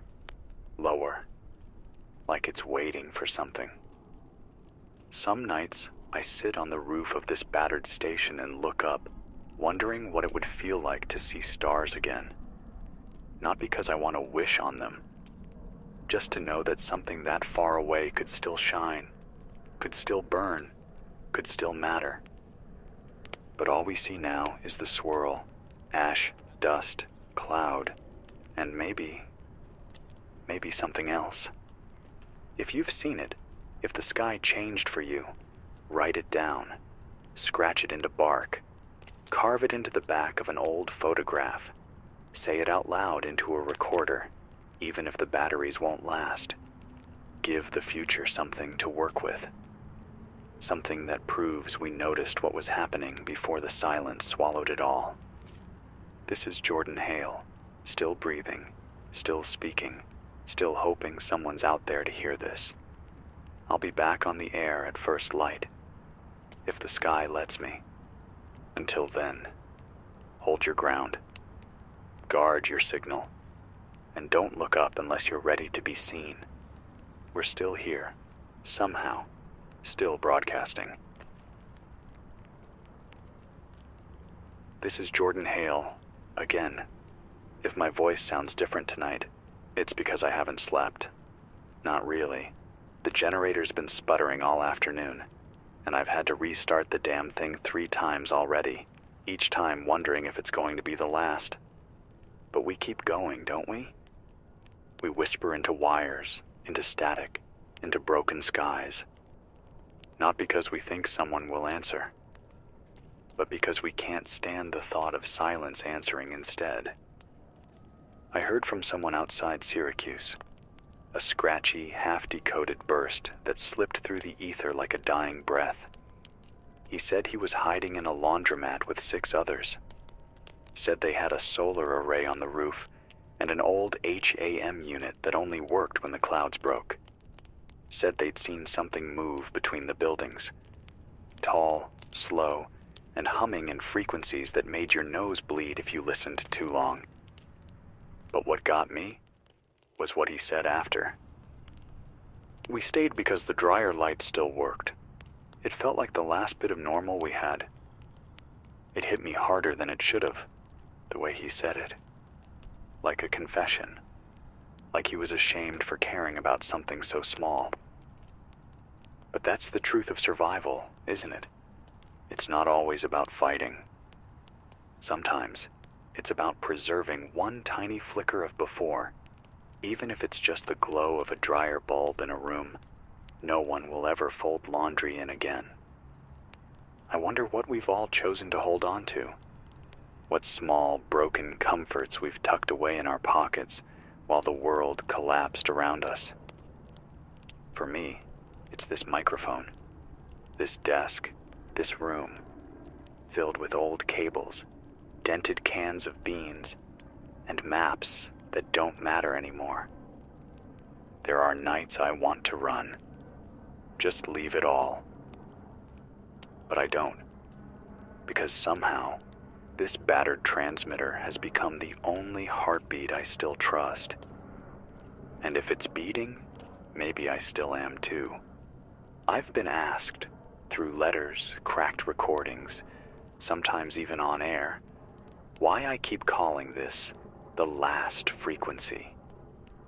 It wasn't meant to be poetic. It was just what was left.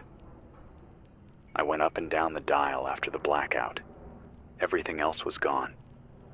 No music, no talk shows, no weather alerts. Just me and static. So I spoke, and kept speaking, and when I realized no one else was left to cut in, I gave us a name. The last frequency. Maybe it's not entirely true. Maybe someone else is broadcasting too. Across the border, across the ocean, across the ruined grid. But until I hear them, until I know we're not the last ones whispering into the void, we are what's left, and that has to mean something to those still in the cities. I know you're out there. I've seen your lights blinking in code on rooftops. I've heard your messages skipping over the static like stones on black water. You are not forgotten. I can't get to you, but I see you. Every word you send out, every signal you risk, it reaches further than you think. Keep them coming, even if no one answers. Even if you think the night is too thick, too long, too cruel. We hear you, we remember you. And that is how we survive, not just by hiding, but by being heard. This is Jordan Hale, from what used to be the northeastern edge of something called the United States. And if this signal is still crawling its way through the broken air, then you are still part of something. Still tethered. Still real. I'll be here at first light, or what passes for it now. Until then, keep the wires warm. Keep the volume up. And if you can, tell someone you're alive. even if it's just the sky, even if the sky doesn't answer back. This is Jordan Hale, 99.3 FM, still breathing into the dark. If you're just tuning in, or if your radio finally caught hold of a stable signal after hours of drift, I want you to know something. We haven't broken. Not yet. The line might be frayed, the tower half-eaten by rust and wind, but it's still standing, and so are we. Tonight, I want to tell you about a place I've never been to, but that I can see every time I close my eyes. Maybe that's because of how vividly it was described. Maybe it's because it reminds me of something older, something buried in my bones. Or maybe it's because I need to believe places like this still exist. It was a voice from Maine, an old man, calm, thoughtful, speaking like the world hadn't ended, just gone quiet for a while. He said he was part of something they called the Stillness, a small coastal community, maybe 50 people, maybe fewer. They've stopped counting, he said, because counting implies expectation, and they've let go of that. He told me they don't try to send messages out anymore. No distress calls, no requests for rescue. Not because they've given up, but because they've accepted the silence as part of the world now, like the tides, like the wind. He said they still broadcast, though, once a week, just a simple phrase. We are here. If you're lost, we are here. No coordinates, no names, no desperation, just presence. It stunned me how gently he said it, like the words themselves weren't even for anyone specific, like they were just meant to exist, to echo faintly across the dying sky. He called it an act of resistance, not against the things outside, but against the slow erasure of memory. They have a ritual there. Every night before sleep, they light a lantern and speak aloud the names of the people they've lost. Not to mourn them, but to remind the dark that those names still have weight, still have shape. And if they forget one, they write it down, tuck it into the walls of the radio shack. They call those walls the archive. He said, we don't know who'll read them, but maybe someday, someone will. I sat here after that broadcast ended, just sitting.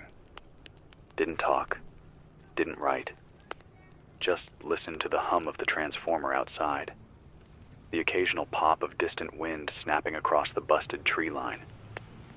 And in the back of my mind, I pictured that room in Maine with its candlelight and whispers, and I wondered how long it would take me to get there if I left now. The answer is too long, too dangerous, too late. But that doesn't mean I won't try someday. And if I don't make it, maybe someone else will.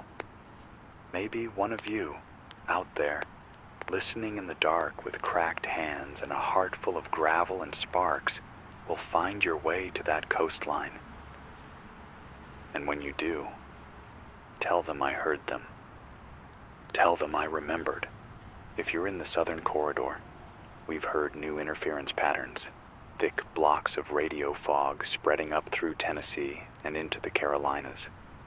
No confirmed origin yet, but some suspect there's a jamming source somewhere near the old Savannah Naval Yard. Not military, not friendly either. Survivors out of Atlanta said they picked up automated signals looping over civilian bands, monotone strings of numbers followed by bursts of what sounded like breathing. Human breathing. Like someone was holding the mic too close, right before the static swallowed them whole. I don't know if it's a trap. I don't know if it's just a glitch in old machinery. But if you're down there, keep your signals short, keep your gear shielded, and never reply to a voice you don't recognize. Just because it sounds human doesn't mean it is. We've been learning that the hard way. There are things out there now, broadcasting, mimicking, repeating what we say, just a second behind, like echoes that got lost and turned back. I heard one 2 nights ago, a perfect copy of my own sign-off. Only I hadn't said it yet. I didn't sleep after that. Still haven't. But I'll stay on the air as long as I can. Because someone has to mark the time, not the minutes, not the hours, but the fact that time is still moving, that we're still here to witness it. This is Jordan Hale, still at the desk, still holding the wire, still tracing stories across the static, back at dawn, if we're lucky. Until then, remember the voice from Maine. Remember the light they keep lit. And if you're alone out there tonight, say your own name aloud. Let the world know it still belongs to you. This is Jordan Hale, back on air. If you're hearing this, you're still part of the frequency. Still tethered to a thread most people don't even realize is still holding. I was just outside. Skies darker than usual. Not because the sun went down. It didn't. It just gave up. It's not a night sky either. Not really. It's something else. A velvet sheet hanging over the world, stitched with the quiet hum of things moving above us that don't care about our names or our fires, or the weight of our footsteps. I stood there staring up until my skin started to prickle. Until I got that feeling we all know too well now. The one that says, you're not alone, and whatever's near doesn't blink. I came back inside, locked the door, even though I know locks don't matter much anymore. But sometimes it's not about stopping something. It's about reminding yourself you're still worth protecting. Earlier tonight, I got a transmission from a voice I hadn't heard in, I don't even know how long. Maybe since before the Capitol fell. Maybe before the eastern seaboard became a zone we only speak of in past tense. Her name is Lee. She used to run emergency dispatch out of Providence, back when there was still a chain of command, back when panic meant more than just Tuesday. She didn't say where she was now. Didn't need to.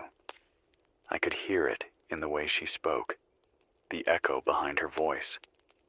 The kind of quiet that comes from speaking into rooms filled with too many empty chairs. She said she'd been listening.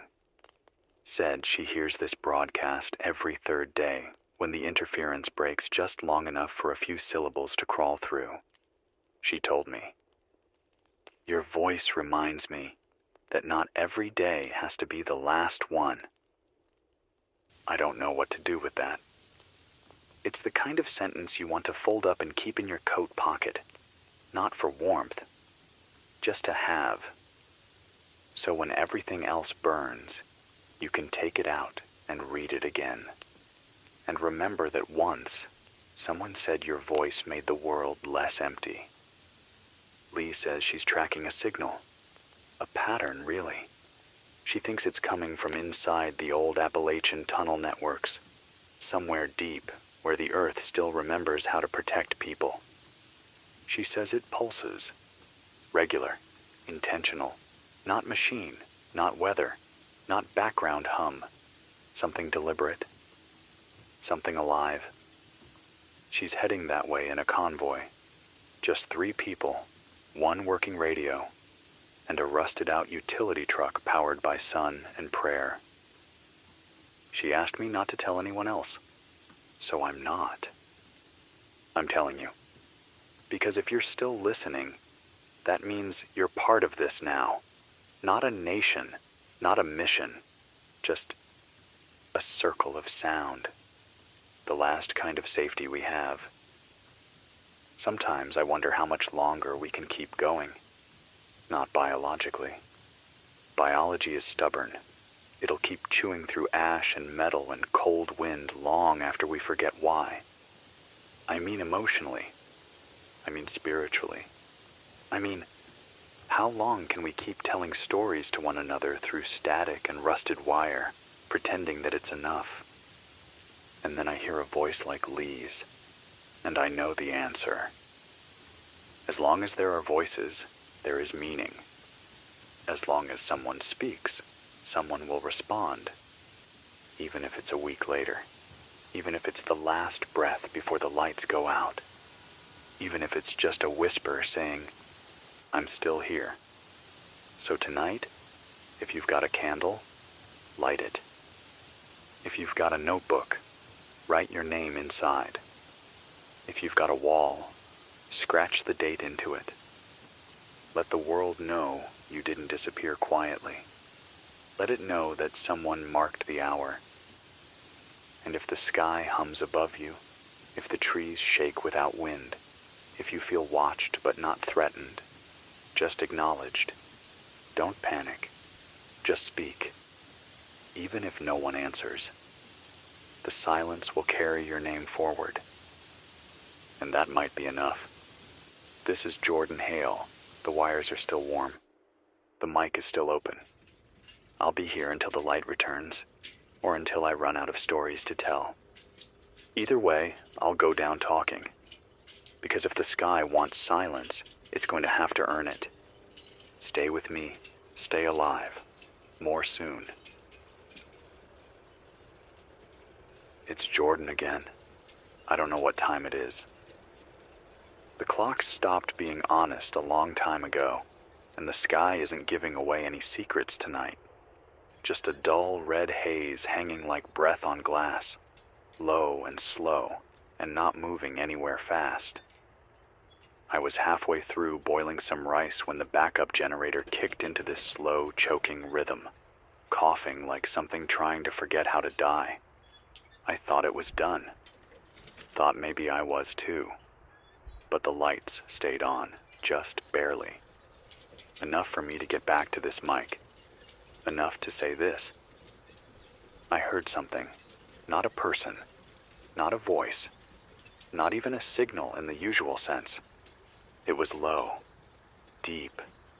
A sub-frequency hum buried beneath the static, like a drum beat 3 floors below your feet. You don't hear it as much as feel it. In your ribs, in your molars, in the quiet part of your gut that still knows what fear used to sound like before we gave it names and numbers. It didn't last long, just 7 seconds. But in that time, I felt more watched than I have in months. Not the kind of watched that makes you duck behind a wall. The kind that makes you wonder if your name just got written down in something older than paper. I don't want to scare anyone, not more than you already are. But if you're near the northern corridor, especially around the Catskills, I need you to pay attention. Multiple listeners, people I trust, people I know aren't just scaring shadows, have reported the same thing. Low hum, short duration, always followed by stillness. Birds stop, wind stops. Even the leaves seem to freeze in place. And then, 30 to 40 seconds later, everything resumes. But not the way it was. Not exactly. One listener, Henry, said he stepped outside after the hum and his truck's windshield was frosted over, even though the air was warm and dry. Another, Justine, swore her dog wouldn't come back inside for 3 hours. Just sat at the tree line whining at something she couldn't see. And one more, someone broadcasting from a church basement in Rochester, said that after the hum, her signal carried twice as far. Reached people she hadn't heard from since the West Coast went quiet. None of this makes sense, but sense isn't what we're running on anymore.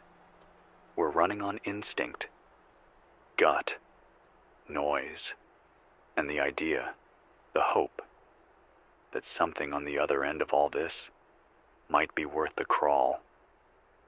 I got another letter today, slipped under the door by someone I never saw, sealed with wax and wrapped in layers of oilskin like it was a secret the rain couldn't be allowed to read. Inside, one page, small, square, torn from a journal, written in pencil, smeared by time and fingers. It said, "They keep asking if we remember what the sun looked like. I keep pretending I don't, because the memory hurts more than the cold." I folded it back up. Didn't know what else to do with it. Didn't want to burn it. Didn't want to keep it. So I read it aloud. Because maybe that's all we can do now. Take the things that hurt to remember and send them out into the dark until they belong to someone else too. Tonight, I want to say something, not because it's new, but because we keep forgetting it. You are not the only one still alive. I know it feels that way. I know your house is too quiet, your neighborhood too still, your heartbeat too loud inside your skull. But you are not alone. There are still voices whispering on the edges of the bands. Still flashes of signal from old relay towers that never got the shutdown order. Still eyes behind firelight. Still footsteps on back roads. Still people like me, cracked and tired, but too damn stubborn to shut up. You're not alone, even if all you've got is a rusted antenna, 2 cans of beans, and a memory of how your brother used to laugh when the radio played static like music. You're not alone. I'm here, and I'll be here again tomorrow. This is Jordan Hale, signing off for the next few hours. Unless the signal flares. Unless something breaks the silence again. But before I go, let me leave you with this. If the hum comes near you, don't run, don't hide, just listen. Because whatever it is, it's not trying to scare you. It's trying to find you, and maybe that's not such a bad thing. This is Jordan Hale. Still here, still talking. I haven't had a full night's sleep in, what, 4 days? Maybe 5. The nights blur together now, each one colder than the last, as if the dark itself is learning how to take heat away from anything it touches. Earlier, I thought I saw movement on the ridge, just a figure, tall, slow, watching. I stared back for as long as I could, but it never moved. Not toward me, not away, just stood there. Eventually the clouds swallowed the moon, and the silhouette vanished into black. And somehow, that scared me more than if it had come closer. There's a sound I keep hearing between transmissions. It's faint, lower than static even, but it's there. A kind of breathing, not like wind, not mechanical either. Real, rhythmic, almost human. I've rewound the tapes a dozen times. Each time it's the same. A whisper too low to isolate, but not low enough to ignore. I've started calling it the breath between stations. Maybe it's nothing. Maybe it's just my ears playing tricks on me. But part of me wonders if it's something trying to mimic us. Or maybe something that used to be like us. Lee checked in again. This time it wasn't just her voice. She sent a data burst, compressed, garbled, but enough to make out a few things. Satellite footage, blurry and inconsistent, showing thermal patterns that don't match anything we've seen before. Spirals of heat in places that should be frozen solid. Lines of cold where cities used to be. And in the middle of one image, for just a second, a shape. Not a building, not a vehicle, not weather, something alive. She didn't say where it was, just that it's moving. And whatever it is, it's learning the grid, learning how we communicate, how we transmit, how we reach each other. That's why she's going dark. She said, "It's not about going quiet. It's about not letting it map us." I didn't ask questions. I didn't argue. I just told her to check in if she made it out. She said she would. But her voice sounded like she already knew she wouldn't. There's a pile of letters here on the desk. Old ones. Ones I've read and reread until the ink smears in places. Most are from people I'll never meet. Some are from people I did know before everything turned to smoke and silence.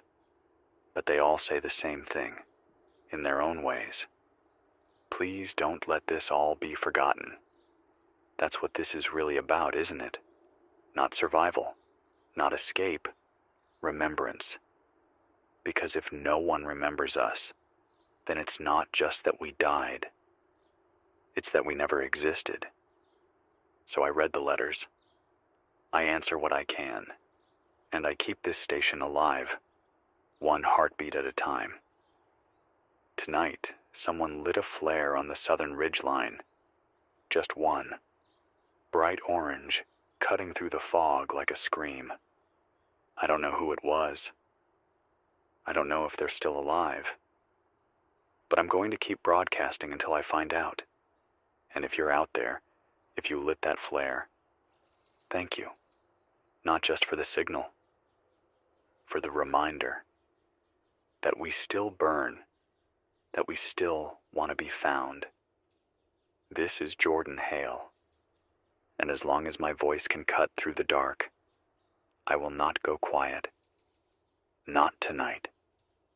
Not tomorrow. Not until every last flare has burned out.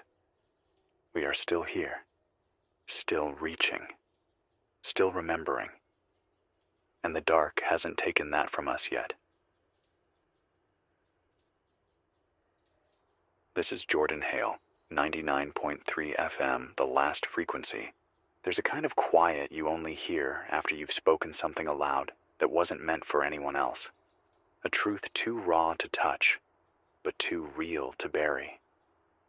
I've been living in that quiet since the last time I signed off. I keep thinking about the flare. One single streak of fire, drawn like a tear across the night. Then nothing. No second flash. No sound. Just the knowledge that someone was close, and that they either didn't want to be seen again, or couldn't. I've scanned every channel since. Nothing but static and that low, slow hum sitting under the signal like a second pulse. Sometimes I wonder if the static is the message now. Maybe everything we once said is still out there, just buried under layers of noise, waiting for the right ears to unspool it all. Maybe we're not broadcasting for the living anymore. Maybe we're just etching our memories into the storm. Someone left something at the edge of the station this morning. I didn't hear them come, didn't see tracks, didn't catch a glimpse of movement through the trees. But there it was, an old tape recorder, battery-powered, sitting on a folded flannel shirt like a gift laid gently on a doorstep. The play button was already pressed halfway down, like whoever left it couldn't bring themselves to finish. I brought it inside, turned down the generator hum, and pressed play. A voice crackled out. Young, nervous, male, southern accent, just barely. He said, "If anyone finds this, I want you to know I tried. I tried to keep them safe. My sister, my little brother. I made it 6 weeks. 6 weeks longer than I thought I could, but I'm tired. And this place doesn't let you rest. So I'm leaving the road, not to run, just to disappear quieter than most. If you hear this, just say our names. That's all I want." Then silence. No names spoken. He didn't say them. It broke something in me that I didn't know was still whole. So I'm going to do it now. I don't know their names, but I'm going to give them voices anyway. For the brother, for the sister, for the one who left the road. Your names were real. Your story mattered. You are remembered, even if it's by a stranger with a microphone and no map. There's a wind coming in from the northwest, colder than usual, smells like rust and pine needles and something wet beneath the dirt. The kind of scent that tells you the earth is stirring again, maybe out of grief, maybe out of hunger. I don't know what it brings, but I know it's different. I've taped the windows again, set the failover batteries. The signal might flicker, but I'll be on the air as long as the transmitter lets me. Because I think we're close now. Not to an ending, not even to a beginning, to a turning. Something is moving out there. Not just the infected, not just the machines. Something older, slower, aware. It doesn't speak, but it listens. And lately, I think it's listening to me. I keep talking anyway, because if the end has ears, I want it to hear our defiance. I want it to hear our love stories, our bad jokes, our weather updates, our desperate recordings, our late-night lullabies whispered into broken receivers. I want the dark to remember that before it swallowed us, we spoke, that we tried, that we held each other in the airwaves even when the land broke apart beneath us. This is Jordan Hale, still here, still warm, still speaking into the dark, and I will keep doing so until someone answers, or until the silence grows too heavy to carry. But if that moment comes, if I go quiet, I want you to remember this. We were not erased. We chose to remain, even if only as a voice, even if only as an echo, even if only as a name someone else speaks, long after we've gone. This is Jordan Hale. No music tonight, just voice, just static, just the sound of breath and wire. I've shut off the exterior lights. Something's changed. Not just in the way the sky looks, or fails to, but in the way the world listens. It's like the air itself has become more aware. The trees don't sway the same. The wind no longer moves around this place. It moves through it. Earlier this evening, I stepped outside to secure the antenna wire. The breeze had tangled it again in the old branch out back, the one that's barely clinging to the tree it came from. I was out there maybe 30 seconds, no more. And I swear, when I turned around to come back inside, the door I'd closed behind me was wide open. Not blown open. Opened. Deliberate, welcoming, or warning. There were no footprints, no creaks on the boards. But I didn't feel alone. Not in the someone's hiding behind a bush way. In the you've entered someone else's room way. Like I was a guest in a house that used to be mine. The sky is pulsing tonight. That's the only way I can describe it. Not flickering, not lightning, not storm cloud churn, just pulsing, like a heartbeat in slow motion. Every few minutes the clouds above the ridge flash this deep amber red, not bright enough to see by, but impossible to ignore. It doesn't light the ground, only the air, as if whatever's causing it doesn't care about being seen, only about being known. I used to think the most dangerous thing in the world was the kind of silence that follows a scream. Now I know there's something worse. It's the silence that comes before something learns how to answer you back. Lee hasn't checked in again. It's been 3 days. She said she would. She meant it. I know she did. But the longer I go without hearing her voice, the more this station starts to feel like a coffin with wires, the harder it becomes to believe. I've started replaying her old transmissions. I don't even try to clean the noise up anymore. I let it wash over the room, crackling through the speakers like ocean surf, reminding me that someone, somewhere, once believed in something as fragile as hope. And I do too. I still do, even if it comes back to break me. Someone else reached out today. A new voice. Soft, young, but sharp. She said her name was Marin. She said she found an old ham unit inside a ranger tower outside Asheville. The elevation let her reach further than she expected, and she picked up a fragment of my last broadcast, the one where I read the letter from the boy who didn't say their names. She said it made her cry. Not because she knew them, but because it reminded her of a cousin she lost on the first night of the blackouts. Then she said something I haven't been able to stop thinking about. I think the world didn't end. I think it got quiet enough for us to hear it breathing. She's right. And now that I've heard it, I can't stop listening for it. It's not the hum. It's not the signals. It's not even the sky. It's beneath all that.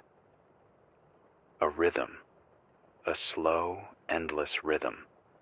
Like the world itself is trying to lull us back to sleep. And the people like Marin, like Lee, like you, listening now, we're the ones who won't close our eyes. We're the ones still whispering, stay awake, remember, speak. If you're out there tonight, and you're scared, and the static is louder than the voice, hold on. Not for me, not for the world that was, not even for the one that might come. Hold on, because somewhere in this dark, scattered continent, there's someone else, tuning in, breathing shallow, hand on the dial, waiting for proof that they aren't the last. Be that proof. You don't need a transmitter. Just light a flare. Strike a match, draw a circle in the dirt. Whisper your name into a bottle and toss it into the ash. Let the dark know it hasn't won yet. Let it know we still echo. This is Jordan Hale, broadcasting from the last corner of something we used to call North America. If the sky speaks tonight, I'll be listening. If the door opens again, I'll be waiting. And if you hear my voice, no matter how faint, no matter how fractured, it means we are still alive, you and me, together for as long as the signal holds. This is Jordan Hale, still with you, still wired to the bones of a station that should have died months ago. It's strange what becomes precious once everything else falls away. You start noticing the texture of things you once ignored, the hum of fluorescent bulbs, the rust patterns on old desk drawers, the way dust floats when no one's around to breathe it in. There's a lantern in the corner of this room, one of those old oil ones you see in cabin ads and emergency kits. It's dented, the glass cracked, the wick barely hanging on. But every night before I speak, I light it. Not because I need the light, though sometimes I do, but because it reminds me there's still something to tend, something to keep. And that act of lighting a flame in the dark when no one else can see it, that's something we've all been doing, haven't we? Some of you tend gardens in soil that can barely remember what green means. Some hoard batteries, ration heat, draw chalk lines across floors to feel like the walls still mean something. Some of you, bless you, are still teaching your children to speak in full sentences, still telling stories, still naming stars you can't even see. It matters. Every gesture, every thread we tie back to the world we lost. Because the more we act like we're still human, the harder it becomes for the dark to convince us we're not. I've been thinking about Lee again. I always do when the nights are long and the signal is clean. There's a part of me that keeps expecting her voice to cut in mid-sentence, to crackle over the dial with that crisp, sharp tone she always carried like armor. I'd stop talking, mid-word, just to hear her say, "Copy that, Jordan," like it meant the world was still on its hinges. But it hasn't come, not yet. So instead, I play back the fragments she sent, her voice under layers of hiss and reverb, sounding more ghost than flesh now. And I answer her. I sit here and I talk back, as if she can hear me. Because maybe she can. Maybe the signal goes further than I think. Maybe it's bouncing off clouds the rest of us can't even see. Or maybe there's more to this than bandwidth and power grids. Maybe memory itself is a frequency, one we keep transmitting on, even after we're gone. I mentioned Marin yesterday. She's been checking in more regularly now, short bursts, just a few lines at a time. Enough to let me know she's alive, still mobile, still listening. She says the Ranger Tower has a view that feels wrong. Not just eerie. Wrong. She says the horizon bends, that if you watch long enough, it doesn't stay still. The tree line pulses. The distant ridges seem to rearrange themselves when no one's looking. She thought it was the altitude, thought she was sleep-deprived. But then she filmed it. On one of those old handheld camcorders that don't connect to anything. Battery-operated. No wireless, no sync. Just tape and lenses. And when she played it back, the landscape did something it shouldn't have. The trees moved before the wind blew. The sun pulsed. Twice. And something crossed the sky in reverse. No sound, no signature. Just a smear of shadow against a sky that never agreed to it. She's scared, but not frozen. She's packing up, headed east. Says she wants to meet others she's heard on the dial. Says she wants to keep mapping the breath. Her words, not mine. I asked her what she meant. She said, if the world's breathing, then maybe the shape of its lungs can tell us what's coming. That girl has more courage than most armies I've seen. I want to say something now, not as a broadcaster. Not as a name piped through torn wires and battery boxes, but as a person. I want to thank you. Whoever you are, wherever you are. If you've been listening, if you've been tuning in, if you've sat there in the dark and given my voice a space to live, thank you. Because without you, this is just a madman talking to himself in a dying station.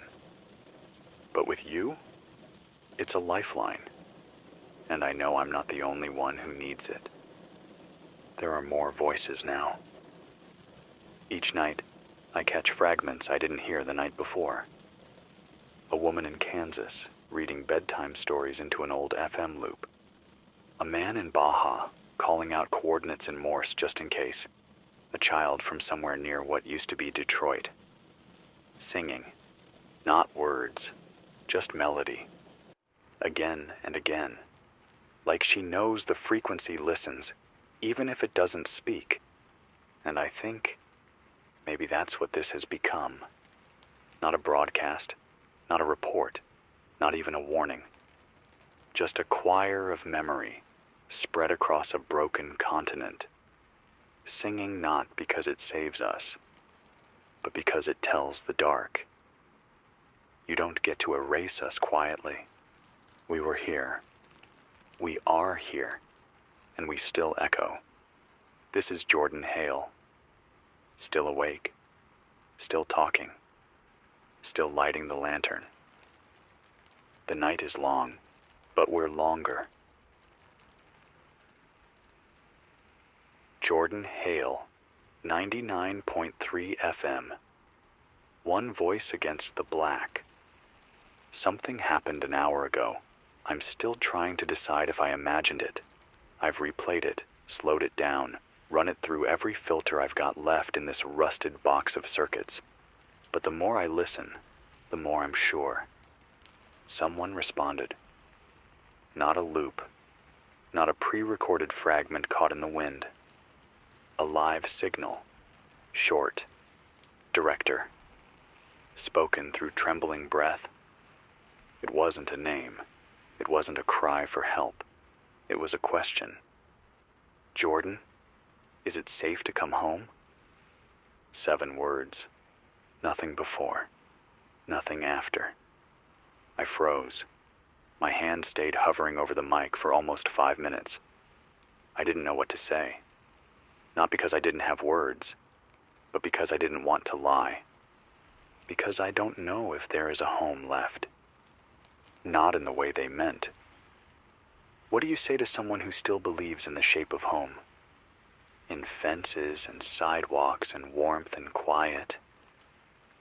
What do you tell someone who remembers holidays and porch lights and keys left under the mat? Do you tell them the truth? That the cities are hollowed out? That the wind has a voice now, and the dirt remembers names it was never meant to hear? That sometimes when the moon rises, it bleeds? Or do you lie? Do you say yes, come home, because some part of you wants to believe it too? I didn't answer. Not yet. I will. But not tonight. Not until I'm sure they're not walking into a place that's waiting to forget them. The pulse in the sky came again, stronger this time. Red and gold, swelling behind the cloud banks like heat behind skin. It didn't flicker. It throbbed. The kind of light that makes shadows crawl in reverse. That makes trees cast silhouettes without a source. I went to the roof, brought the scope, trained it toward the ridge, and there in the burn, I saw something I can't explain. A shape, wide, tall, moving without motion. It didn't blink, didn't shimmer, didn't roar or crack the sky. It watched. That's the only word I can use. And somehow I knew it saw me. Not the station, not the wires, me. And it didn't move toward me, didn't flee. It just was. And that was enough to make my hand shake so bad I nearly dropped the scope. I've locked every door now. Not because I think it's coming, but because I don't know if I want to be found by something that understands how to look like that. I got another message from Marin. Short, cryptic. She's traveling with someone now. Says they met outside a collapsed substation, both scavenging the same circuit box. He goes by Trace. Doesn't talk much. Doesn't sleep either. Marin says he draws diagrams in his notebook. Not blueprints, not maps, patterns. He's convinced the pulses from the sky aren't random. He's been tracking them, triangulating their origin. And here's the part that made my blood freeze. Every origin point he's circled corresponds to places that used to be densely populated. Major cities, transit hubs, energy nodes. And every time a pulse lights the sky, another one of those points goes silent. Not offline, not jammed, just removed. As if something is reaching down and unplugging them from the map. Marin says Trace doesn't believe this is extinction. He thinks it's reconfiguration. He says, the system isn't breaking, it's waking up. I don't know what any of that means, but I know this.